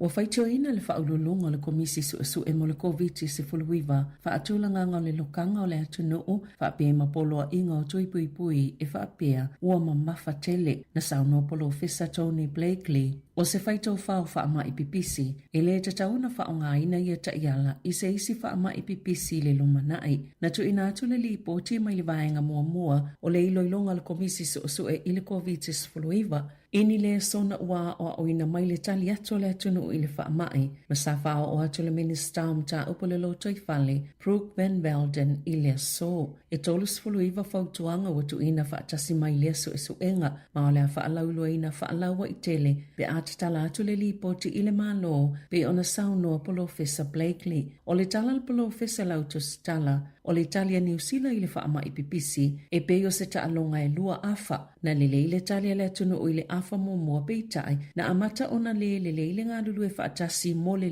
lau tele o tangata uma ina ua o i le afalona lua sa ia tā ua foi sa tā ua le vaava ai pe sa talawhia ngai le tāpuni ngole atunu ma folanga mo toi pui ai pe sa o vātu foi e ui sa whainga tā mo taitai ona whetu unai ma ilo i le ataimi e a ono se lau tangata na whaatala noina, wha se lau whono tanga na whaie le atunuu, ma le se fulu tolu awhio finangalo tustosia, sa whaita wina i le iloilonga po le su enga na whaatau taia, e le li polo Fesa, ma se whaito wha o le tamau ainga o John Whitehead.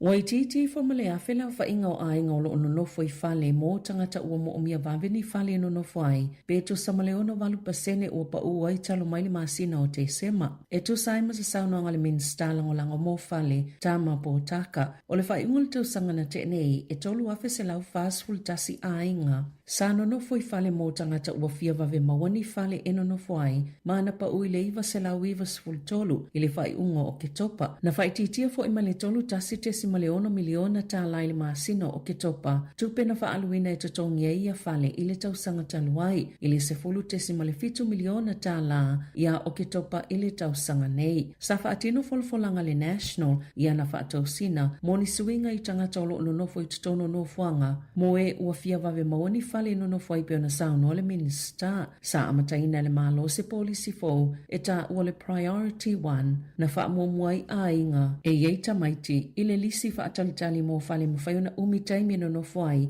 e ni tau lātou te ngawhatia ina po social housing, whai maile mālo, talo maile nā taimi, e fitu se lau walu sfulu ono ai ngai au whieita mai te to awhi ono se lau male walu, sa no nofo emergency housing, o lea ua no nofo nei i social housing, ono o lea pol kalame, na whaia fo ia le mālo ni suinga ia au kuso, ma whaawhainga tā tili o nā ngā waatangata mō whale o fuafuaina mō e o fia vave mawani whale e no nofo ai, po emergency housing ma whainga tā tili foi ona no no whai. E te tau i tangata i le taimi nei e fia maoni awa no mo ia whale o na whaamali e ina tu unga uma o atu ina atu. Na sauno le sa upa le leipa mo whale Karen McNulty o le mafua anga tonua le nā upa ua le numero tangata ono no fo ia whale. E le whaape ua whaaititia ai ua whaaititia tālo sanga i tu ina atu. Ma ua le tālo sanga fo i tangata ona ua lanta wiloa e le anga waa i lalo o ia tu unga fau. Walu fo ilunga le numero talo sanga e le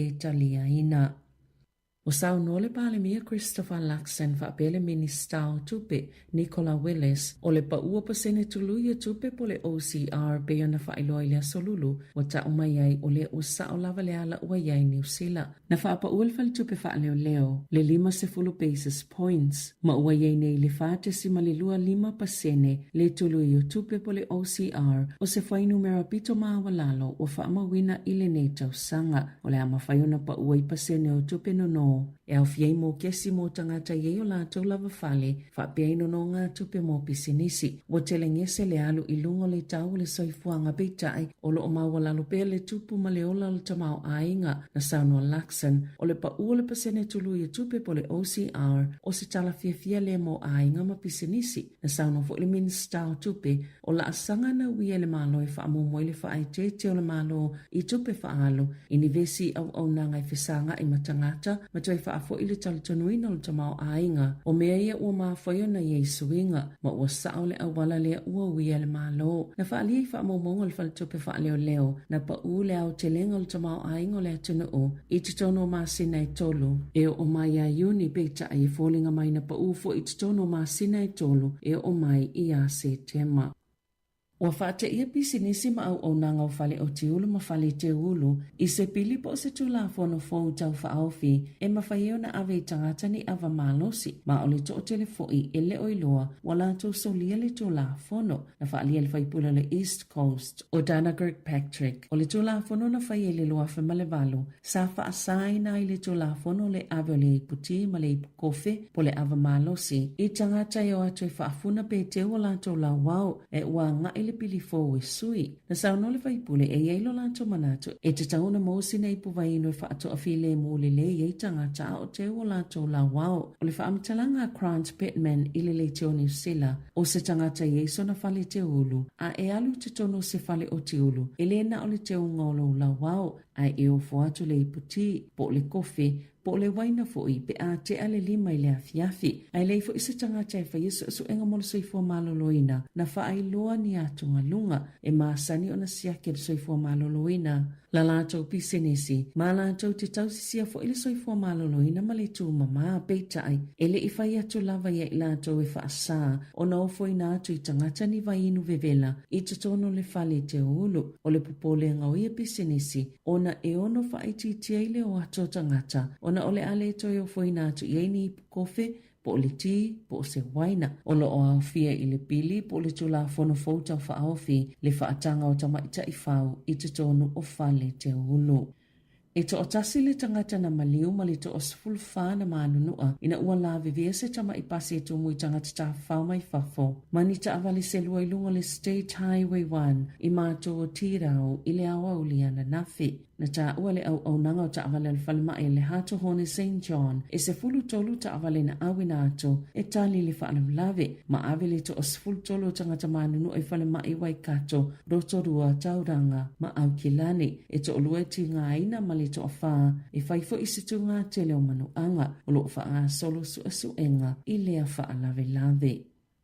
Ua whaaliele matanga luenga o whalepuipui, ua whaasolo lava ina aweale whalepuipui i Waikeria, ma whalepuipui pito te leile atunu. Pe amai ale ngā luenga o ia whale pe ona whaupopo ile silia ma le afi whaase lawa moenga. Na whaasirisila le pale mia Christopher Luxon ile maasina o me. E tasi te si male iwa piliona tā la, na inivesi whalepuipui mo le isi whātau sangolo manai, mai lea vai ngā tupe, e tu samale whaase lau whaase fululua miliona tā la, sato e inivesi whalepuipui mai ni vai ngā tupe na whaasao, mai ngā luenga i ofisa, mani kone karate na fua pāua lātou taimi. O le whalepuipui i Waikeria, e no whaile i tō pāwali i, e tu samale tō whaase lau whaase fulu, ai lata i leono se lau moenga e ofi tutono se whale o loo whawina, e lata i le whale o lo iai nei, le ua fuafua e wha mai a ile tausanga a sau, o le art facility o lo iai se whale mai, biometrics technology, po pol kalame wha te konolosi, e ilo ai tangata ese,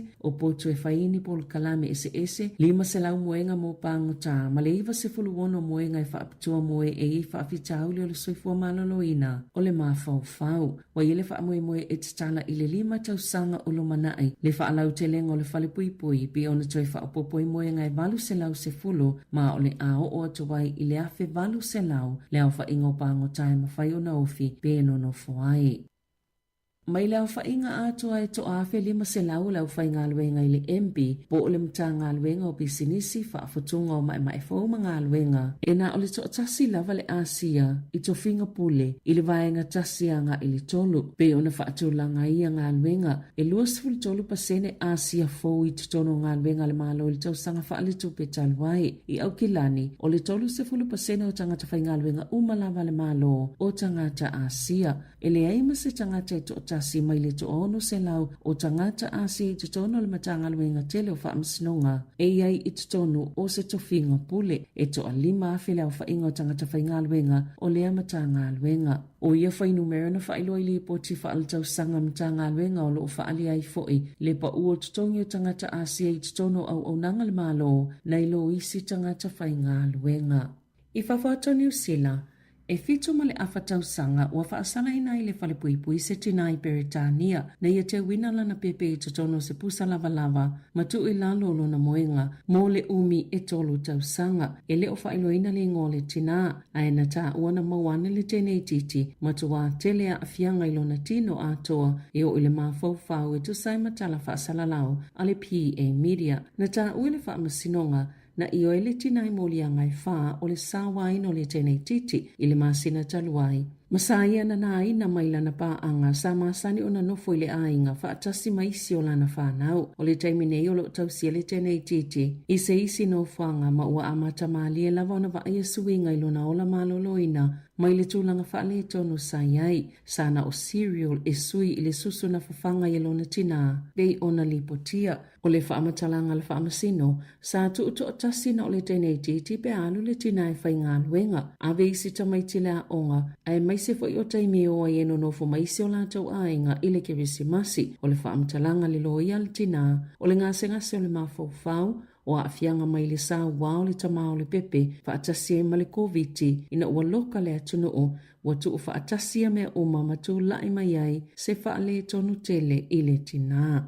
Tala i ta'alonga, wali ipotia se tu stala mo whaipelenga le United States, Dan Raphael, o le alu ina i lupe soli ai Joseph Parker le ali i Engelani o Daniel Dubois, mo le fusi o le IBF i Saudi Arabia i le asolus fululu o Februari. O le masina o se tema na whaia inai Anthony Joshua ia Dubois mamanu malo i le fusi o le IBF. Sa ile manato le to'atele o le ato i lui e Joshua le fusi beitai o le ua whaase ese ma ua mawailoa le avanoa mō pāka e lui e le isi fusi o fusi e whao le lalulangi e le o umi e ina le siambini o Alexander Yusik o Ukraine o le fusu anga mulimuli a pāka na whaile le masina o mati le ana manu malua i a Silek Sang o Saina ma ia maua le fusi o le WBO i le panga mamafa o pāka na manu malo i le WBO ia te semalu afis fulwono i se fusu anga wavala lata ma Andy Ruiz o Mexico i Okilani e whaaluona ia puipuina le fusi i le lua afis fulfitu peitai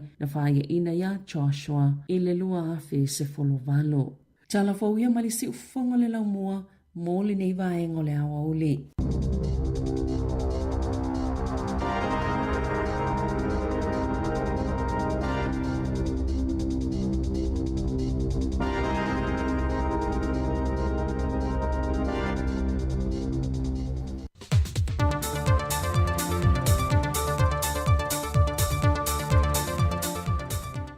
Le ngang fia o te toi whatalofa tua ilo tātua tu no uli nei fu iaso fau e le whao poponga o tala fau i meo lo te tupulu tātua tu no i Sāmoa usi mai e le whaafonga.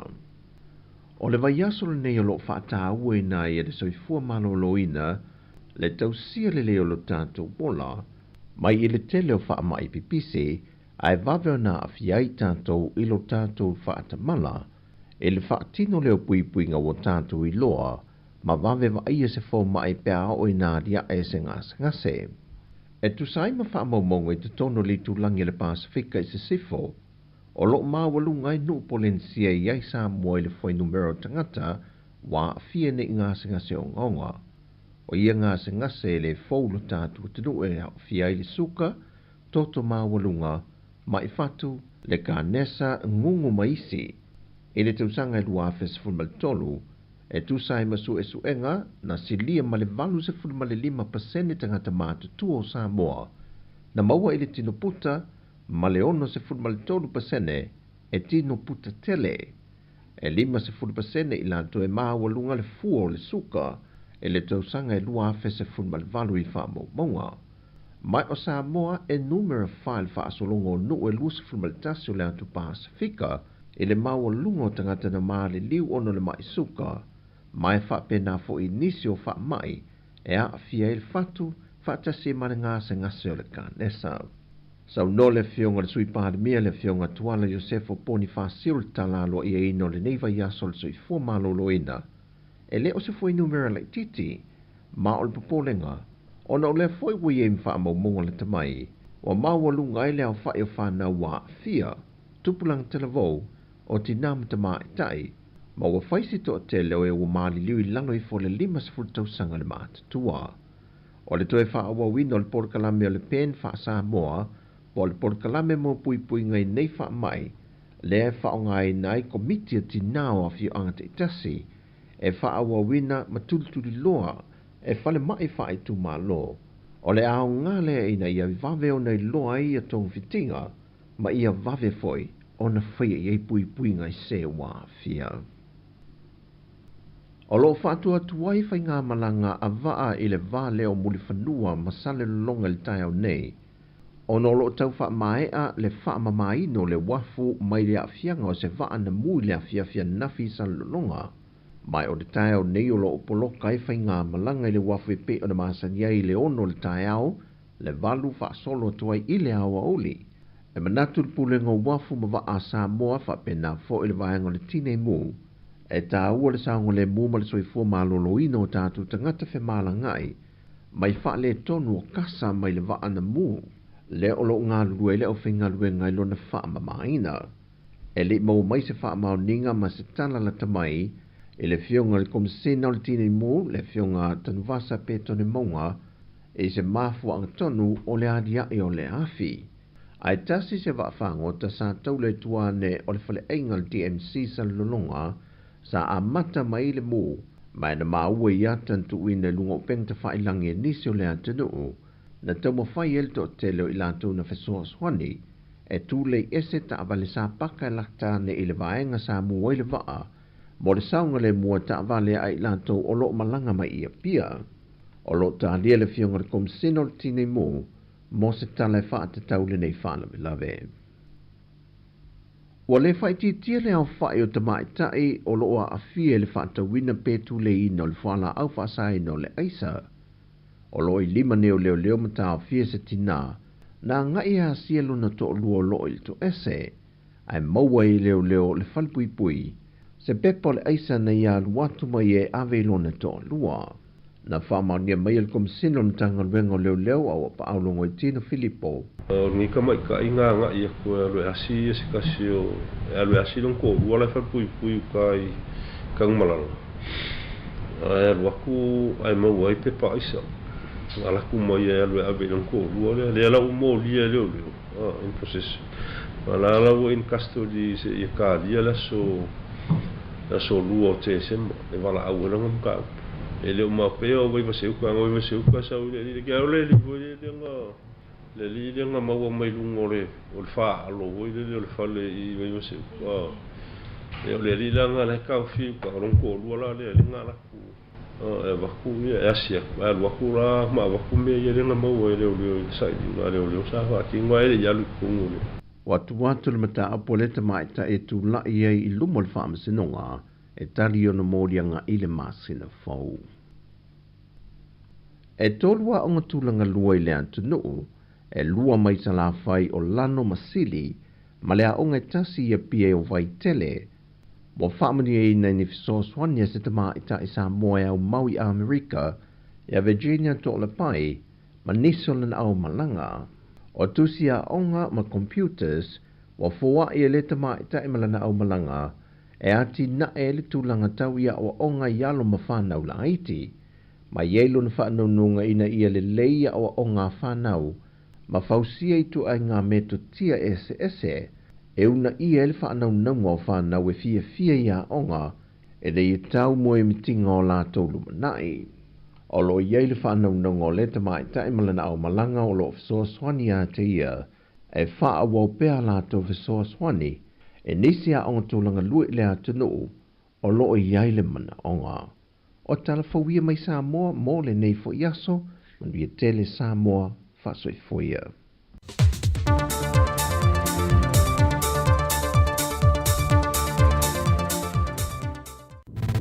Musika o malo longa matau mafutanga o leo au si fofonga o le laulua. O le nau whafunga le tātou atinu I le whapoponga muli o tātou talafau pe ona tuina mai mata peneina Savilina Kasiano o le nei a uli ia toi whafunga I le tūlai tasi I le uli nei.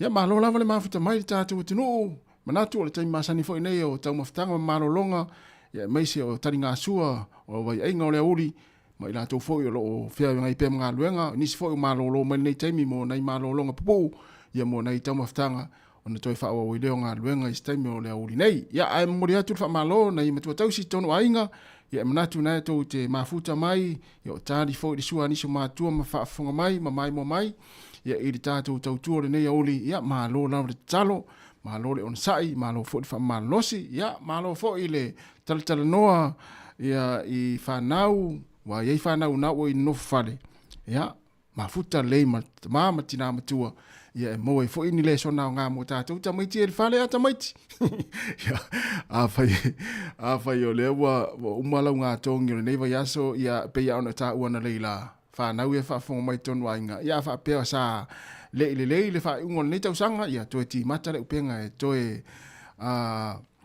oso foi malama i le tau sanga fo ia ngala le fa fo le fa le tonu le na tupu le nei tau sanga ia o se le sona nga ia to ti mata le upenga mo tau sanga fo le to yanga ia fo nga ia onga ia ai fa nga nei awuli ia ma futa le ia maltina matua ia porta matua ia mataltala noa maususu mai tatou pese ia mata mai tatou TV ia pe mata mai fo i pe fa fonga mai fo ia idunga tatou wala leo ale la o to fa fia nga foi pese musika se filoi ale si fonga la mo Wellington fa malo fo ia ila to lo fa o pe nga luenga ni taimi ma futa mai tono fa fa nga luenga fa pe fo na ki mai la ule tio ia i lunga la wala o nga i fo ia wa fo fa nga fa tau le yaso ia mai se fo i tongi nga pili ia malo lava fo i le fa malosi malo fo i le ia le ono sai fo ia ma fai le paketi o nei va yaso ia o ila toula o lo mafuta mai tono ainga o lo nafa ma le tausinga na imtua tausi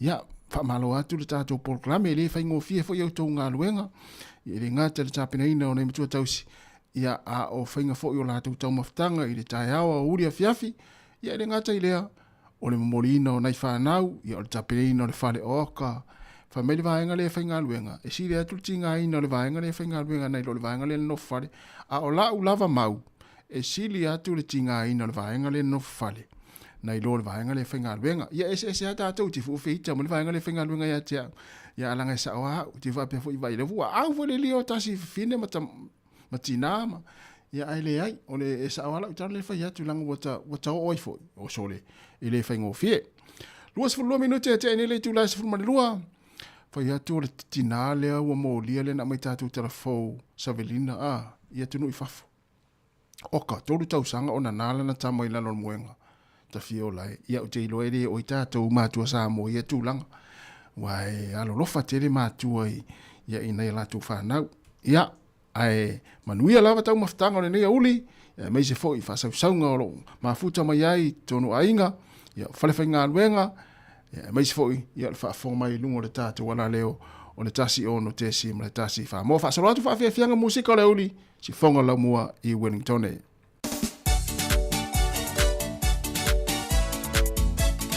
ia musika la fo e fulu e ipu ia pe fa pe na o lauli nei ma tu tausi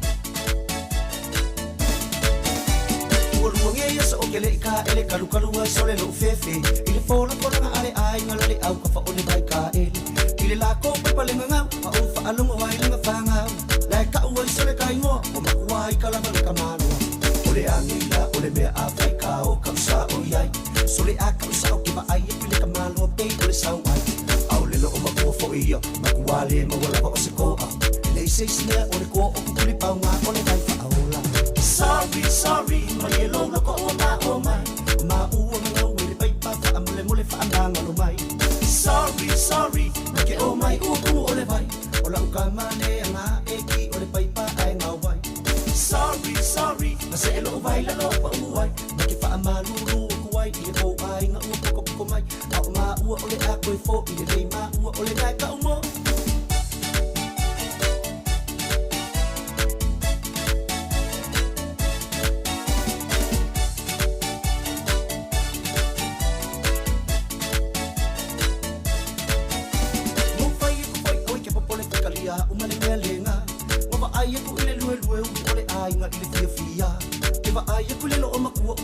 solonga roi maka Ele kangi ile fia ele anga ole kangi sole ele ika.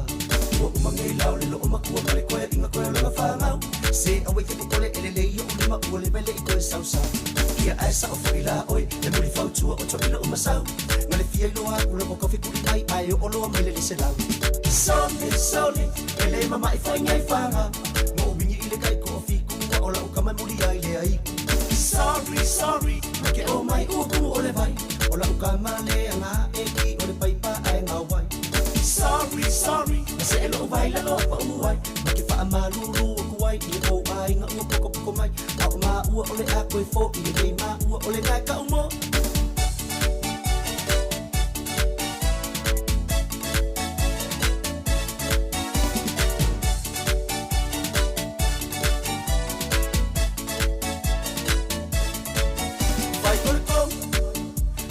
Solo sei fai o se fai nga le pe ala nge ole ai nga o ko le le yo le la ko pa au mai se pa ka o sai ai e ko lo kai le vai ai se su e mali e o ni me fo ko e li pe a e sa ula o e a e ko a sai le nenga kai sai fa solo a ko a wala bangi ko pa si mai se vai yo wai ai ko okay fine ko si dia ko le nenga ai ai ko pai be o ma wi ko fa la e bye bye sorry ele mama i foi ngai fanga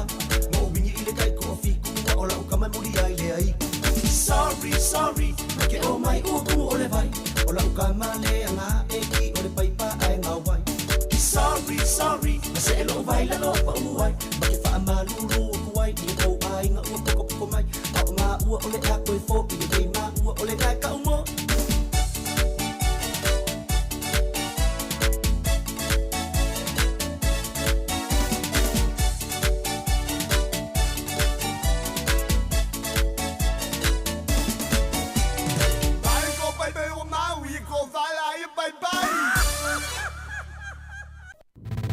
Musika o malo longa ma tau mawhitanga o leo au li si ufofonga o le launua.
Only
Sāmoa ko ai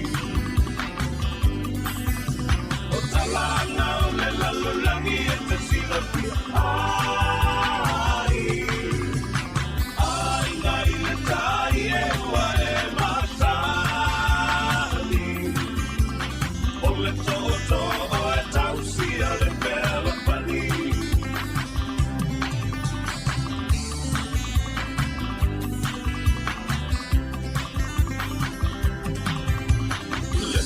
le to a paua e mautinoa uso ali I pa a pea lo mali e toa susu mai sa ua a toa o utapau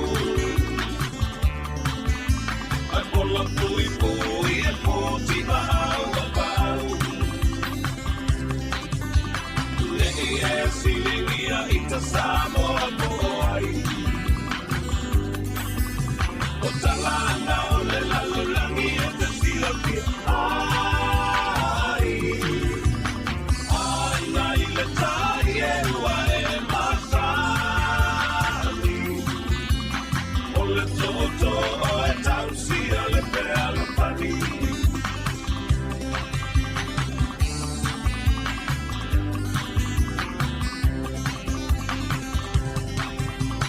nei tau mate si o pala pala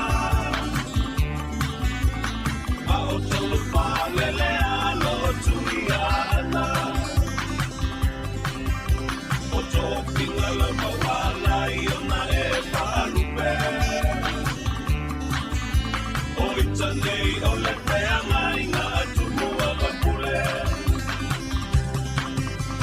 nei e silingia I ta Sāmoa ko ai o talanga o le lalolangi e te sila pia ai ngai le tai e ua e matali o le toto o e tausia le pea la pani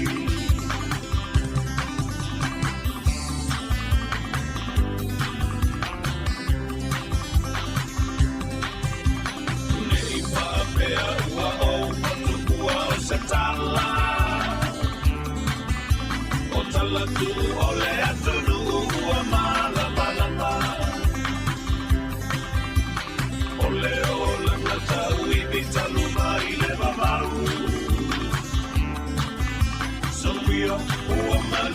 a ua malo tau.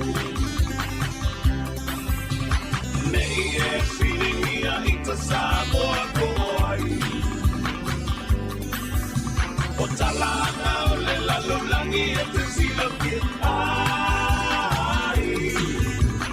Ai mai le tai e ua e masani.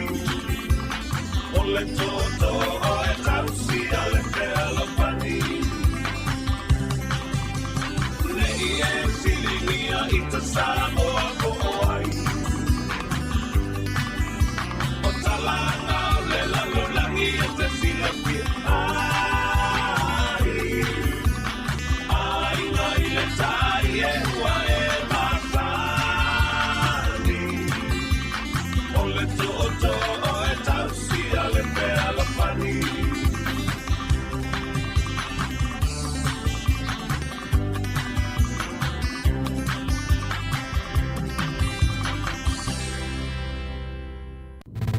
Musika o malolonga ma tau mawhitanga o leo auli si ufofonga o le launua. Whawa o pēr tau mawhitanga malolonga le uli ia le tō teilo le tātou atino mafuta mai fo i runga le tau tuale rea lawa la leo si fonga lau mua ma musika sa uwhifiloi ia e mori atu ia wa fo i ia lau tau mawhitanga o le nei fo i taimi o le aso ia mai si fo i o i lātou lo whenga i pēr au mga aduenga ma i lātou ia wanga i fo i ia wa fo i ia fuafuanga o le nei fo i a uli mai tau atu i whafo le tātou fisi whaasara lau ia o malu mai le leangi mai o le savili o lo tau paolo mai fo i wha malu mai nei taimi ia ele i pa u lava stimu ia i mātou nei porirua ma Wellington manatu lau te whapena fo ia so se vaenga e le ngata i ni usila nei so se vaenga lau langi ia o lo o tō au mawai ia o lo o mātango fie tau i se vaenga whea lava se vaenga o lo e whaatasi mai ai ia ai mai tau atu e pei o talo le tau ma le tūlango i ele vevela i Australia ia o ova atu ma le tolu se fulu le vevela tikiri ia le vevela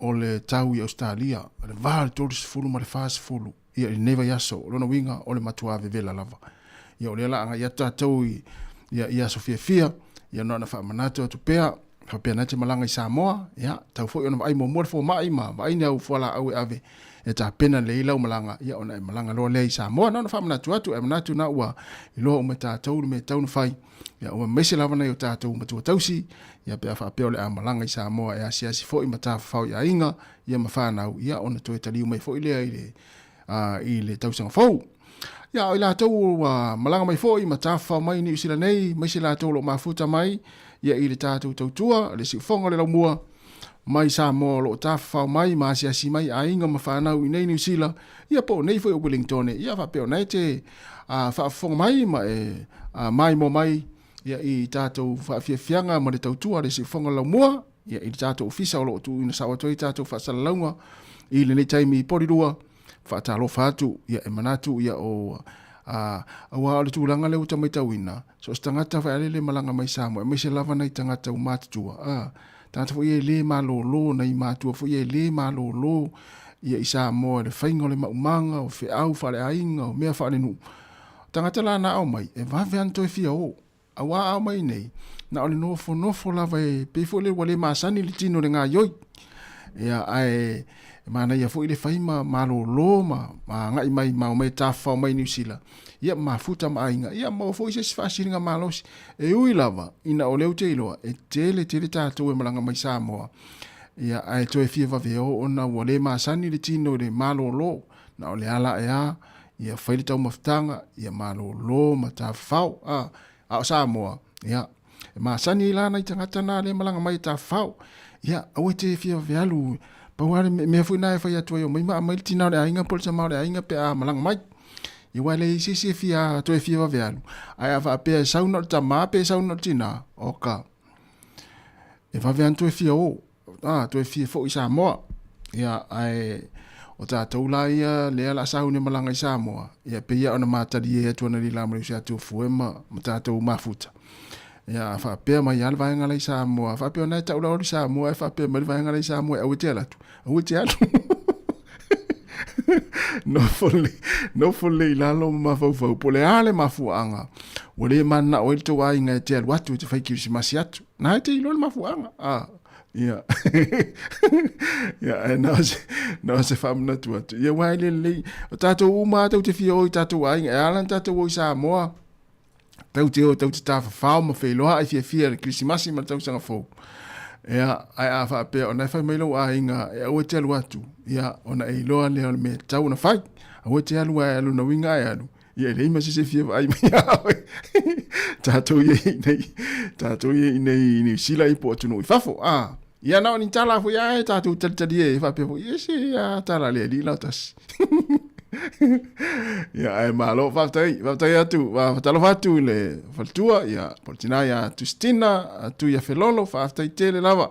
Malo le mawhata mai. Ia moni fo le ne asa. Sunga Israel and Peala. Silive lio. Whatalo whatu. Whaftai le mawhata mai. Ia whatalo whafo i le Malaya Freetown. Malo whaftai. Ia moni toa tele le tātou atinu. Le mafuta ma le taimi. To e 10 minuta tale tu la tasi le taimi New Zealand. Ia ile aso tofi le nei, ile aso lua sefulu ma le valu. O le masino Novema, o le lua afe, lua sefulu ma le falo. No inga to o tae ao, ma le sa, to o tae ao ma le stona i mae a lo fo i Novema. O ala mena tupu ia Novema, ia whapas. Wa tau te le to e mose Novema, aso lua sefulu valu ile lua afe lua wha i tau sanga o iluma. A umatuare ne yaso, tau te le mwhainta tau to e whailoa i ma Novema i le lua afe, lua sefulu valu. Ia i le lua sefulu ma le wha. Lua afe lua wha.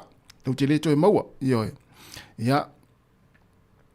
Na se vanga na vanga fo i tau te mori mawina ma tātou mana tuaina. Ia pe pule alofa le li i tātou te aulia le tele tau sanga. I wā eo atu fo i le lua afe tolu sefulu. Ia o whapea woi. Mana tua ia le aso lua sefulu valu o Novema i le lua afe lua wha. E pe i whapea nā tātou tala e whai.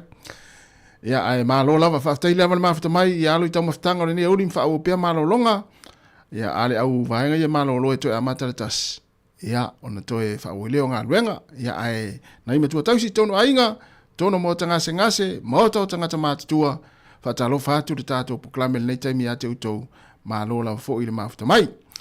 Ia ai lela tātou wha au wha fianga musika o le uli. Whatalo whatu ia Cecilia whatali alailua. Whawhetai tere lava Cecilia, manuia fo le aso, ia i fuafuanga mga aluenga o lo whenga iai, whira fo le sea tunu, o lo tau mafuta mai iai, whawhetai tere lava le mafuta mai. Xmas Christmas season, so there isn't any reason we can dance on Christmas bugger. Here's sleigh bells ringing, everybody's singing, dancing a Christmas bugger. Christmas trees so holly, make everyone so jolly. Love just fills the air. It's a wonderful world for the boy and the girl, dancing a Christmas bugger.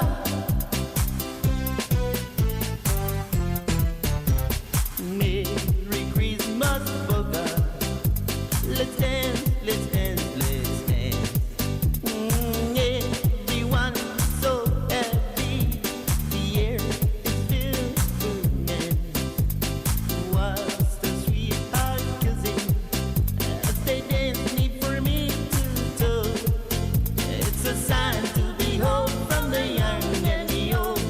Merry Christmas bugger.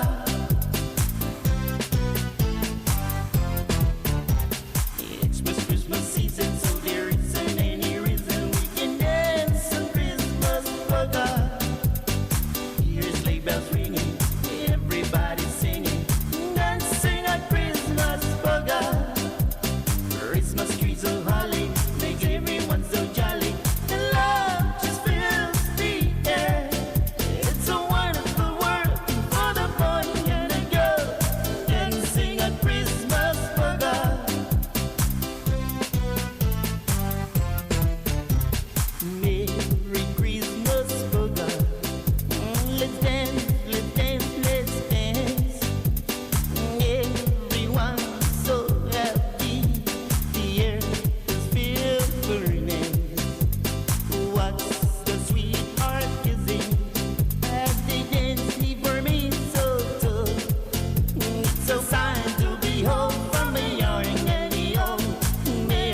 let's dance, let's dance, let's dance.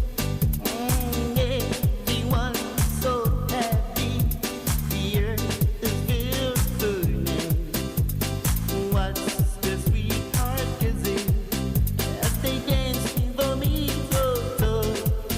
It's the sign to be home from a young and young. Merry Christmas, Bugger. It's the sign to be home from the young and young. Merry Christmas, Bugger. Musika o malolonga ma tau mawhitanga o leo au li si ufofonga o le laumua.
Darling.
Ia Sāmoa ele tunu pele taluai ona wo mai le taimi fa mai na ile tatu tautua lunga le ala leo le tasi o no tesi ma le tasi Sāmoa si fonga la moe Wellington mo le yaso fa tai Sāmoa i la utapo inga ai mesi o le tatu maftanga mai lava le tau na le la se ia pa ia mai le nei taimi wa fa mutai nai ma fa mai ina le tautua i lunga le nei ala leo ia manatu sa fa amni ina la fa fonga fa tai fo i le talio le nei tautua i tono mota malawa o le tātou wa tunu emis fwoi tono ngā luenga, tono lau ta vale sa whao ngā mai ai, ia mai whaalongolong mai ai nene yaso. Ia ae pangalea e le asalava se whaiva ma se mau Sāmoa, mātou te wha malulu atu au wa sala fwoi se ngangana le au whai ngā luenga ma le au tautua nene yaso, ia mātou te matua atu, Sāmoa i lau wha tō wha tupu, wha tamali, e malu ai, e mangaloiso mātou wha le tonu.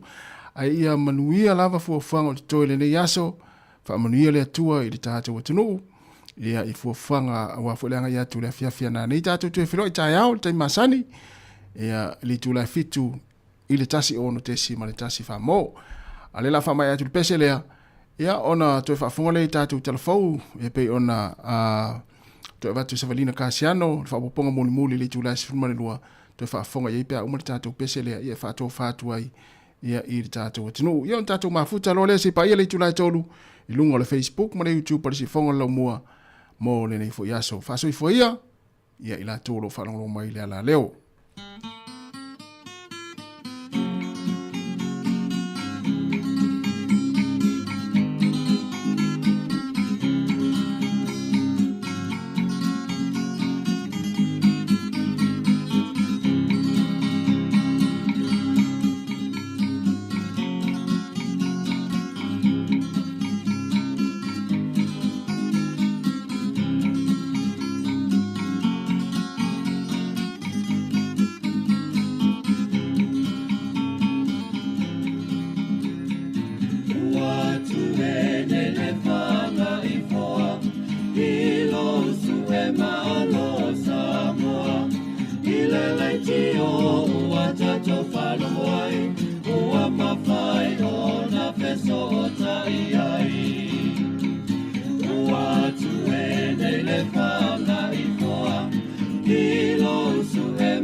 Ine inga luenga ono ua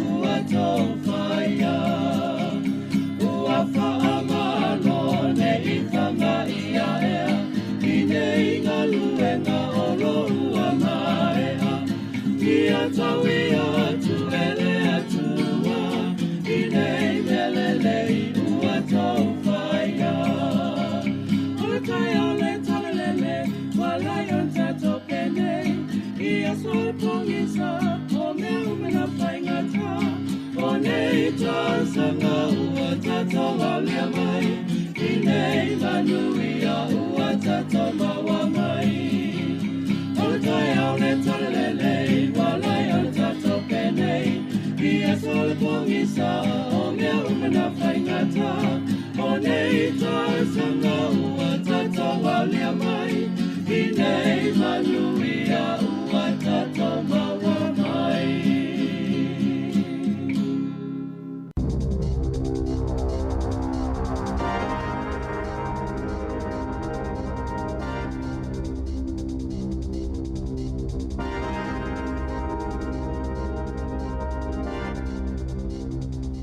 Tei whaatala whaatala whaapoponga o talafou mai le si ufonga le laumua mo le nei au auli.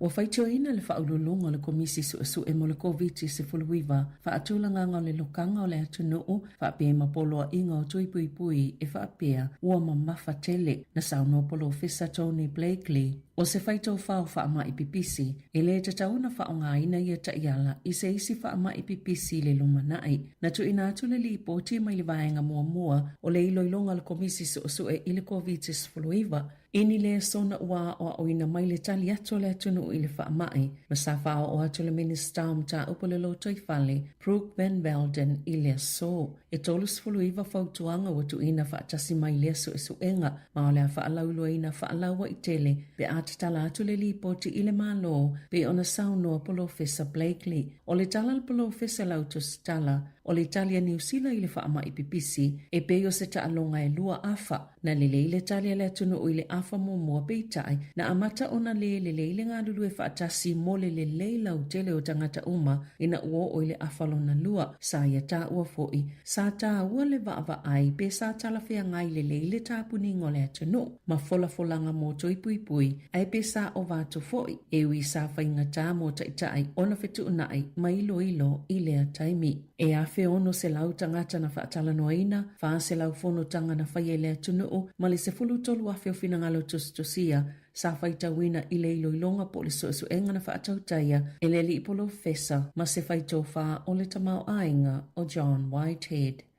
Waititi fo male a whela whainga o ainga o loo nonofo i whale mō tangata ua mo umia vaveni whale nonofo ai, pe tu samale ono valu pasene ua pa ua i talo maile maasina o te sema. E tu saima sa saunoanga le minsta langolango mō whale, tāma po taka, o le whainga le tau sangana te nei, e tolu afe se lau fastful tasi ainga. Sa nonofo i whale mō tangata ua fia vave mawani whale e nonofo ai, maana pa ui le iwa se lau iwa sful tolu, i le whainga o ke topa. Na whaititia fo ima le tolu tasi te maleono miliona tā laile maasino o ke topa, tupe na whaaluina e totongia ia whale i le tausanga taluai, i le sefulu tesi malefitu miliona tā la ia o ke topa i le tausanga nei. Sa whaatino folfolanga le national, ia na whaatausina, moni suinga i tangata o loo nonofo i tutono nofuanga, mo e ua fia vave maoni whale nonofo i peona sauno le minister, sa amataina le malo se polisi fo, e ta ua le priority 1, na whaamuamuai a inga, e yeita maiti, i le lisi whaatalitali mō whale mwhaiona umi taimi no fuai,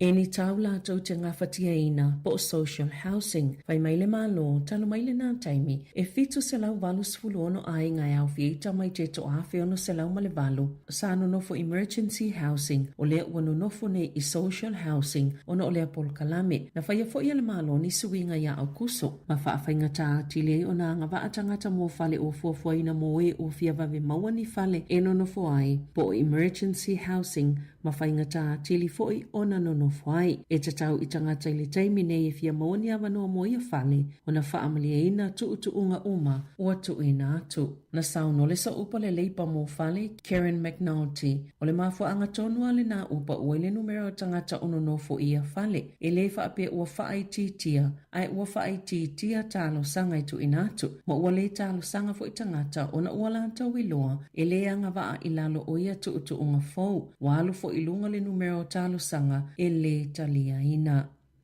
O sauno le pale mia Christopher Luxon whaapele minister o tupe Nicola Willis o le paua pasene tuluia tupe po le OCR bea na whaeloa ilea solulu o ta umaiai o le usa o lava le ala ua iai New Zealand. Na whaapa ualfali tupe whaeleo leo le 5 basis points ma ua iai nei le whaate si ma le lua 5% le tuluia tupe po le OCR o se whai numera pito maawalalo o whaamawina ile nei tausanga o le ama whaiona pa ua i pasene o tupe no no. E au fiei mo kesi mo tangata ye o lātou lava fale, wha pia ino no ngā tupe mo pisinisi. Wa tele ngese le alu ilungo le tau le soifuanga beitai, o lo o maua lalo pia le tupu ma le ola le tamau ainga na Sāmoa Lakson, o le pa ua le pasene tulu i tupe po le OCR, o se tala fia le mo ainga ma pisinisi, na Sāmoa fo le minista o tupe, o la asanga na wia le malo e wha amu moile wha ai te o le malo i tupe wha alo, ini vesi au nanga i fisanga i matangata, ma toi wha afo ili talitonuina o le tamau ainga, o mea ia ua mawhaio na Yesuinga, ma ua sao le awala lea ua wia le malo, na wha alia i wha amu mongo le wha tupe wha leo, na pa u le au te lenga o le tamau ainga o le atunu o, i te tono masina i tolu, e o mai a iuni beita ai fōlinga mai na pa u fo i te tono masina i tolu, e o mai i a se tema. Wa whaate ia pisinisi ma au nanga o whale o te ulu ma whale te ulu, i se pili po se tula whono fōu tau whaawhi, e ma whaio na awe i tangata ni awa malosi, ma o le to o telefoi e le oiloa, wala to solia le tula whono, na whaalia le whaipula le East Coast, o Dana Kirkpatrick, o le tula whono na whaie le loa whamale valo, sa whaasai na i le tula whono le awe le iputi ma le ipukofe, po le awa malosi, i tangata i o atu e whaafuna pe te wala to la wau, e ua nga ili pili fōu e sui. Na sauno le whaipule e eilo lanto manato e te tauna mōsi nei puwaino e whaato a while mōle le i tangata o te o lanto la wao. O le whaamtalanga Grant Pittman i le te o New Zealand o se tangata yeso na whale te ulu a e alu te tono se whale o te ulu e le na o le te o ngolo la wao a e o fuatu le iputi po le kofi po le waina foi pe a te ale lima i le afiafi. Ai lei fo isa tangata e whai isu enga molo soifua maloloina na wha ai loa ni atunga lunga e maasani o na siake le soifua maloloina. La lātou pisenesi, ma lātou te tausisia fo ili soifua maloloina ma le tū mama peitai. Ele i whai atu lava ia i lātou e whaasā o na ofo i nātu i tangata ni vai inu vevela i te tono le whale te ulu o le pupole ngau ia pisenesi o na e ono whai titia i le o ato tangata ona ole ale toi o foi natu i eini kofe, po le ti, po se waina. Olo o au fia i le pili, po le tula fono fauta o whaawhi, le whaatanga o tamaita i whau, i te tonu o whale te ulu.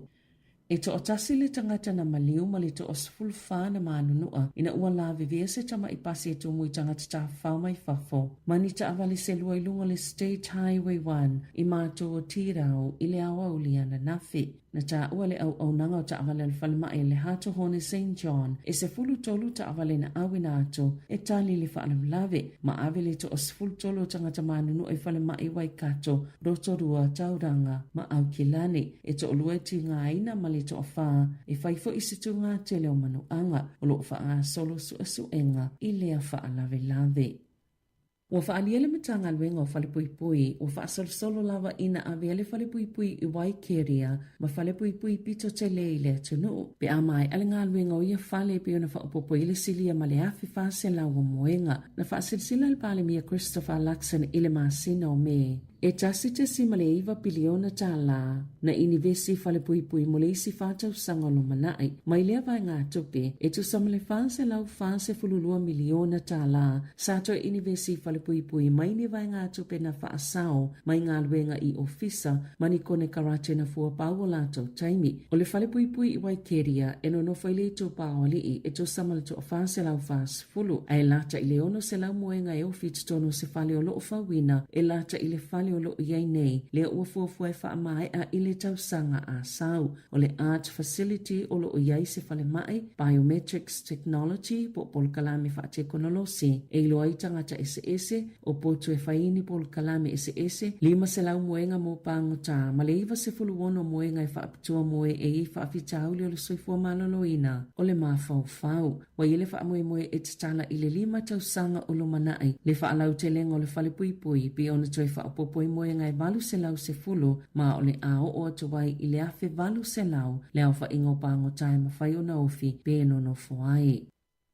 Mai lau whainga atua e to awhi lima se lau whainga luenga i le MP, po o le mtanga luenga o bisinisi whaafatunga o mai whauma ngā luenga. E na o le to tasi lava le Asia, i to whinga pule, i le vaenga tasi anga i le tolu. Pe ona whaatulanga ia ngā luenga, e luas fulu tolu pasene Asia fōu i tutono ngā luenga le malo i le tau sanga whaalitu pe taluai. I au kilani, o le tolu se fulu pasene o tangata whainga luenga umalava le malo o tangata Asia. E le aima se tangata i to tasi mai le to ono se lau o tangata Asia i tutono le matanga luenga tele o whaamasinonga. E iai i tutono o se tofinga pule e to alima awhile au whainga o tangata whainga luenga o lea matanga luenga. O ia whainumera na whailo i le poti whaalatau sanga matanga luenga o loo whaali ai foi le pa ua tutongi o tangata Asia i tutono au nanga le malo na ilo isi tangata whainga luenga.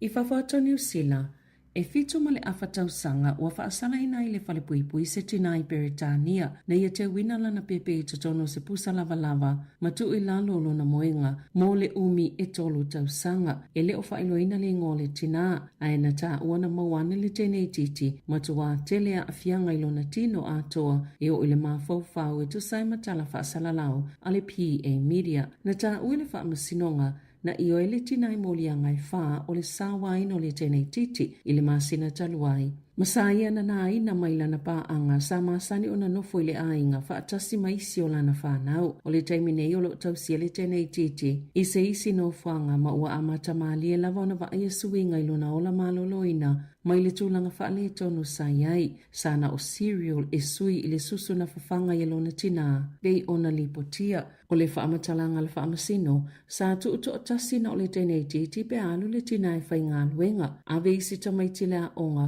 ai mai se foi o taimi o ai eno nofo mai se o lātou ainga i le keresimasi o le whaamatalanga le loia le tina o le ngase o le mafau o a fianga mai le sa wao le tamao le pepe whaatasi e ma le COVID ina ua loka le atunu o ua tuu whaatasi me o mamatu lai mai ai se whaale tonu tele i le tina.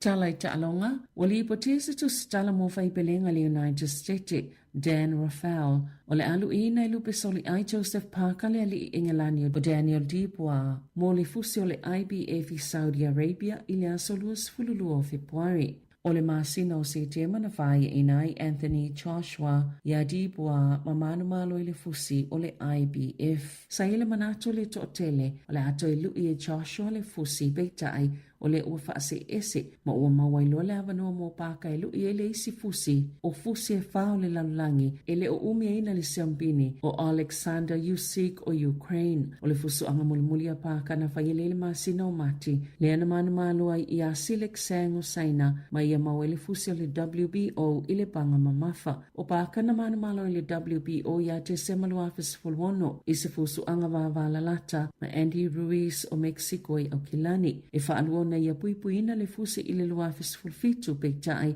na whaia ina ia Joshua i le lua afis se fulovalo. Tala fauia malisi ufonga le laumua mo le nei vaengo le awa uli.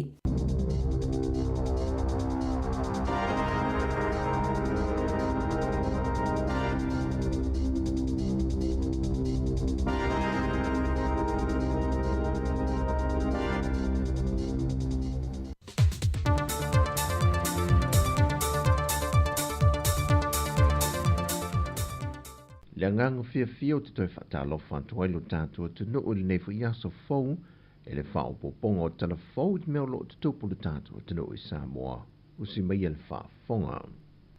O le vai iaso le nei o lo whaata ue na i e le soifua maloloina le tausia le leo lo tātua wola mai i le tele o whaamai pipise ai vaveo na awhiai tātou i lo tātou whaatamala e le whaatino leo puipuinga o tātou i loa ma vave va ia se fo mai pea o ina dia e se ngase. E tu sai ma wha maumongo i te tono li tu langi le Pasifika i se sifo, o lo maa walunga i nu polensia i ai Sāmoa i le foi numero tangata wa fia ne ngase o ngonga. O ia ngase le fau lo tātu te nu e fia i le suka, toto maa walunga, ma i fatu le ka nesa ngungu maisi, e le tausanga i lua fesful tolu, e tu sai masu e suenga na silia ma le valu se fulu ma le 5% tangata mātutu o Sāmoa. Na maua i le tino puta, ma le ono se fulu ma le 3% e tino puta tele. E 50% i lanto e māwalunga le fua o le suka, e le tausanga e lua afe se funma le valu i wha maunga. Mai o Sāmoa e numera file wha asolongo nu e lusa funma le tasi o le atu Pasifika, e le māwalunga o tangata na maa le liu ono le mai suka, mai wha pena fo i nisi o wha mai, e a fia il fatu, wha tasi e mare ngase ngase o le kānesa. Sau no le fionga le sui pandemia le fionga tuala Josefo Bonifacio le talalo i e ino le neiva iaso le sui fua malolo ina. E le o se fui numera le titi, ma o le popolenga, ona o le foi wui e mwha maumonga le tamai, o mawalunga e leo whai o whana wa fia, tupulang telavou, o tinam tama e tai, ma wa whaisi to te leo e wa maali liui lano i fo le 5 sanga le maata tua. O le toe wha awa wino le porkalame o le pen wha Sāmoa, o le porkalame mo pui pui ngai nei wha mai, le wha o ngai nai komitia tinao a fio angata i tasi, e wha awa wina matulutuli loa, e whale mai wha i tu maa lo. O le ao ngale ina ia vave o nei loa i a tong fitinga, ma ia vave foi, o na whaia i pui pui ngai se wa fia. O lo whatua tuai whai ngā malanga a waa i le vā leo muli whanua masale longa le tai au nei. O no lo tau wha maea le wha mamaino le wafu mai le afianga o se waa na mui le afiafia nafi sa longa. Mai o le tai au nei o lo opoloka i whai ngā malanga i le wafu e pe o na masania i le ono le tai au, le valu wha solo tuai i le awa oli. E manatu le pulenga wafu ma waa Sāmoa wha pena fo i le vaenga le tine mu. E tā ua le saonga le muma le soifua malolo ino o tātu tangata whe malangai, mai wha le tonu o kasa mai le waa na mu, le olo ngā lue le o whinga lue ngai lona wha mamaina. E li mau mai se wha maoninga ma se tala la tamai, e le fionga le komisena o le tine mu, le fionga tanuvasa pe tone maunga, e se mafua ang tonu o le adia e o le afi. Ai tasi se wa whango ta sa tau le tuane o le whale einga le DMC sa lolonga, sa amata mai le mu, mai na maua i atan tu ina lungo pengta wha ilangi e nisi o le atanu, na tau mo whai elto te leo i lantou na whesoa swani, e tu le ese ta avale sa paka laktane i le vaenga sa mua i le waa, mo le saunga le mua ta avale a i lantou o lo malanga mai ia pia, o lo ta alia le fionga le komsino le tine mu, mo se tala e wha te tau le nei wha lave. Wa le whaiti tia le au whai o tamai tai o loa a fie le whata wina petu le ino le whala au whaasai no le aisa. O lo i 5 neo leo mata o fie se tina, na ngai a sielo na to luo lo il to ese, ai maua i leo le whalpui pui, se pepo le aisa na ia luatu mai e ave lo na to lua. Na whamau nia mai el komisino na tanga luenga leo au pa aulongo i tino Filipo. Ni ka mai ka inga nga ia kua lue asi e se kasi o e lue asi long ko ua lai whalpui pui kai kangmalalo. E luaku ai mau ai pepa isa. Alaku mai e lue abe long ko ua le ala umo lia leo in process. Ala ala in custody se ia ka lia la so lua o te sema e wala au langa mkau. E leo ma peo wai maseuka sa ule ke ole le nga maua mai lungo le o le wha alo wai le whale i wai maseuka e ole li langa le kau fiu ka ronko lua la le nga laku e waku e asia e waku la ma waku me e nga maua e leo sai nga leo sa wa ki ngwa e yalu kungu le watu le mata apoleta mai ta e tu la i e lumo le wha masinonga e tali o na mōrianga i le masina fau.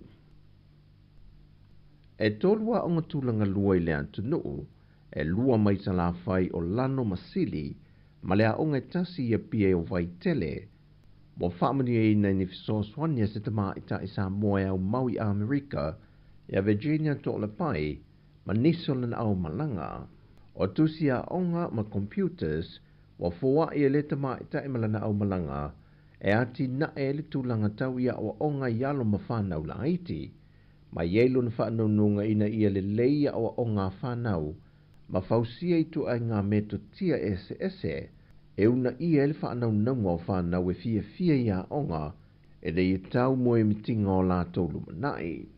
O lo ia i le whanau nunga o le tamai tai malana au malanga o lo fisoa swani a te ia, e wha awa pēa la tau fisoa swani, E nisi a onga tūlanga lue le atunu o loo iai le mana onga. O talafauia mai Sāmoa mo le nei fo iaso, manuia tele Sāmoa whasoifoia.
Ya na lo ta mai fai lana pa mo fai foi lana va lele ya ele se pa sese fato atu mula va pa sese ya pe atu o te ni tia.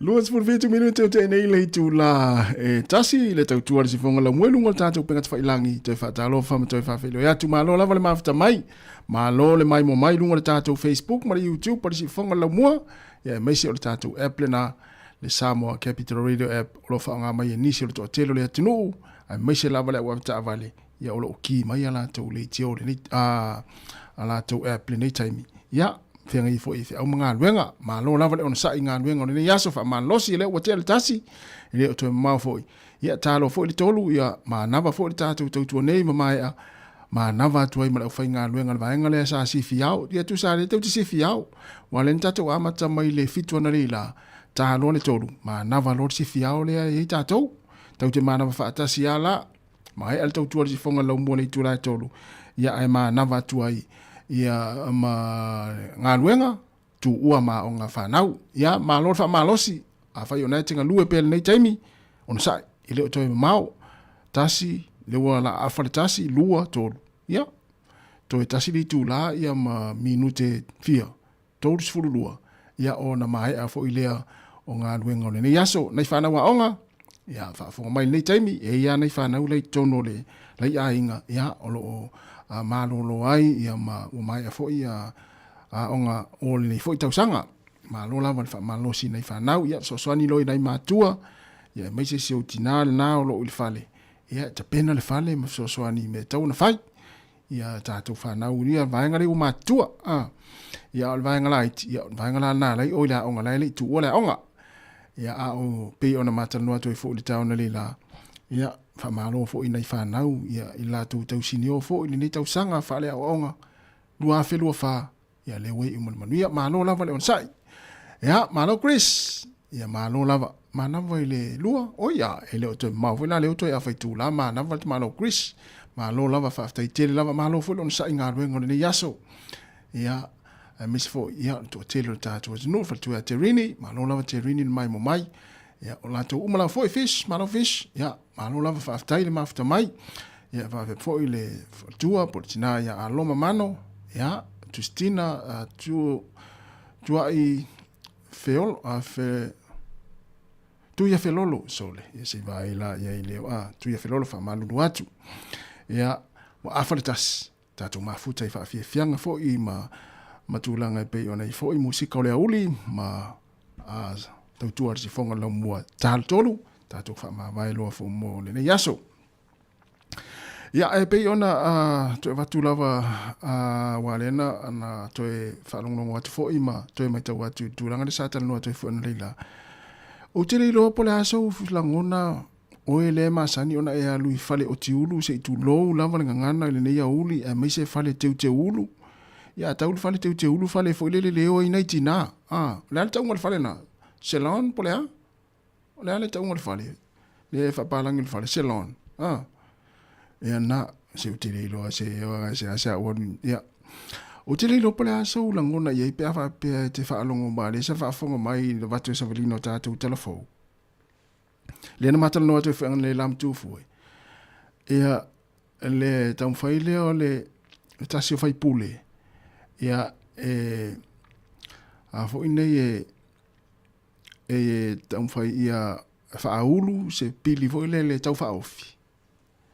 Ia whaatanga ai ona matule na matule tau le vai ia se vai ia po se ava marosi i le tangata lea lua tonu le fale o tiule fo le whaafunga lona ulu se tulou ia pe teu fo lona ulu lona winga o le fale o tiulu o tamaa beauty salon le mo mai fo le pari aftai wa ata lo no winga o le fale le fa nga tina ia mo le fale le fa nga e tama po tama o le tupa tama mo le tupa o tina ia matama ita ia fale ia te ulu ia te lo pole aso fina ngalo ia le pili le tau fa o fi fo le tau tarsi au ni pasia ia wa te le afia nga ia afia ia fale nei pe au ia tangata fo le fa funga ma te la to ia e mai se ala pe a ola tina I to inga whare la ia te ulu le.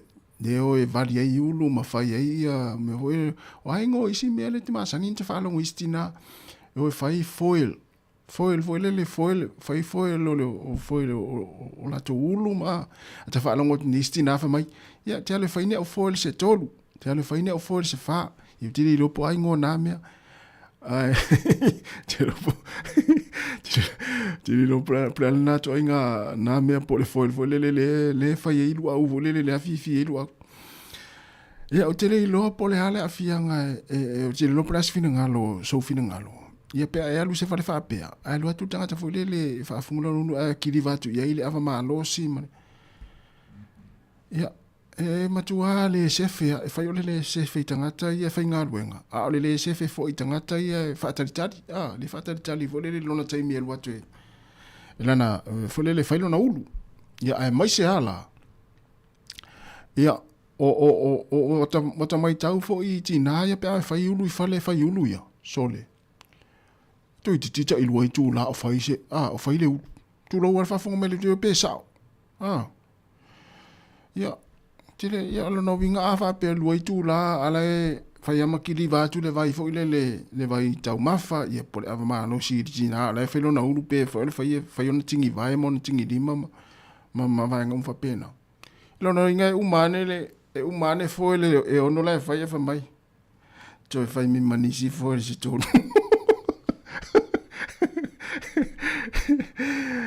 ya mana e fina ngalo Chris ya ele tau ona fai na mea ya esa ya wai on matu e fai na ngalo wenga yo ya ono le pidi le tau fai pule fa ofi fa tu la fono ya o te loa ai longa tali el to tele a mi se lava ia fai pule parmene ya toi luas furon minuta na tale o le tula lua ti fonga la mua fa fianga nei taimi o le oli ya ai malo lava le mafta mai tatu tua malo foi ona sai fa mga luenga malo foi tapua ina mitua tausi tonu ainga o lo mai mo mai ai ya I nei taimi o le tatu proklame tale tolu ya ona mai foi le tatu maftanga nei yaso le tautua si fonga la mua I lungo tatu penga tfailangi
fa pe voi te fia vala au mai tatu tala no na mai nga taua ia mana voi fali so fina ngalo to tele tatu we masani ona o I fale o tiulu se tu lo ma fale te ulu tatu tama a me sia tem foi la sata mama la satina o le tumu yo fale la satina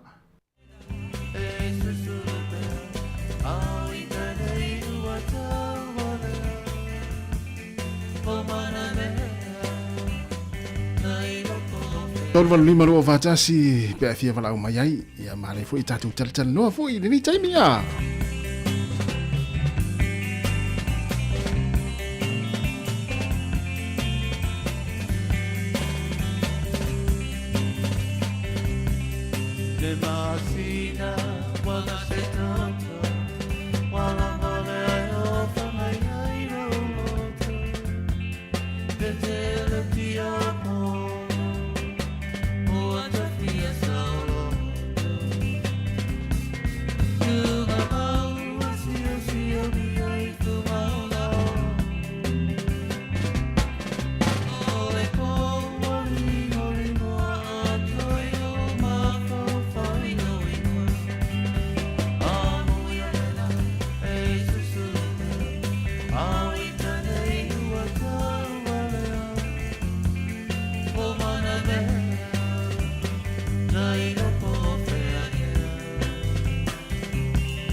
Fafianga mai lewa pesa pe nino tia fau sa vali masu sa uhani le nei au le mana yo le tau la mone Wellington le malu sa vili to Paolo mai fo le taimi ya tu dia tu le ta vale le e lua le sta vale le sta ma ona mawai le ta vale le ta vale le sta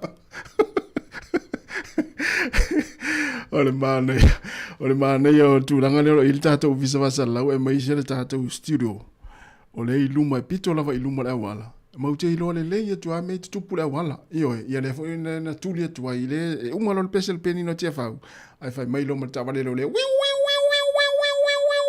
tu le tu le to lua ya ta vale le si ali ya ona mau ai le ta vale le stama wa mau fo ya le stama ne ya uli ya ona fa sala ide le stama ya tu langa na tau ona au tangia fo i ma tatou fa manatu pe tatou tunu fe wai o le taimi pisi fo ia nei o leo ele ngata le faingo poloka ia ai mai se fo ia wa mata alia fo leo silfia fo leo ia leo a mata ona fai ia fia ma patia fa fainga luenga wale la uma fo ile nei tausanga inga luenga ia o vai atula ia o tulanga na le lo ia ia o matua leo fa solo ato pata vale leo fa solo ato inei polua ia ta te pasi at fa pe ia la pasi malta vale leo ia le ala o tulia tu leo ia le sta vale na ia ona maua i le ta vale le sta mo ta vale le sta ma ia ma fai i lo malana sala amna tu tatu tunu le o fe wa i no wala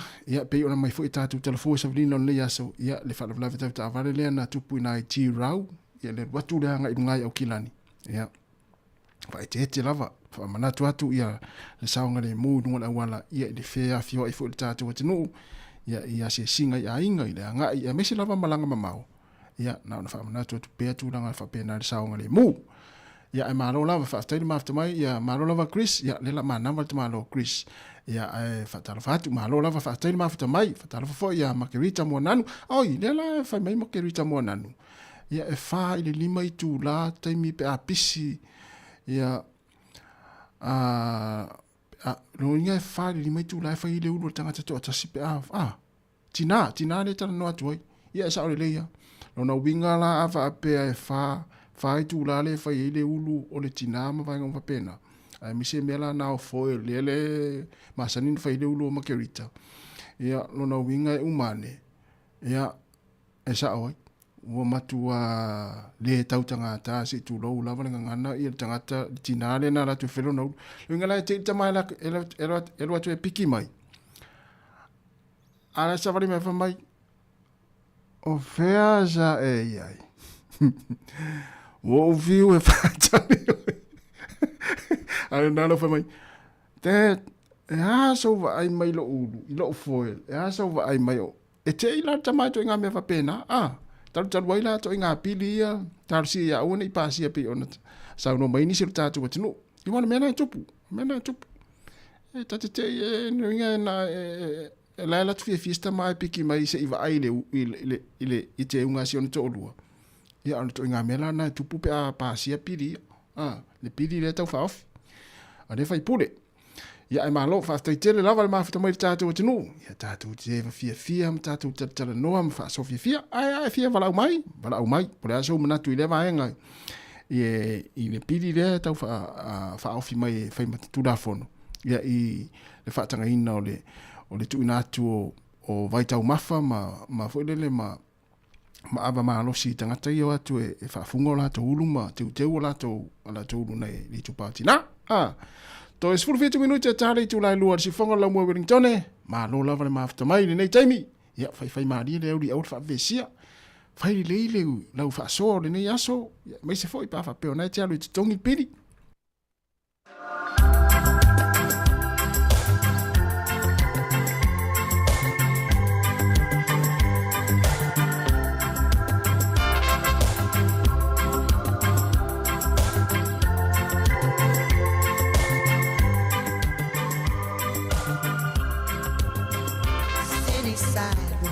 Sidewalks, dressed at holiday style. In the air there's a feeling of Christmas. Children laughing, people passing, maiden smile after smile. And on every street corner you will hear silver bells, silver bells. It's Christmas time in the city. Hear them ring. Soon it will be Christmas Day. Strings of streetlights, even stoplights, blink on bright red and green as the shoppers rush home with their treasures. Hear the song push, see the kids bunch. This is Santa's big scene, and above all the bustle, you will hear silver bells, silver bells. It's Christmas time in the city. Ring-a-ling, hear them ring. Soon it will be Christmas Day. Silver bells, it's Christmas time in the city.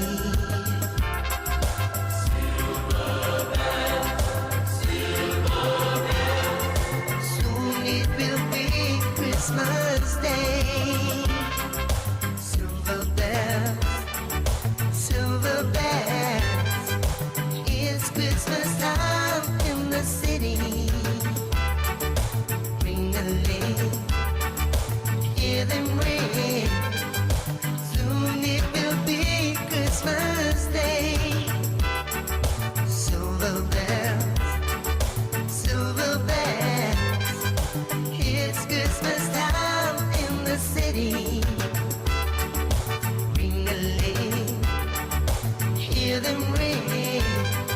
Soon it will be Christmas Day. Silver bells, it's Christmas time in the city. Sekia, Sāmoa, get what's up? Radio!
nanga i ki mai tama te singa mo loto.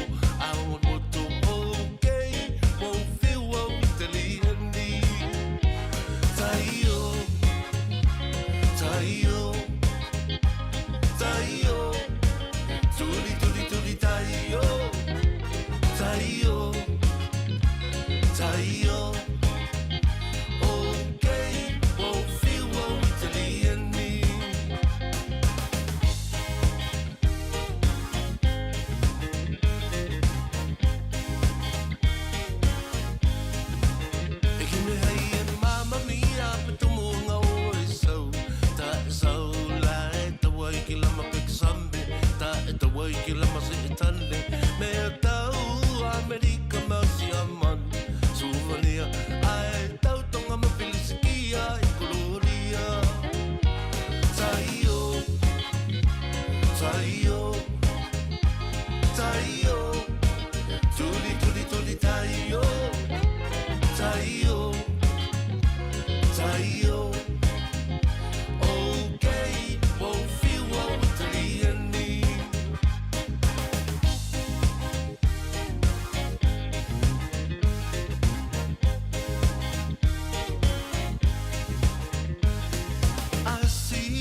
Together, hope you are quite prepared to die.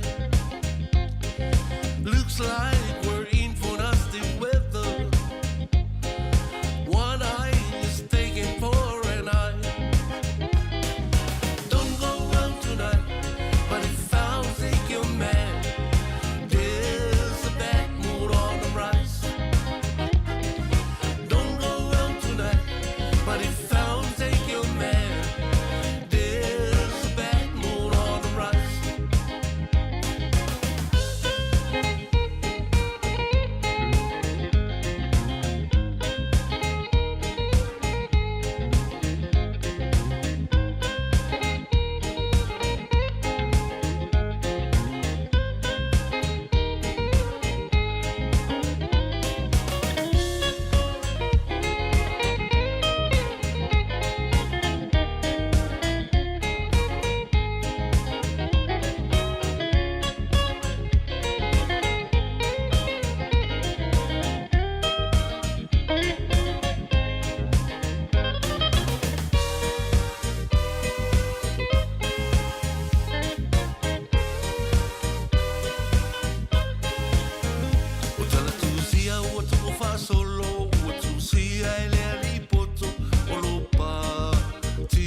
e alila fole whananga o sili Sāmoa Io e o sili Sāmoa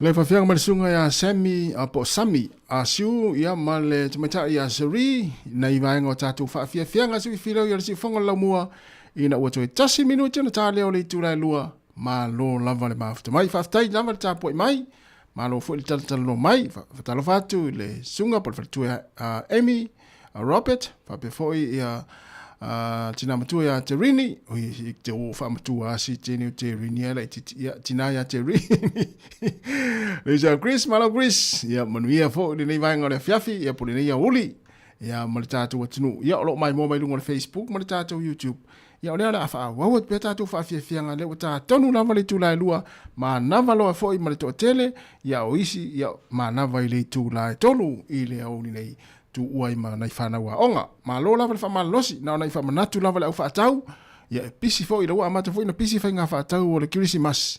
I soa se whale o loa, ia ai o le wha manatu o le tātou pokalawe ma le tautua nā Tapalauli City.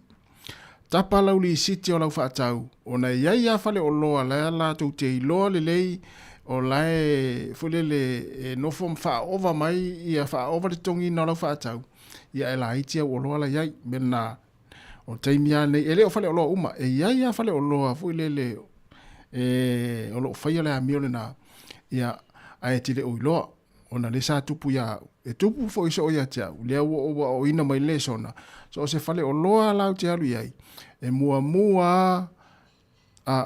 e mailo lau whaatau, Tapalauli City, o saulo o sau whai lau ta vale, ma whai tau ni lei, ia pe le ale tau o loa, pe fia le tau o whai, a wai atu o lea ua te le tupen tongi, ia no to e alu loa lea o whai iai, o mena le o whai, langa ua fulele o maita wina, ia tu langa whape na, ia inisi whale o loa, ele o whale o loa uma, ia whale o loa o le leile o nanga, ia whaatau o loa ma kampani, ai iai fo ia whale o loa, ia o lae lau te loa, whai ale le mea lai whai, mea lai lau te whai lai se ai fai se ya fa pela tau tu na ma tata o tinu a o te ang tai ta Tapalauli City wa te lana fisili me au fa ta lo te mana Lauli City fai ai i oe na saulo lea e alu ta vale siaki le lau fa tau o inala e te lo ai ya o lai sao ya pe lusi lau ta la pe limas fulsene ya o le lusi ya o le lusi yo tau wan fa sa wa fa pena ya me se o le tata wa ya tu le pisi foi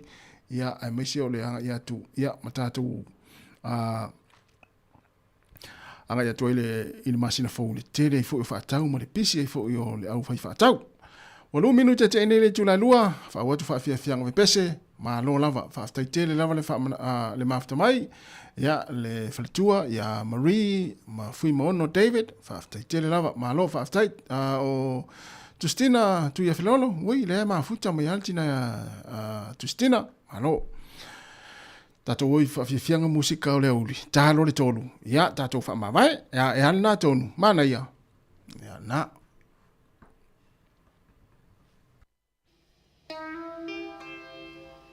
ia wa fia marolo amele tongia ne le lunga ia matuaki lunga la Facebook ma la YouTube ma futa mai tato fa fianga o le nei foi au le si fonga la moa mana na tautua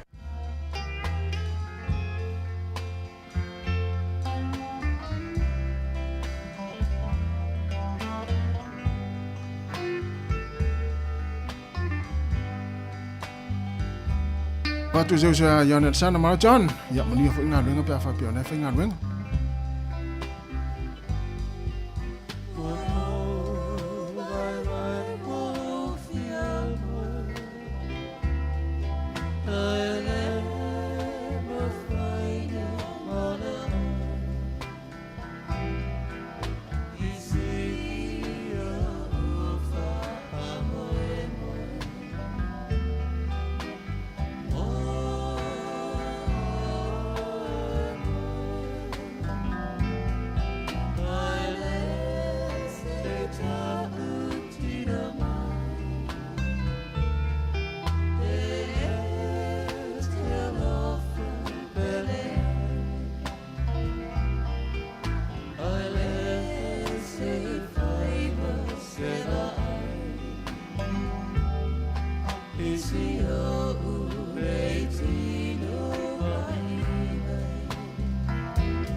Josefa ma Maria e tau saili se avanua i le fale a pitanga. Josefa ma Maria ai se panga ua tali tuali maina. Le ai se avanoa wa sau le tali ua le ai se avanoa. Le ai se avanoa wa sau le tali ua le ai se avanoa. Le ai se avanoa.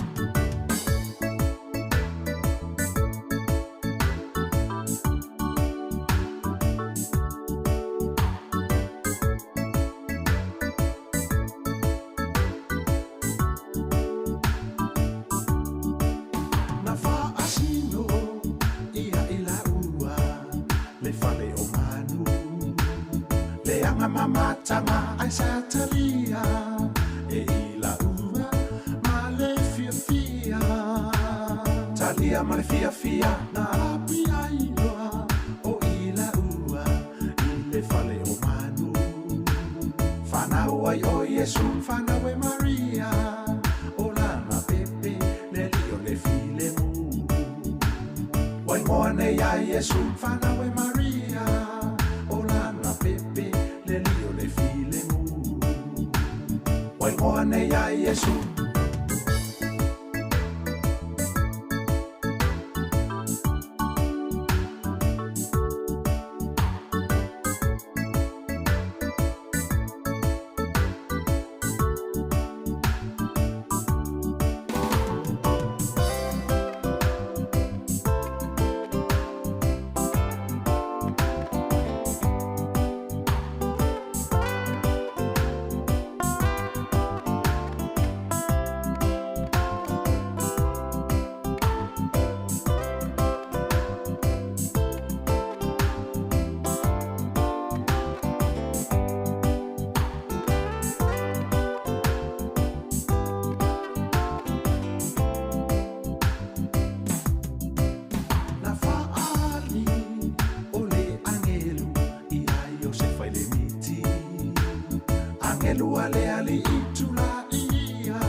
Se maso sola i ai kupito ine i maua mai e he rota.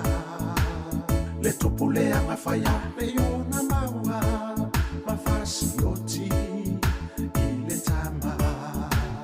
Yesu le whaala le ona maua mawhasi oti i le tama. Yesu le whaala.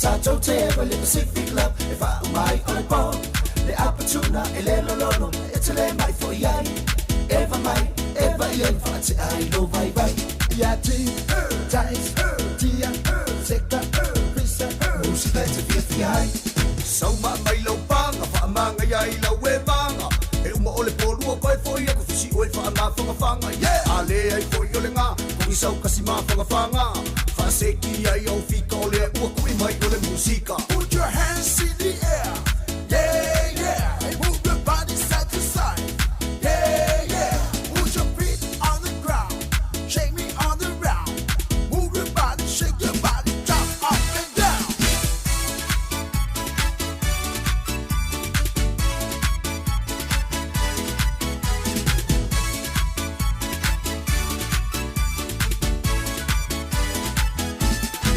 Say Maya, sing the fun. Say Pamaro, sing away. Make it gassy, make it was so let's say 544. Fire Lima, fire away. Bea F in the way. S Malo Musica, it's a vibe Maya. Yati, Tais, Tia, Seka, Visa, Musica, it's a 50. Sauma mai lau panga fa manga ya ila we manga e uma ole polua koe foi e kufisi oi fa nga fanga yeah ale ai foi ole nga kung isau kasi ma fanga fa seki ai au fika ole ua kui mai ole musika. Put your hands in the air yeah yeah and move your body side to side yeah yeah put your feet on the ground shake me on the ground move your body shake your body jump up and down.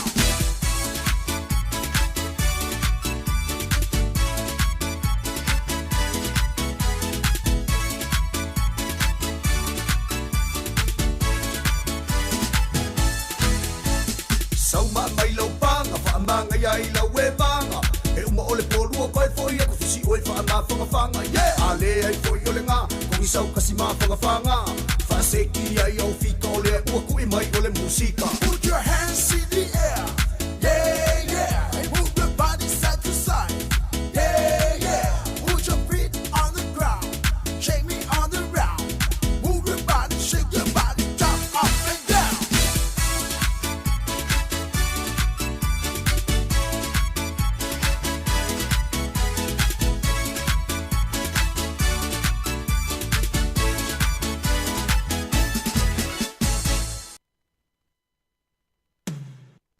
Perché eravamo in mano? Ok, io ricordo, vanno da un mano, noi lo corriamo. E io che sono come solo la malus. Come solo la malus. Poi non era un anno. Poi allora ho le mani qua. Allora fa un pungolo. Poi fa un pungolo che sta un cao e che si ha un pecca si va. Allora le mia lei cao. Allora le mia cacchio. Ora le cacchio, ora la uomo che fa cacchio con la cara che non con i cacchio e che le cacchio al mia lei cao. Ora la sta che non fa ma e cao una video ma. Ora fa ecco per cacchio. Cacchio. E cacchio. Cao. E ngala. Are fa pe. Ora la con. Ora con un cacchio la va pe fa ferma cao. Ya fa oi lor numero che po. La fa cacca la ngoi ngake pom yo de cacca la go po an cambe ya. E lei mi e kau ke fong mo pe mo se pe vakat se vale ka. Pe mai fa kalia ma mo pe pa wai. Ai pau le ba on ka be ave. E ave ka be wa pe le ka sa ba ya fa pe. E ka o mai ai nga be vak. Na nga ba ya vak me ka me ka sa yo. Fa fa nga fa nga be le kau ka se ka ba. Ar kala is aqua ya kau. O lai palo la salo y el cambaleo. Correcto. Yo hoy nga be el palo la. Ayah nggak bisa ingat pengosola ko suapa ya, kasi tonge ka vikale. Ibang sanga lale. Ya lele kau mau si kabai. Ya lele kau ya si kabai pe kau mau ko ingin bebak. Akala kabai ka ko foi mai e fa sen kabai. Kau mau liba. Ya lo lai e bilin nga. Ya la mu mela ka. Limon ka se kul lua. Oda limon ka si ave se kul lua. Ya, la, Billy, ya. Billy. Ya, lo. Aló. Hola, Coca. Hola, pesca. A ver, coinga.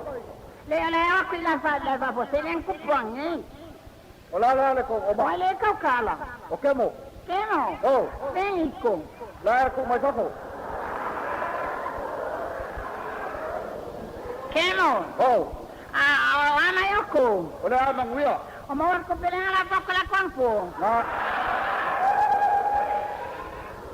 Ngalwa ya ngiko la ko kala mo le yo magi ko makal ko aya o ya ngiko. Ya an ko la bon ai kama. Ya ai la kama le ki se pa bel ya ko la kwa ya mi. O ke le do ya ko pe ngalwa ya kala. Ako ko ya sila makuwa. Yo mako ya la manguya. O amai la sila makuwa kamai. Wala manguya uma. O fa sela ko pale o ma pai. Wauma. Ya? Wauma. Realmente carajo es coña. Ya. Aló. Aló.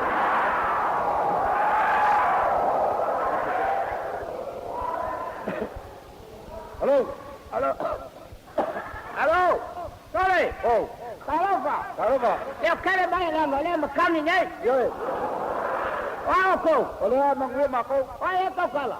Oh, quemo. Quemo. Oh. Como é que faz? Ele levou com a maloloa essa mas foi na zona. Eu quero mais. Eu levo com a maloloa essa foi na zona. Já vai com a zona. Eu. Oh, vai como é que? Lá não ia mais como é? Não. Ah, ona. Ia ele ngai ko anga ave ngai okay le vai ma vai ni lava e oi la anga ia wale e mo kala le ngai la ve kama koria wala ve kama koria ka I le ve ngai le si dai wai ko mai le ve na ke ngai wai fa fo vai kama ko kwa ke le na fa la le kare o ma kwa ve se o mo lo ma ke le lo ai pular kulanga le anga ngai ngoi mai ma ka ma ke le lo pular kulanga ai le ngai lo la mo ku ko se me fo le manga va mai ai ngai le mai la ola ya or ko mula ko ma o kemo teniko ole ai fafo le fa ka mai fafo ai ko ai sa se ma kalanga ya wale vale hello dale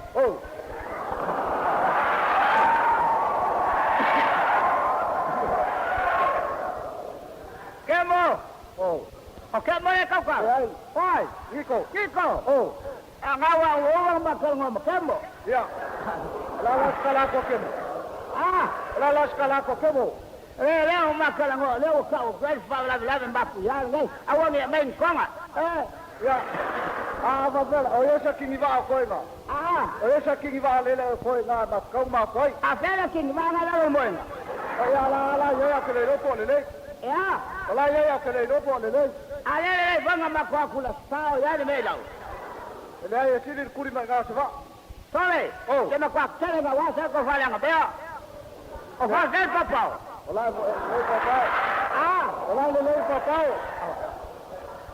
papa ya ka ko pa fa nga ke ko ngo fa ma kong ko ka sia la pa fa le ko la paunga ko la paunga la paunga ho la pa ko bo ye o la se singa lompo ia wale ai sao me mai pa me mai ya kun mai la ba mai kama la ngole mo kwa kinga ai nga ko le vai le nga yoi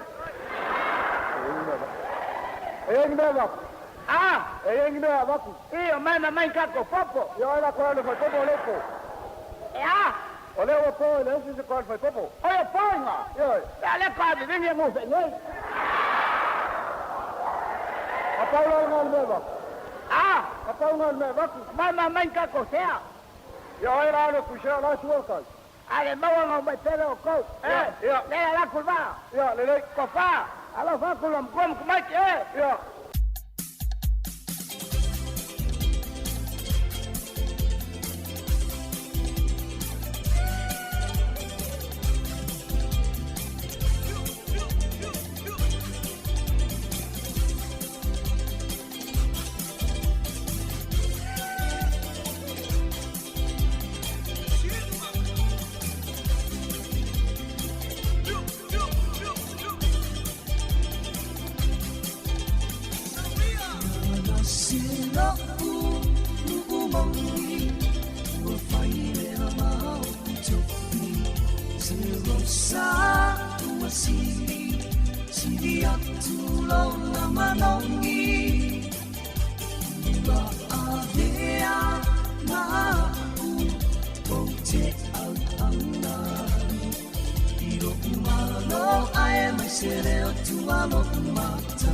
tai te po o le whaana e i le te me o whingota i lona liti tai e alo alo hane alo waka sina i alo le tani mawhitanga e ai lama se popole ina le i e mo le mana Aola le e misini Tolo moli wina Vai te lau savani I leo leo tua ili o le sa Ia e unu fale I se mauta Mota ua ina Si ida vi inga ona o le tau singa le atua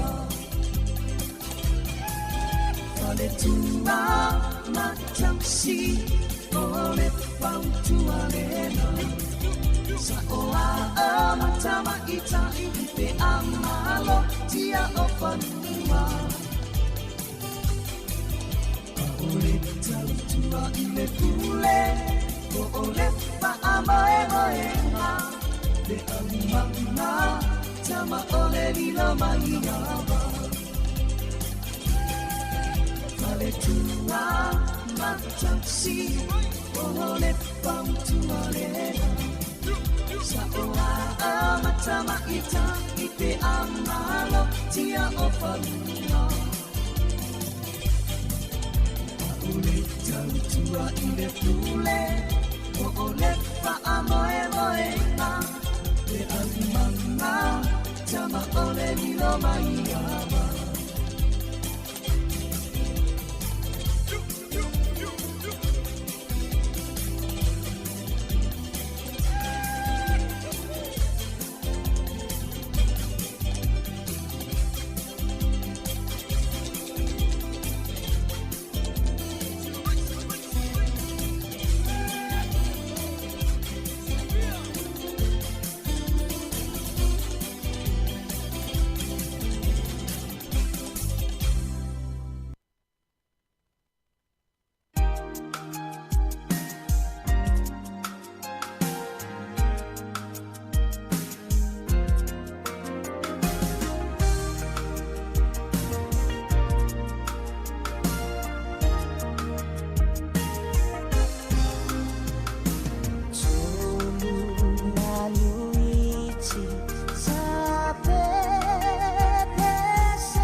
Mafianga mai le sunga ya mauto tasi asuao ya male pese tolu manuiti ya ole pese na ya ole pese le kone na li ya na uto swina foi mana foi fa no ngoi il tatu tunu ina wa afa tonu lava le tula lua tau tua fa opea musika ma fa fianga si filo se pa ile tula tolu mai ala tatu tau tua ya mai le ofisa tu inei porirua mana ya le ofto va tu le oto e sulmatango file la ya I nei porirua ya a ofenga I foi I le totele ya I fuafuanga foi mga luenga I tiu te foi tono ainga mai se foi ia falefai ngā luenga o mana vanisi ya a o le tula tolu e tele na mana vai le totele ya o le langa ya tatau I asofia fia krisi masima le tau sanga fau tele foi ainga o le afea sia I so se vaenga o New Zealand nei ya ai mai se foi so se atunu o le lang ni se foi le amalanga I Sāmoa ya I fa ta Singapore ya inga maftanga sia si matua nisi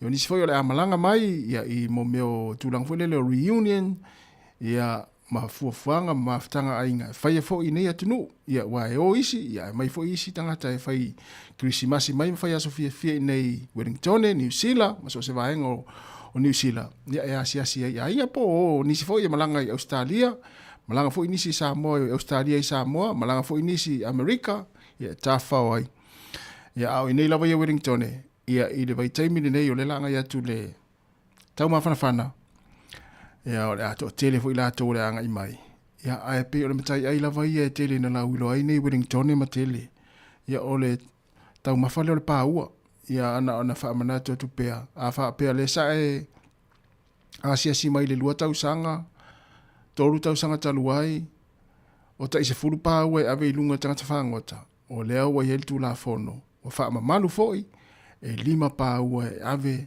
ale tangata ia pe ale fangota no winga fa pe wa ole la wa te fangota la wa te tofu ia e lima pa ua mai lunga ia ia le fua fa tau ia fe tau le ma le fua fua le tau ona ana tutusa le ma na fo le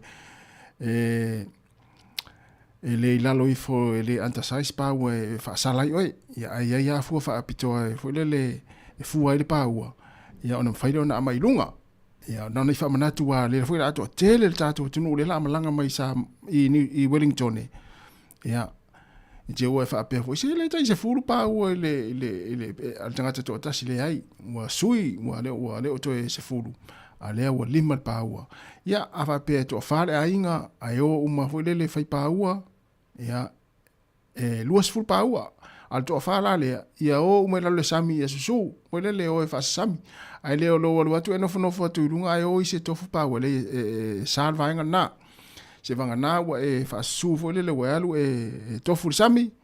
Ia, ona mwhaile ona maini au pāua, e whapele te tēnā whono whoilunga e o, e alu se whai pāua pe tolu le, pe toa whale e o, e alu toa tasi e whailele e whai pāua. Ia, na toa tasi ale na, e mwhai ona mai pāua e sau maia, i lunga. A toa tolu le, e whatari atu i lunga le, on matawhanga. Ia e sana maini ala tō pāua, se vanga nā ua o, fo toa tolu le, whailele tae ele, whasu i sami. Ia ona mawhailea ona mai ia ni rātou pāua ta i lima i runga. Ia inga mawholele ma le te leo pāua tau na mai runga i te wa sara sesi. Na ona i whamanatu ana wailo uma tangata Wellington e vaenga na te fua e sau e na te malanga mai fulele te whao mai ainga Wellington e whapea. Sa uoso pāua e ave Aukilani, ave Kalai Estete.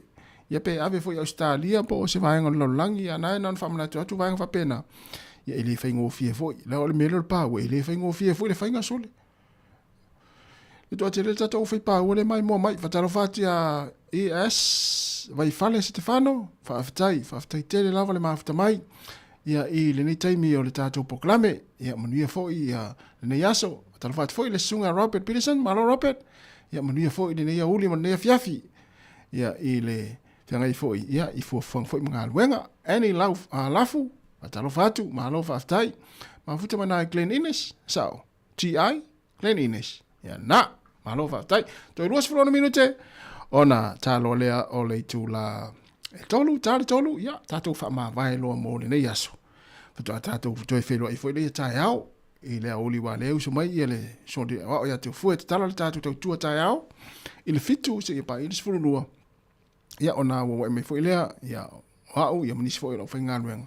Ia whauina le tātou tau tua tai au ni tū la sifururua i le lima i le fiafia tai au. Ia ai mālo lava whaaftai tele lava le maafta mai, whaauatu nei whaafiafianga nei.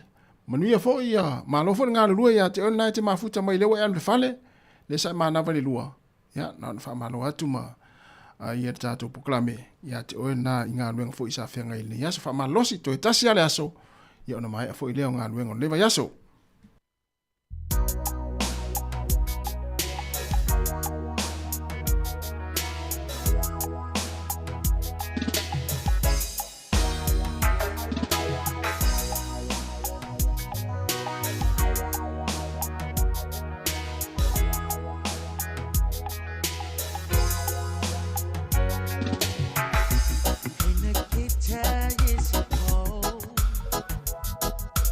Can you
tala watu le faltua ya pina te vanga whaftai te le lava le mafta mai ia malo fo le tapuai. Ia munia fo i fuafuanga o lo whenga ia i nei taimi o le auli.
O le tautua le si ufonga o le laumua o lo iai fo i le langolango a le New Zealand On Air.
O le tautua le si ufonga o le laumua o lo iai fo i le langolango a le New Zealand On Air.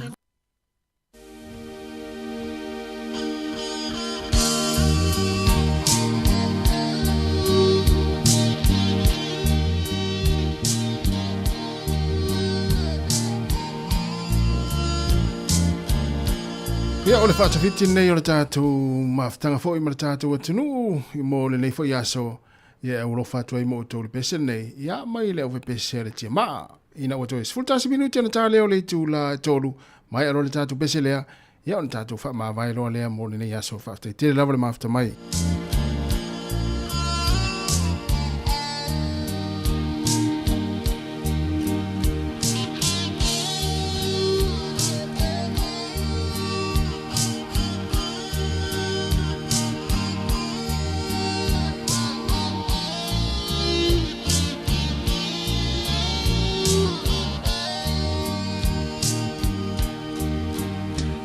Amor tu siaina o le nei mafutanga o le a whaanoa noa lo uanganga o le a e tuua a umao loi fofonga ave ese pe a fai o se ipu o ona Sani maya o le a e a te umau pe a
mai totonu no leanga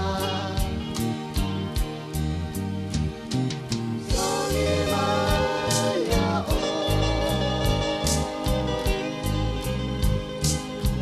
le a e an ke umau pe a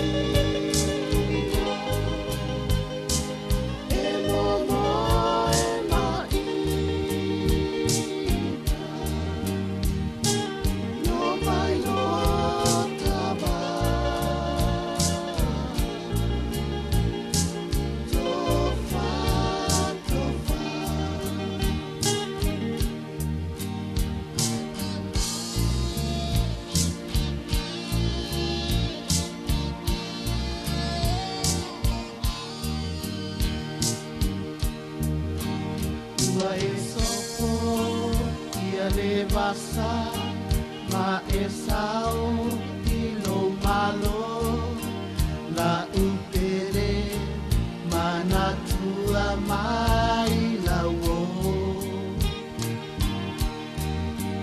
e uina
Le vavianga ma siu fonga mani la vipese le tia maa ia lea ua wha mai na tuai le tātou tautua le nei aso Sāmoa.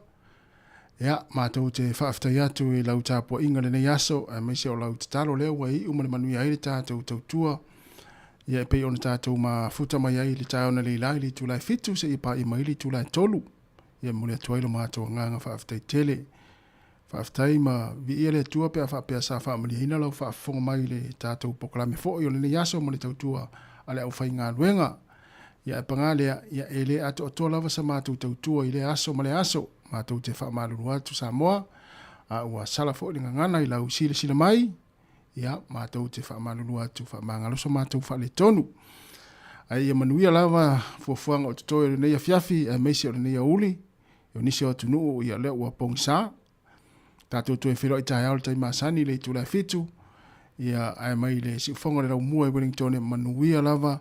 Ia le anga ia tui foi o mātua e piki nei whanau a onga ia mesi foi tue whaamalo atu e la tau sa ngā lulu e mai le tau na leila. Ia lea ua tātou mānawa whaatasi le tūlai tolu. Ia tautua nā pele saunga le mua leo mai tau atu i whawha atu le tātou fisa whaasara lau nei. Ia ile pisi ai o ta avale. Ia alona winga lau anga i mātua e piki nei whanau a onga. Ia wha mua le saunga le mu. Ia mesi mga ala o lo anga ia tuiai. Ia onga, ia le tātou atinu, whaaftai tele lava, ia le tātou maaftanga ni aso whaamanu ia tele le atua, ia i le tātou atinu, tātou tue whelo i tai au, whaasoifua ia mo le nei taimi.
Ai o se anga sa